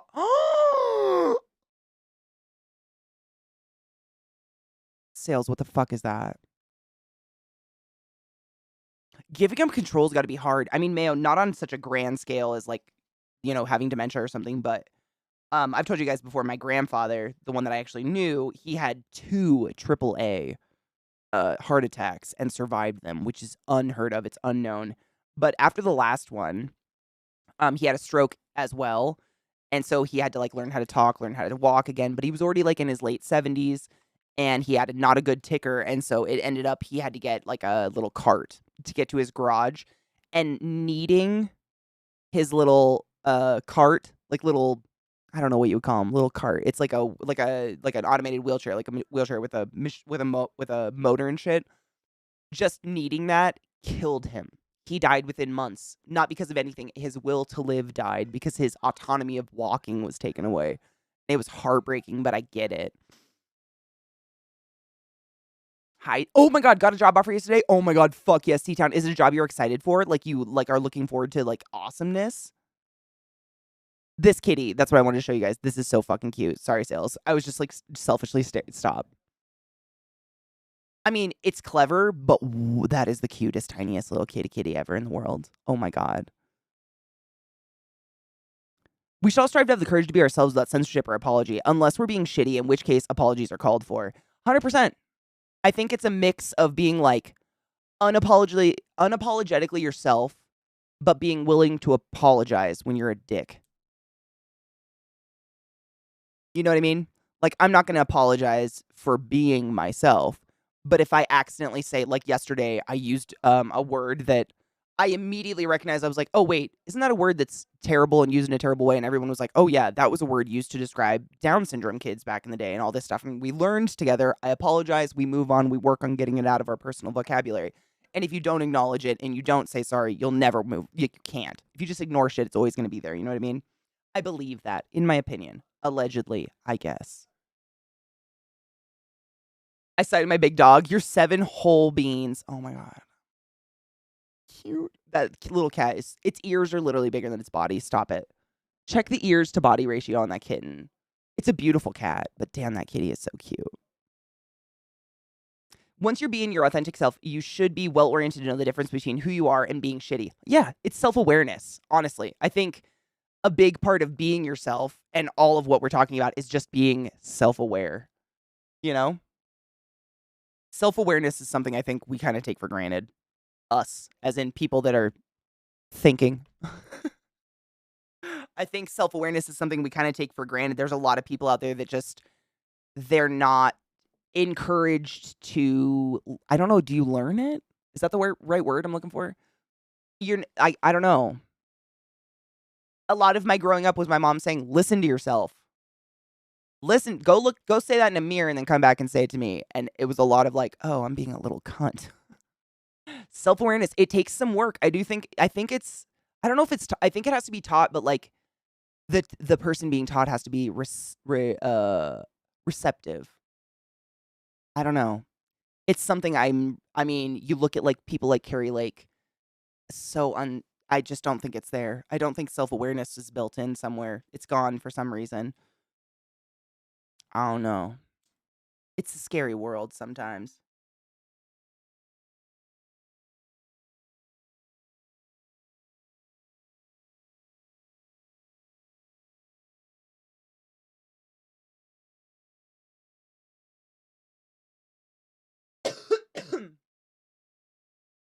This type, it's not genetic. Good. I'm glad. Good.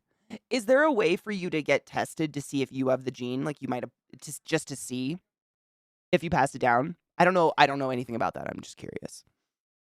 I know there's a way to check for like the BCA, like breast cancer gene. I know there's a couple other genes they can check for. The biggest thing as a parent is helping my kids with self-awareness and standing up. I think that's awesome.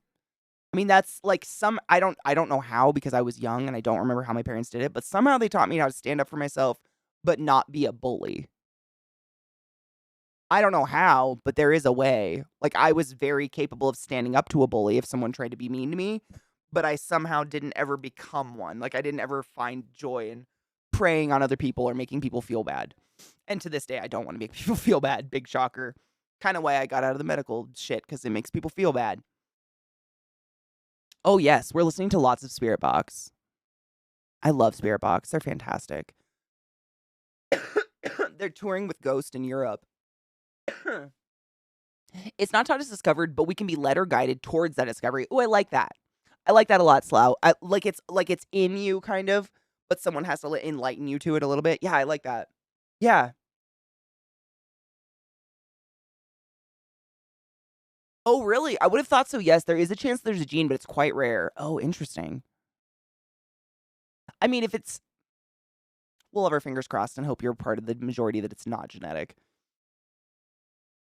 I used to just chat shit back to mine, and they were like, whoa, and left me alone. They don't like to pick on the ones that fight back. 100% yes. Yes. You're not prey if you fight back. But you don't have to, like, literally fight.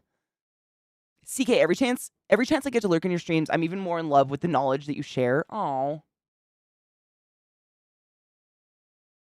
You owe me nothing because I have your friendship and Missy's friendship, and that's all I want. But thank you.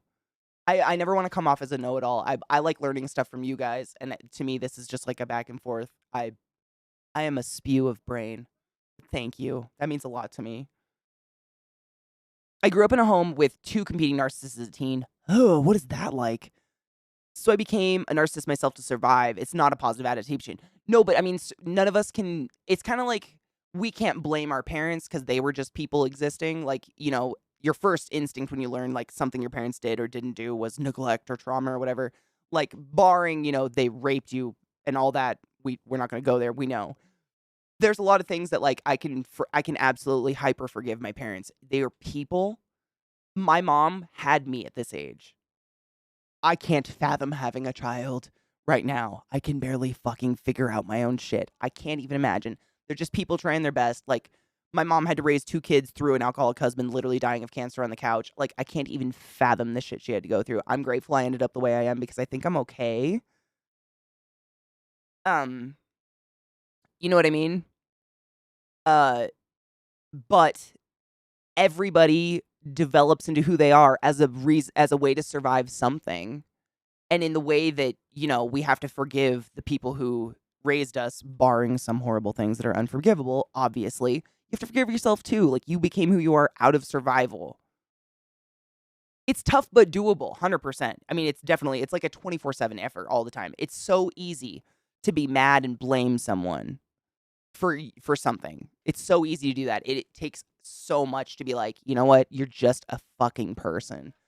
Thank you for keeping me alive and not hella fucked up. You know what I mean? Like, I don't have an urge to hurt people. I'm glad. I've never wanted to, like, get weapons. That's great. I'm real glad I don't have those. I love people, and I believe love is love. I'm really glad my mom raised me to be accepting of humans. Like, there are things I'm very grateful for, and I try to focus on that shit because it's just, like, I don't want to die resenting stupid stuff I can't do anything about. Thank you, Rooster. I know. I'm so jealous. Wait, they have a US tour? Wait, they just announced a US tour, like, together? Like, Ghost and and Spirit Box or Spirit, because I just want to see Spirit Box. I've seen Ghost. I would love to see them together, but honestly, I really need to see Spirit Box. I'm gonna write that down. Hold on, I need to make myself a note so I search after stream, because I will definitely be seeing when and where they're going, because I love them. Oh.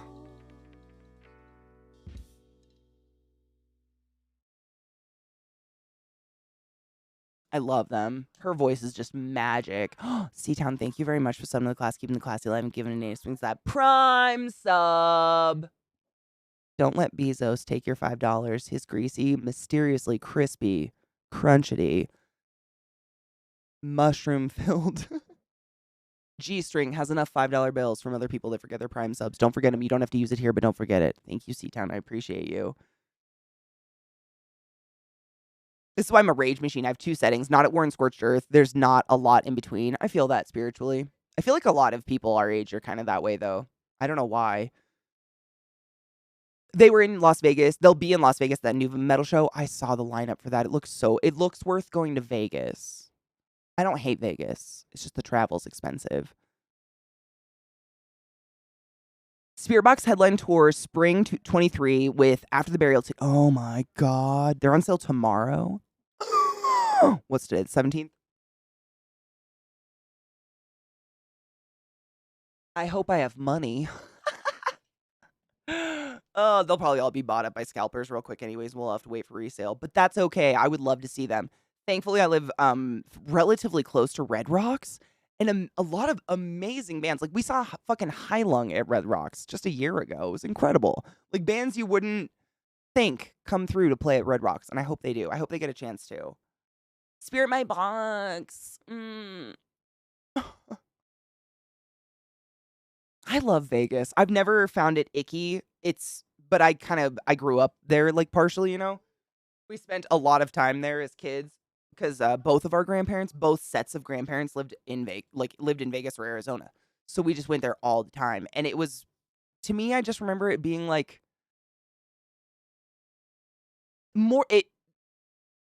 we would mainly stick to the Strip as kids. Like, me and all my cousins and siblings, we would just, like, run around like a little pack of wild rednecks in Vegas when we visited, because that's what you do.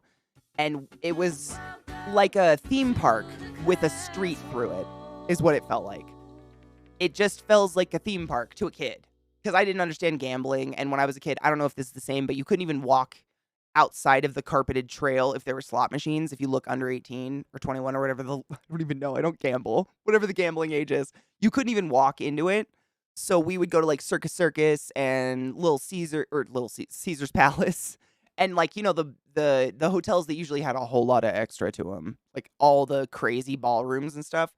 And it was fun. I don't know. I never felt unsafe or anything. We probably were, but I didn't feel it as a small child. Money, thank you very much for subbing to the class, keeping the class alive, and giving a name to swings. I appreciate you, love. Have you ever stopped to wonder if your mother gave your father a BJ before she kissed you goodnight? If he wasn't dead, yes, I would think about that. However, not more fucked up, but on the same level, my little sister, her birthday is December 3rd. Mine is March 3rd. On my 4th birthday, March 3rd, I woke up at 7 in the morning and I got dressed for school and I came down, and the living room and the dining room were decked out in purple and pink streamers, and purple and pink unicorns and Pegasus cardboard cutouts were hanging from the ceiling. Pegasus and purple and pink unicorn cake, purple and pink My Little Pony, tableware, paper plates and shit. It was like a fucking purple pink explosion of Pepto-Bismol unicorn cum. And my parents, after I had 7 or 6 girlfriends over around the same age of 4 years old from my preschool, my Catholic preschool, where we all screeched, ate candy, and went nuts, and then cried and hurt ourselves by 9 p.m., they then fucked. And my sister was born exactly 9 months later to the date. And that haunts me a lot. Like, that day is what was like, that's what made Sarah. You know what I'm saying? It's not the same. But I've asked my mom, and I shit you not, all she does is laugh. I've set that exact scene. I'm like, Mom, I remember, because it's the last time I ever had a birthday. Like, legitimately, it's the last time I ever had, like, a birthday. I remember it so fucking clearly. And I'm like, it took me until I was, like, in high school, I think. And my sister and I were like, oh my God, we're 9 months apart. Exactly. Like, we're literally both born on a Thursday. To the fucking day. And when I put it together later in life, I was like, Mom, so, like, the My Little Pony thing is what did it? And she'll just go, oh, you girls. And I'm like, yeah, but you're not saying no. Like, and Sarah was on time, according to all fucking stories. Moms like to fuck, but is it a little girl's birthday party that, like, gets y'all horned up wanting another one? Have you ever thrown your child a birthday party and invited other children and then been like, you know what? We should do that again? Like, in the mess of the part, like, has that, because that's what I'm saying. Like, I ain't saying my mom shouldn't get down. I'm glad my parents still fuck. Like, they're actively sexual and it's disgusting. We found much proof in the house and I'm filthed about it. But also proud. Like, get down. But, like, you see what I'm saying? A day of just screaming small girls, My Little Ponies. And by screaming, I mean, like, I got a Barbie for my birthday because it was my birthday party. And another girl was like, why didn't I get a gift? And tore the head off my Barbie. And my mom was like, okay, nobody gets a Barbie, and took it away. And everybody just screeched and cried until like 9:30 p.m. until the moms came and picked us up. And then my alcoholic father, who literally died 2 years later of said alcoholism and pancreatic cancer, they were like, I want to do it again. Let's lay amongst the streamers. Call me Buttercup, bitch. Like, what? I have a lot of questions. That's all I'm saying. I have no judgment. Everybody should fuck, as long as it's safe. Thank you for the hype train. I didn't even know what was happening. I have to pee so bad. But it's almost the end of my stream, so I figured I'm just going to skip my break and smoke a bowl with you guys and then go and pee. See, it's interesting, right? And she never denies it. She just giggles. She just laughs at me, and I'm like, no, but you're not saying no. I know, I can math. I know Sarah was born 9 months exactly to the fucking hour from my birthday, from my 4th birthday. So, like, what was it about that day that did it, Mom? You know, honestly, you know what I think it was? I just put this together. Because I had a birthday party and a lot of strangers were coming over, my dad probably had to stay sober. And my mom was like, oh, fuck, he can probably get it up for the first time in 6 years. In 4 years. 4 years? Yeah. Yeah, 4 years. So, like, let's go. Oh, my God.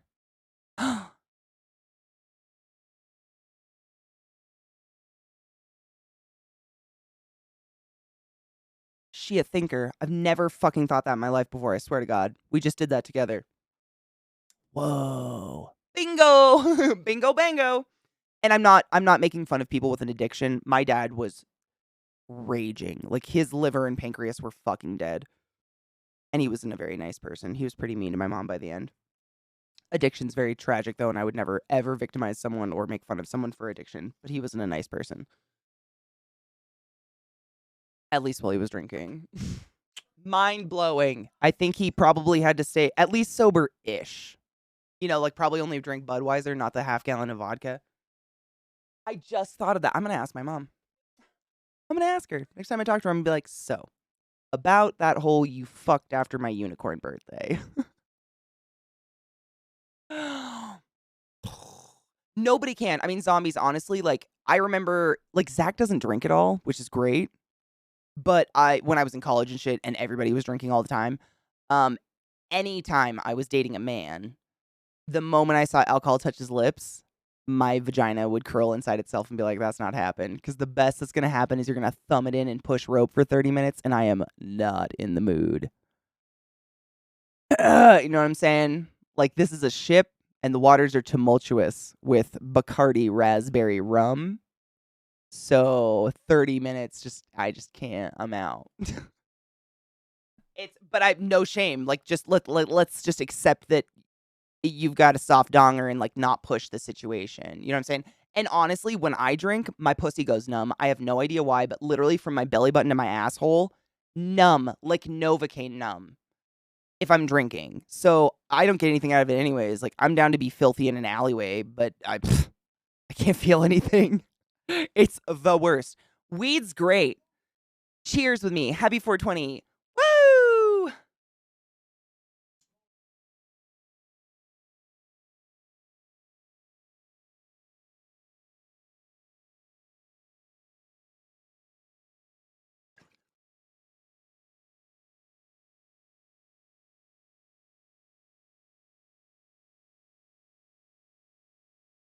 That's what shoehorns. Oh my god. That's what thumb it in. You're like, I've never been thumbed into, honestly, but I've heard stories. I've heard stories. The imposter syndrome today is real. I just had a one-on-one and my manager was singing my praises. I was like, I barely do anything. Don't you hate that? Don't you hate that? Oh, Kelty, it didn't taste horrible. Honestly, I'll never ever drink it again. It was horrible. I had one night where I went to like an off-campus party and I didn't know anybody, so I was very nervous. This is this is like my freshman year of college, I think. So way pre any diagnosis, no therapy, no medication. I had no idea. My way of dealing with social anxiety was to binge drink. Don't do that. And so we went to this off-campus party, and what I did was I got a fifth of I think it's raspberry absolute vodka, not the Bacardi. I think it was raspberry absolute vodka. This was many years ago. Please don't hate me. And I would take a pull off that, and then I would chase it with a Bud Light. And I just did that until I ended up making out with a really hot girl named Samantha who liked football. It was, don't do those things. Like, go to therapy, please. It was a time to weave. Bitch, thank you so much for summoning the class, keeping the classy alive, and giving it 80 swings. Holy crap. Thank you. This is an odd combo to join when I show my anniversary. You know what? It's fine. When is it not a combo that's weird? Like, I don't think anyone's ever come in here and like, wow, this is like, I don't know, man. I don't know. Wait, Erica, what? Thanks to the encouragement of this chat, I started my weed journey to help with pain. It's also brought my oldest and I a bit closer after things have been estranged. Oh my gosh, I'm so happy. Extra cheers. Absolutely. Wait, where's my bowl? Super cheers. Erica, that's the best news ever. Thank you. I mean, that's awesome. Wait, don't make out with hot women? I mean, you want to remember it. Like, I didn't remember it. These were the days where you would wake up the next day, open up your white Mac laptop on the end of your dorm room bed and open up Facebook on a browser because phones couldn't do that yet unless you were rich. And there were pictures of me, you know, and I was like, oh no. Yeah, no, you good. You good. No, you good. I probably didn't clarify. Whiskey, I honestly, like, I didn't know. I was never I've never liked alcohol. Like, there's a few beers in the world that I do really like. There's a few Scotch ales, and I love Mac and Jacks. If you've ever had Mac and Jacks, it's amazing. There's a few beers in the world that legitimately taste good to me. But most alcohol, I suffer through to reach the end goal. But now I have weed, so I don't have to, so I don't really do it anymore. I prefer, like, Scotch or whiskey. That's honestly, like, if I have to. But back then, it was just like, I'll pick that, like, I'm not even kidding. There's, like, I can never drink raspberry absolute vodka again because the sheer smell of it makes my mouth start to sweat like I'm gonna puke. And there's another one, I can't remember if it was Burnett's or Monarch, but it was either Burnett's or Monarch green sour apple vodka. And it was, like, in a little, I don't know, like the flat square thing. It's not a big round. I don't know the sizes. I don't know. Fucking disgusting. It tastes like medication with sour apple, and I can't even eat a sour apple Jolly Rancher to this day because of that shit. But it was cheap and it got you fucked up. We would just fill a Nalgene bottle with one of those entirely and then 7-Up and just like sip it on campus. What the fuck? Sick. Fucking sick. It was so bad. Yep, young, dumb, full of cum. We were dumb. I mean, I'm still dumb, but at least I don't do that anymore. Yes, zombies, absolutely. Hold up.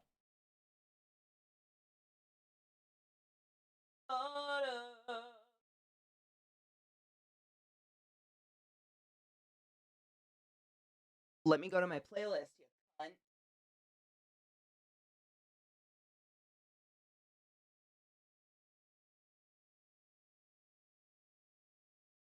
I had to go to the top of it to give you the full playlist. I apologize. But yes, this is my I have a couple playlists, but this is the one we've been mainly listening to today.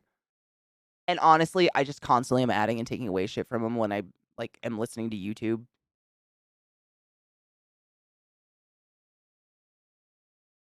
I hope that takes you to the right page. Let me know if it doesn't. It should. Hopefully. You never know. The link is so big. That's what she said. Giggity. Giggity goo. Former functional drunk here. I'd go to gas stations and get big gulps with few mini shots. Yeah, that was literally what we were doing with the Burnett's and the 7-Up. Yeah. Yes. Same concept, man. Can anyone loan me 1 billion? 1 billion, like I'm FTX? A billion what? Like yens? Wait, CK, did you just admit you're full of cum? It doesn't ever come out, does it? Like, isn't that where isn't that where the boobs come from? Correct me if I'm wrong. Like, I'm not a professional.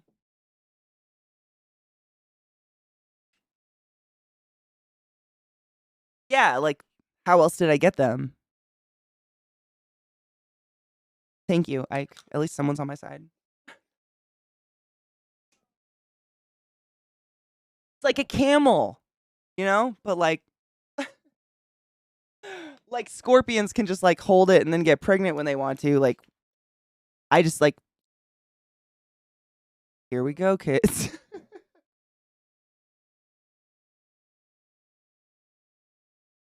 Wait, which part? Maybe? Enlighten.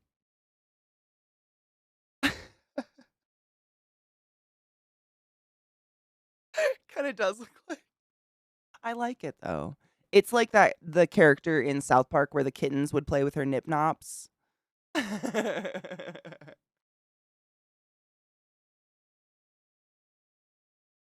Baby making or leaving evidence at murder scenes. Why do you think you never hear about really a lot of serial killer females? Detectives break out that black light and they're like, where's the cum? So what do you think we do? After we slit a few throats, boosh. There's so many fucking semen samples, they don't even know what to do with themselves. You're welcome. Anatomy is really interesting, guys. You should invest in education. Did me real good, as you can tell. I'm doing great. I'm just packing a bowl. It's fine. I feel so good.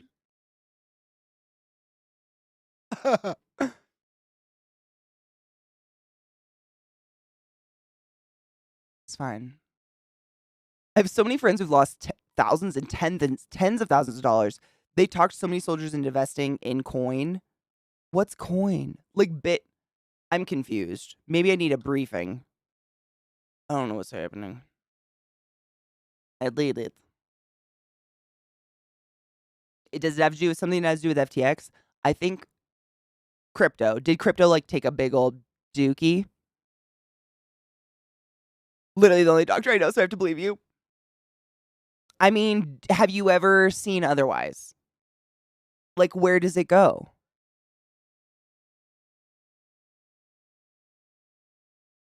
If you don't squat and cough in the whore hole, we don't have an answer other than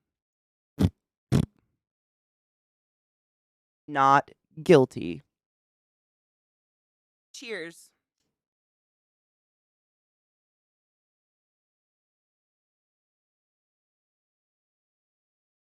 Why? Does anyone know why?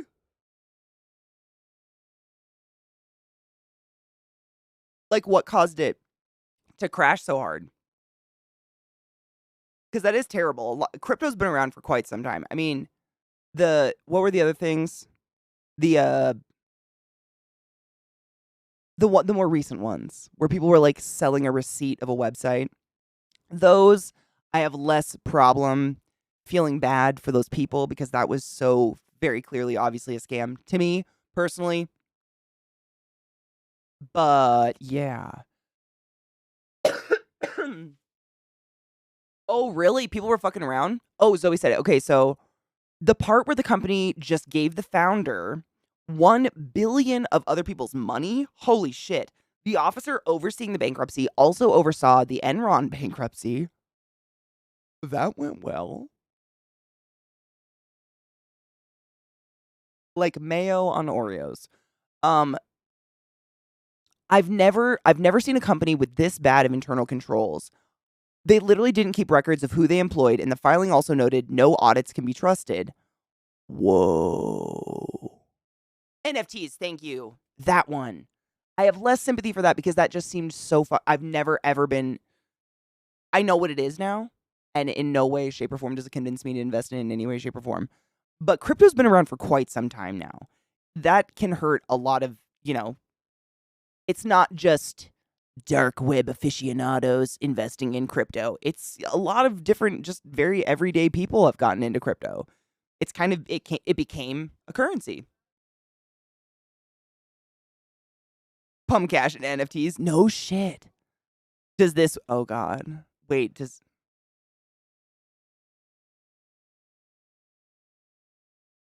It says video unavailable. No! It says video unavailable. As an American, I'm being censored and I'm upset. Do they talk about Martin Luther King in it? Because I've heard we don't like that in this country anymore. Fuck. There was a run on crypto. They didn't have enough in reserve to recover. Whoa. Could be up to 9 billion gone. Is that enough to like make crypto go under? Like, it's done? Or do you think will recover? I've been using the remainder of my cryptocurrency to tip cam models. Honestly, if it's not like I would. Zoe's a trustful source. I will vouch for that. I would be taking my money out as well, or using it, like use it, because, I mean, if you, as far as I know, on most cam sites, you usually buy coins right through the website, so you're buying the coins with crypto. So then the cam model's safe, right? I just want to make sure of that. Because then yes. I think that's how it usually works.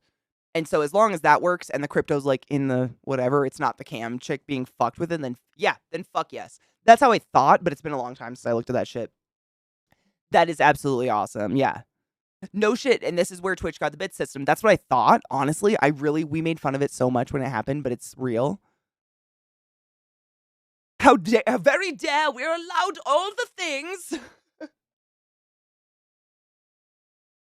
But no, that's smart. I would too. I'd pull it out and or use it. Of course, normal people get into it, and now all the rich people are still rich and poor people lost everything. Weird how that works out. Wasn't there a bunch of like YouTube stars who were starting their own like not cryptocurrency. Was it cryptocurrency or some sort of NFT currency? And they would start it up, get their entire community to invest in it, and pull out, take all the money, and none of them got in trouble at all. Like, nothing happened. It's kind of wild how easily people can do that shit. It's terrifying. Also, decentralized currency being centralized. True. There's likely over 1 million debtor parties impacted in the FTX bankruptcy. Wow, that's horrific. When will Twitch let me spend bits to see bits? Right, dude. Even Instagram has a like subscribe to see my special content. Dude, for real. I think Amazon's very anti-porn.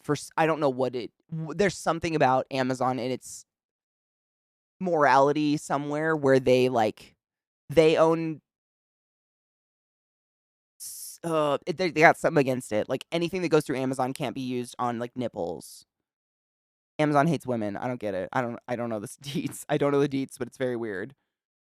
You can always pull it out and use it. 2 of my siblings were made that way.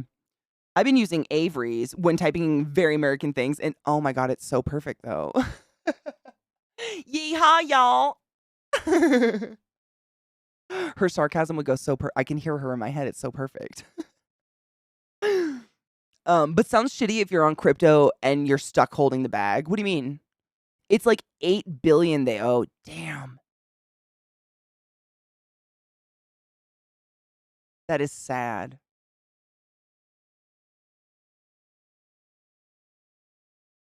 Mark Zuckerberg wanting some of that OnlyFan cash to support his Meta boner. Dude, I heard Meta went under hard because he's so like boner-rific about this metaverse, which is like a million light years in quality behind any other VR chat kind of thing that exists. It's kind of crazy. Maybe he's losing his mind. Ooh, look, it's Devi. Katie got buns, but no bits. I mean, bits are, I understand as a streamer, when bits were introduced, like, I understood it because I have had, like, it doesn't happen to me anymore because I'm old school. I've been around long enough to be scared of or something. I don't fucking know. But back in the day, out of nowhere, a new person would come to your chat and just rapid fire, they donate $100, $100, $100, $100, $100. And then in 40 minutes after your stream, all of them would be refunded instantly. And on every refund, this was back in the day, I don't know how it works anymore, but on every single time someone refunded a donation saying, like, I didn't receive the product I thought I was going to receive, I didn't just have to give all the money back. I also had to pay a $20 fee on every single refund. So it didn't matter if they were donating $100 every minute or $1. I had to pay a $20 fee on every fucking refund. And what Bits did, and the way Twitch kind of explained it to us, was if people purchase Bits through us to gift to you or tip you or donate you or whatever fucking verbiage you want to use, they can't refund them. Like, there's no way to refund Bits. So if someone is tipped with Bits, those are yours. You can count on that being in your paycheck. Whereas the first 5 or 6 years streaming, if anyone ever tipped me to my PayPal, like tipped on my stream, I had to leave it for 8 months before I could even consider it a form of income I could touch, because you could refund for up to 6 months. And then there was a 3-month grace period where something else terrible could happen where you could still try to get your money back because you didn't get the product, whatever the fucking reason was. So you just had to hoard this money. And a lot of time it happened around tax season. Then you'd have to be like, this is how much money is in my bank account. And taxes would be like, cool, we're going to take 50%. And then someone would refund all that money. It was a goddamn motherfucking, just rip me out my navel because I got nothing. It was like, we were so new, there was no safeguards. PayPal didn't even know what the fuck I was. They're like, do you make porn? And I'm like, no. And they're like, what do you do? I'm like, live content. They claim they didn't get the product. I'm like, what's the product? It's the live content. I don't know what to tell you. Do you do porn? Like, it was just this circle, constant. It was a nightmare. So I get it. I don't know if that's still a problem. Honestly, I have no idea. It was a terrible time. The worst moment ever. It was my first TwitchCon I'd ever been to. It was the second TwitchCon, so 2015, I believe. But it was the first time I went to. The first one I went to, excuse me, and I had just gotten partnered, and I was like so like riding high on I feel good. I did something okay. And the moment my plane landed in San Diego or wherever the airport is. Is it in San Diego? I can't remember. That's where TwitchCon was. I opened my phone and checked my email, and I had over 100 PayPal emails that were refunds because someone stole their dad's credit card or debit card or whatever and tipped me $1 over and over and over and over and over. And their dad found out and decided to cancel all said transactions to ClassyKatie. And I had over $3,000 in just fees alone. I couldn't even afford my hotel. It was horrible. Thankfully, I knew some of the Bethesda devs because I played a lot of ESO and they helped me get a room to stay in. Otherwise, I would have been living on the streets of San Diego for 4 days. It was horrible. And there is nothing to fight. You have nothing. How do I prove I gave you the product? What are you here for? I don't fucking know. Like, there still to this day is nothing. So I get where it came from. I understand the sentiment behind it. I don't know if it does anything. But many, many people, especially people that have been part of a community for an extended period of time, if they want to support the streamer monetarily in any way, a lot of people still just tip straight cash to a PayPal email because that's, the streamer's getting 100% of it. And those are like that still exists, and I don't know if people are cautious of that or not. I have no idea. People used to come to my channel and literally they would tip me $40 just to put the N-word on my screen because the tip notification would come up. It would just be the N-word. and I had and then they'd refund it. And I'd be like, hey, PayPal, look, help. And they'd be like, I'm sorry, they didn't get the product they wanted. And I'm like, what was it, though, other than my fury? Fuck. You know what I'm saying? Ugh. It was some shit.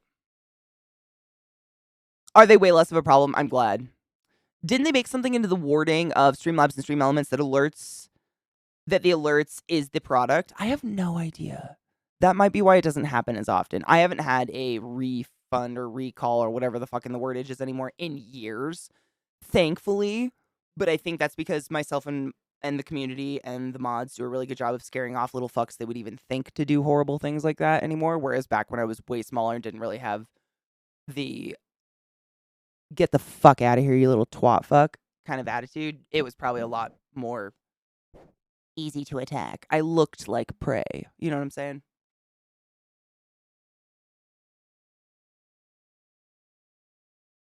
It's terrible. No, it was horrible. It was heartbreaking. I just cried. I was like, what do I do? Like, that dad has a right to get his money back. His fucking 12-year-old stole their debit card and decided to tip me a bunch of cash on Twitch. Like, they don't know what Twitch is. They have no idea who I am. I get it. But also, like, no one understands that repercussion of those refund fees gets landed on the seller, which is me, technically. And live content to this day, I mean, 8 years later, is still so, like, raw and kind of, it's uncharted, I guess. And no one really wants to go near it because YouTube kind of was a terrible example of people getting super famous, super successful, and turning out to be racist pieces of crap. So a lot of the industry that was, like, supporting them is like, you know what, we don't know about y'all live motherfuckers over here. You know what I'm saying? I had a random person start messaging me Nazi propaganda. The fuck? You, on PSN, apparently on PSN, you can be messaged by anyone without changing a setting. That's gross.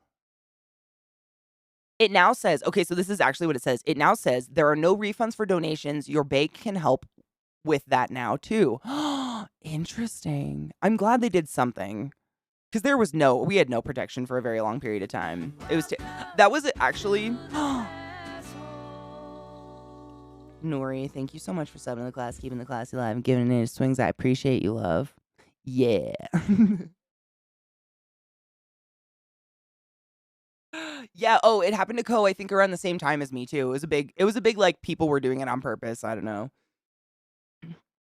Oh my god, you're going from a B cup to a double D. I am insanely jealous.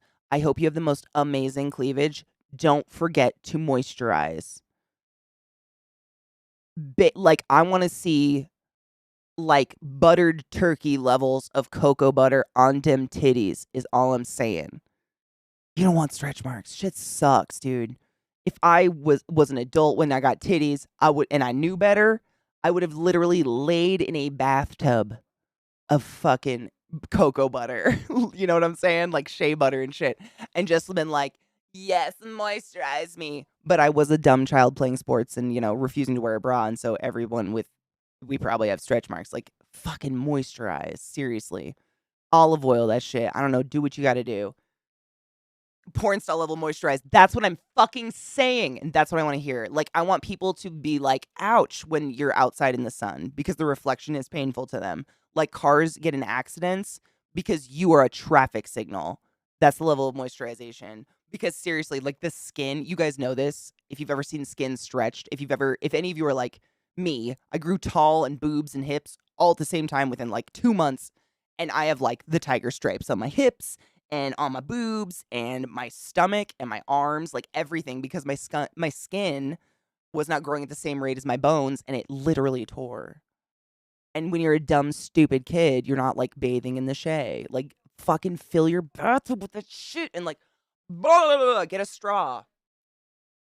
I'm saying it's smart.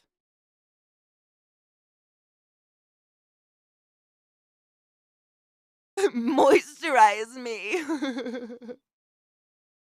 I'm very jelly. I'm seriously, you're living the dream. You're living the dream. You're gonna fit all the cool corsets without any support. You don't need the whalebone, you know what I'm saying? Whereas, like, to get a front butt, I have to have some whalebone involved, which is, it's the shit. Like, actual shit. Put the lotion in the basket or it gets the hose again. Water also, yes. Staying hydrated and moisturizing. Yes. Yeah.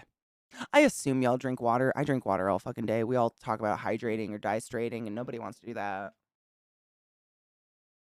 You know what I mean? I love Bloodywood. They're great. I had to start at the beginning of my playlist to share it, but I figured I have to go in like 5 minutes anyways. Because I have therapy and I have to pee. I have therapy and I have to pee. And tomorrow's Faded Friday, so I gotta get weed. Wow, weed, pee, therapy. Kind of. Make a rhyme. Make a rhyme of it. Oh, hellbound. Jealous. Severely. But I wouldn't hate you. I just like, I want to dress you like a doll. Like all the things that I can't wear, I would want to put on you. That's what I would want to do. Like, will you just stand there? Because I have some stuff that doesn't fit anymore.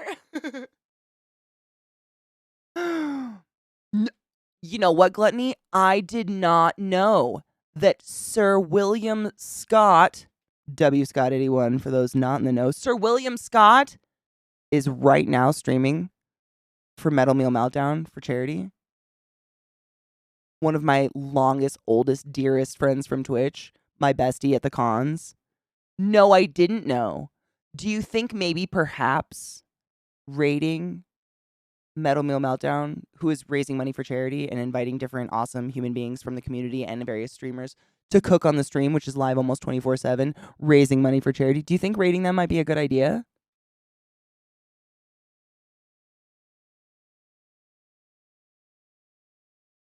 You know what I think it might? You know, that sounds like a juicy fucking idea. Like, I'd stick my dick in it maybe if I knew it was safe and there weren't, like, gross inside. I got more creepy? Is that possible? Thank you. I think I look more creepy if I put makeup on. I look tired when I don't, so it's like, it takes away from the intimidation. I think it sounds like a great idea. Will is one of my favorite people ever. For real, he has literally hung out with me and been like my buddy when I didn't have anyone to, accountability buddy system. I know a lot of people don't know that term, but the accountability buddy system. Will has been my accountability buddy at almost every single con I've ever gone to. He's one of the nicest human beings I've ever met. And I'm really excited to watch him cook for fucking charity. That's so cool. I think we should raid them. I have to pee so bad. I've been holding it for like an hour, but I didn't want to take a break and then just leave 30 minutes later and be like, sorry, I have to leave 10 minutes early for therapy. Bye. So stupid. It's a lot of getting up. Ooh, you got a new job? You're a trash collector? My dad did that growing up. My stepdad. Dude, I had so much sick snowboard gear because of that. And people would make fun of us and be like, you have secondhand gear. That's not new. That's like literally 5 years old. And I'd be like, I'm sorry. All I hear is I have a snowboard and you don't. So come again, bitch. I got bullied a lot for that shit, but honestly, like, I wouldn't have had a snowboard. I'm just saying. Who cares? I'm saying, we had the things people throw away. I had, like, Burton gear across the board. It was just, like, 3 or 4 years old. Totally fine, because once you throw shit away and goes to the dump, it's free picks. Like, people that work in trash or work at the dump are picking the dump all the time. We had nice shit. All of the video game consoles, all the video games, just picked out of the trash by my dad. I didn't even know it for years. I had no idea we were poor. No idea. None until I was applying for loans for colleges. I had no idea.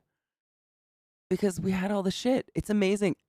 People are wasteful. I try so much to repurpose as much as possible because of this sheer amount of garbage that is built up from it's like on one hand, we're driving less and we're spending less time in traffic and stuff like going out to stores because we're ordering online. But the sheer amount of tape and plastic and packing and cardboard sometimes gives me nightmares. Like, I have nightmares of cardboard castles. Seriously. Like, I don't know what to do about that. But I try to do my part, and that's really all we can do. We can't, like, take all the guilt onto the world, right? But no, honestly, I hope you find some cool shit. It's amazing what people throw away. I'm a big proponent of, like, If I don't find it on sale, I buy it at a thrift store. I don't understand spending so much money on like clothes and stuff. I've never got the concept of like a $50 t-shirt. I don't get it. Unless it's like in support of an awesome charity, like my friend Will Scott, 81, who's going to be cooking on Metal Meal Meltdown for charity. You know what I mean? Like I would buy, if it was like in support of something awesome and proceeds were going to blah, blah, blah, then maybe. But other than that, I don't get it. It's very excessive the way some people just spend and throw shit away constantly. Like go to the thrift store, you can find some really nice clothes that fit because they're all worn in and pre-washed. It's, oh my God, like that one.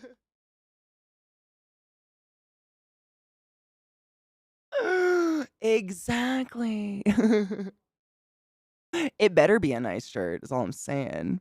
Where a percentage of the purchases all go to St. Jude. Oh my fucking God. Incredible. This shirt, by the way, is, sorry, I'm trying to move it over so we can look at it. In accordance with Metal Meal Meltdown, which is an amazing raid that we're going to do into my friend Scott, we raided it yesterday, actually. They're awesome. I know all the people who like are involved in it. They're some of the people I've known the longest on Twitch, and they're genuinely really awesome humans. It's amazing. I love it so much. They're very Hail Satan friendly, by the way, which is awesome. It's so fucking good. I love it. I love it beyond reason. It's perfect. It comes in a bunch. It comes in, I think you can get it in a hoodie. Yeah, you can get it in a hoodie. Just a t-shirt, whatever you call that. You can get it in a hoodie, crew neck, t-shirt, pullover, and just a long sleeve. I love websites that give lots of options like that. Like you can print it because I'm someone who can't live without a hoodie. So if you just make a crew neck, I'm like, I really want to help you, but I'm never gonna wear that. Like I have to protect my neck. You lose a lot of heat in the neck. You know what I'm saying? I crack myself up. I'm an idiot. All right, I gotta find their stream so we can rate it. Not knock my water over. Jesus Christ!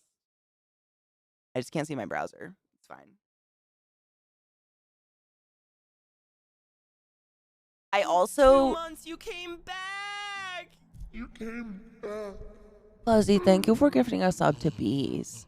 Attack of the bees. Use a bot wizard of the highest order. Enjoy hailing the Satan. Dude, for real though. Hail some Satan, motherfuckers. Thank you, Fuzzy. I appreciate you. That was very kind. I gotta pee so fucking bad. Hold up. I cannot think straight, but I'm gonna find their stream. Hold up. We're gonna rate. Oh, is it on Will's channel? Is he hosting it or is it straight up his channel? I just want to make sure I read the right one. I'm just opening it. We'll get there. Yes. Okay, it is. Oh my God, I'm so excited. I haven't got to see him in literally like 3 years because of COVID. Like I usually get to see him at least once a year at a con. And I haven't got to see him in so long. It's so weird. It feels kind of weird. But I'm excited. Oh, I'm excited. Okay. Each shift is on the caster channel. Awesome. I wasn't sure because, sometimes they have like a community kitchen going on sometimes and sometimes they don't. I appreciate. All right, my love. Bolt V, I'm just about to raid my friend Will, who is streaming for Metal Meal Meltdown for charity for St. Jude's. It's super fucking awesome. He's one of my favorite people. I've hung out with him literally at almost every convention I've gone to, like all the PAXs. He's such a genuinely just awesome human. One of my oldest friends from Twitch. Like, you will love Will. You will. You will love the Will. There's a lot of Wills going in there. Saturday night, Goobs and Dan will stream the finale. Oh, bitch. Will you guys promise, if anybody is lurking here, to remind me so we can raid into them for the finale? Because I want to be there. That would be fucking sick. I don't want to miss it. So don't. If you remember, like, no shame. I'm going to write it down right now, actually. Saturday.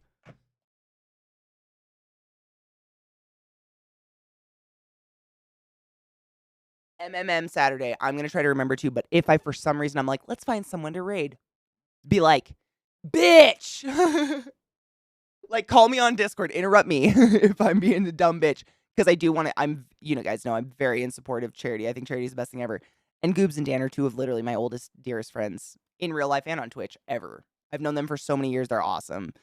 Awesome human beings. And KPP's on tomorrow. I think I saw that on Twitter and I retweeted it, but thank you. We'll probably raid them all week because they're my friends and Charity's awesome. And let's go O's, bitches. Mariners actually did really well, which is crazy. That's like my home team, I guess. I just definitely loved going to Oriole Park because it was super fun. I don't know if I've ever got to raid Will ever. I'm very excited. Dude, I went to lots of Nats game. Honestly, I'm not like a diehard of. I love the Oriole Park because I was close to it and it was easy to go. I actually had season tickets, but Nats games are super fun. I used to go to Nats games all the time. I like both. I had a great time. Baseball's just fun. You get some like nasty, greasy garlic fries and walk around with a big beer and just like enjoy some weird accents of the East Coast. I don't know. I just enjoyed going. Is it a good time? Fuck yes. Okay, let's do this. We're rating in. Please put wings on any of the emotes you wish, or if you're not a sub to me, don't feel bad. Just use an awesome emote that's going to show friendship. I'll see y'all tomorrow morning for Faded Friday, where we listen to awesome music and look at fucked up animals similar to this one. So, nightmares. Love you, bye.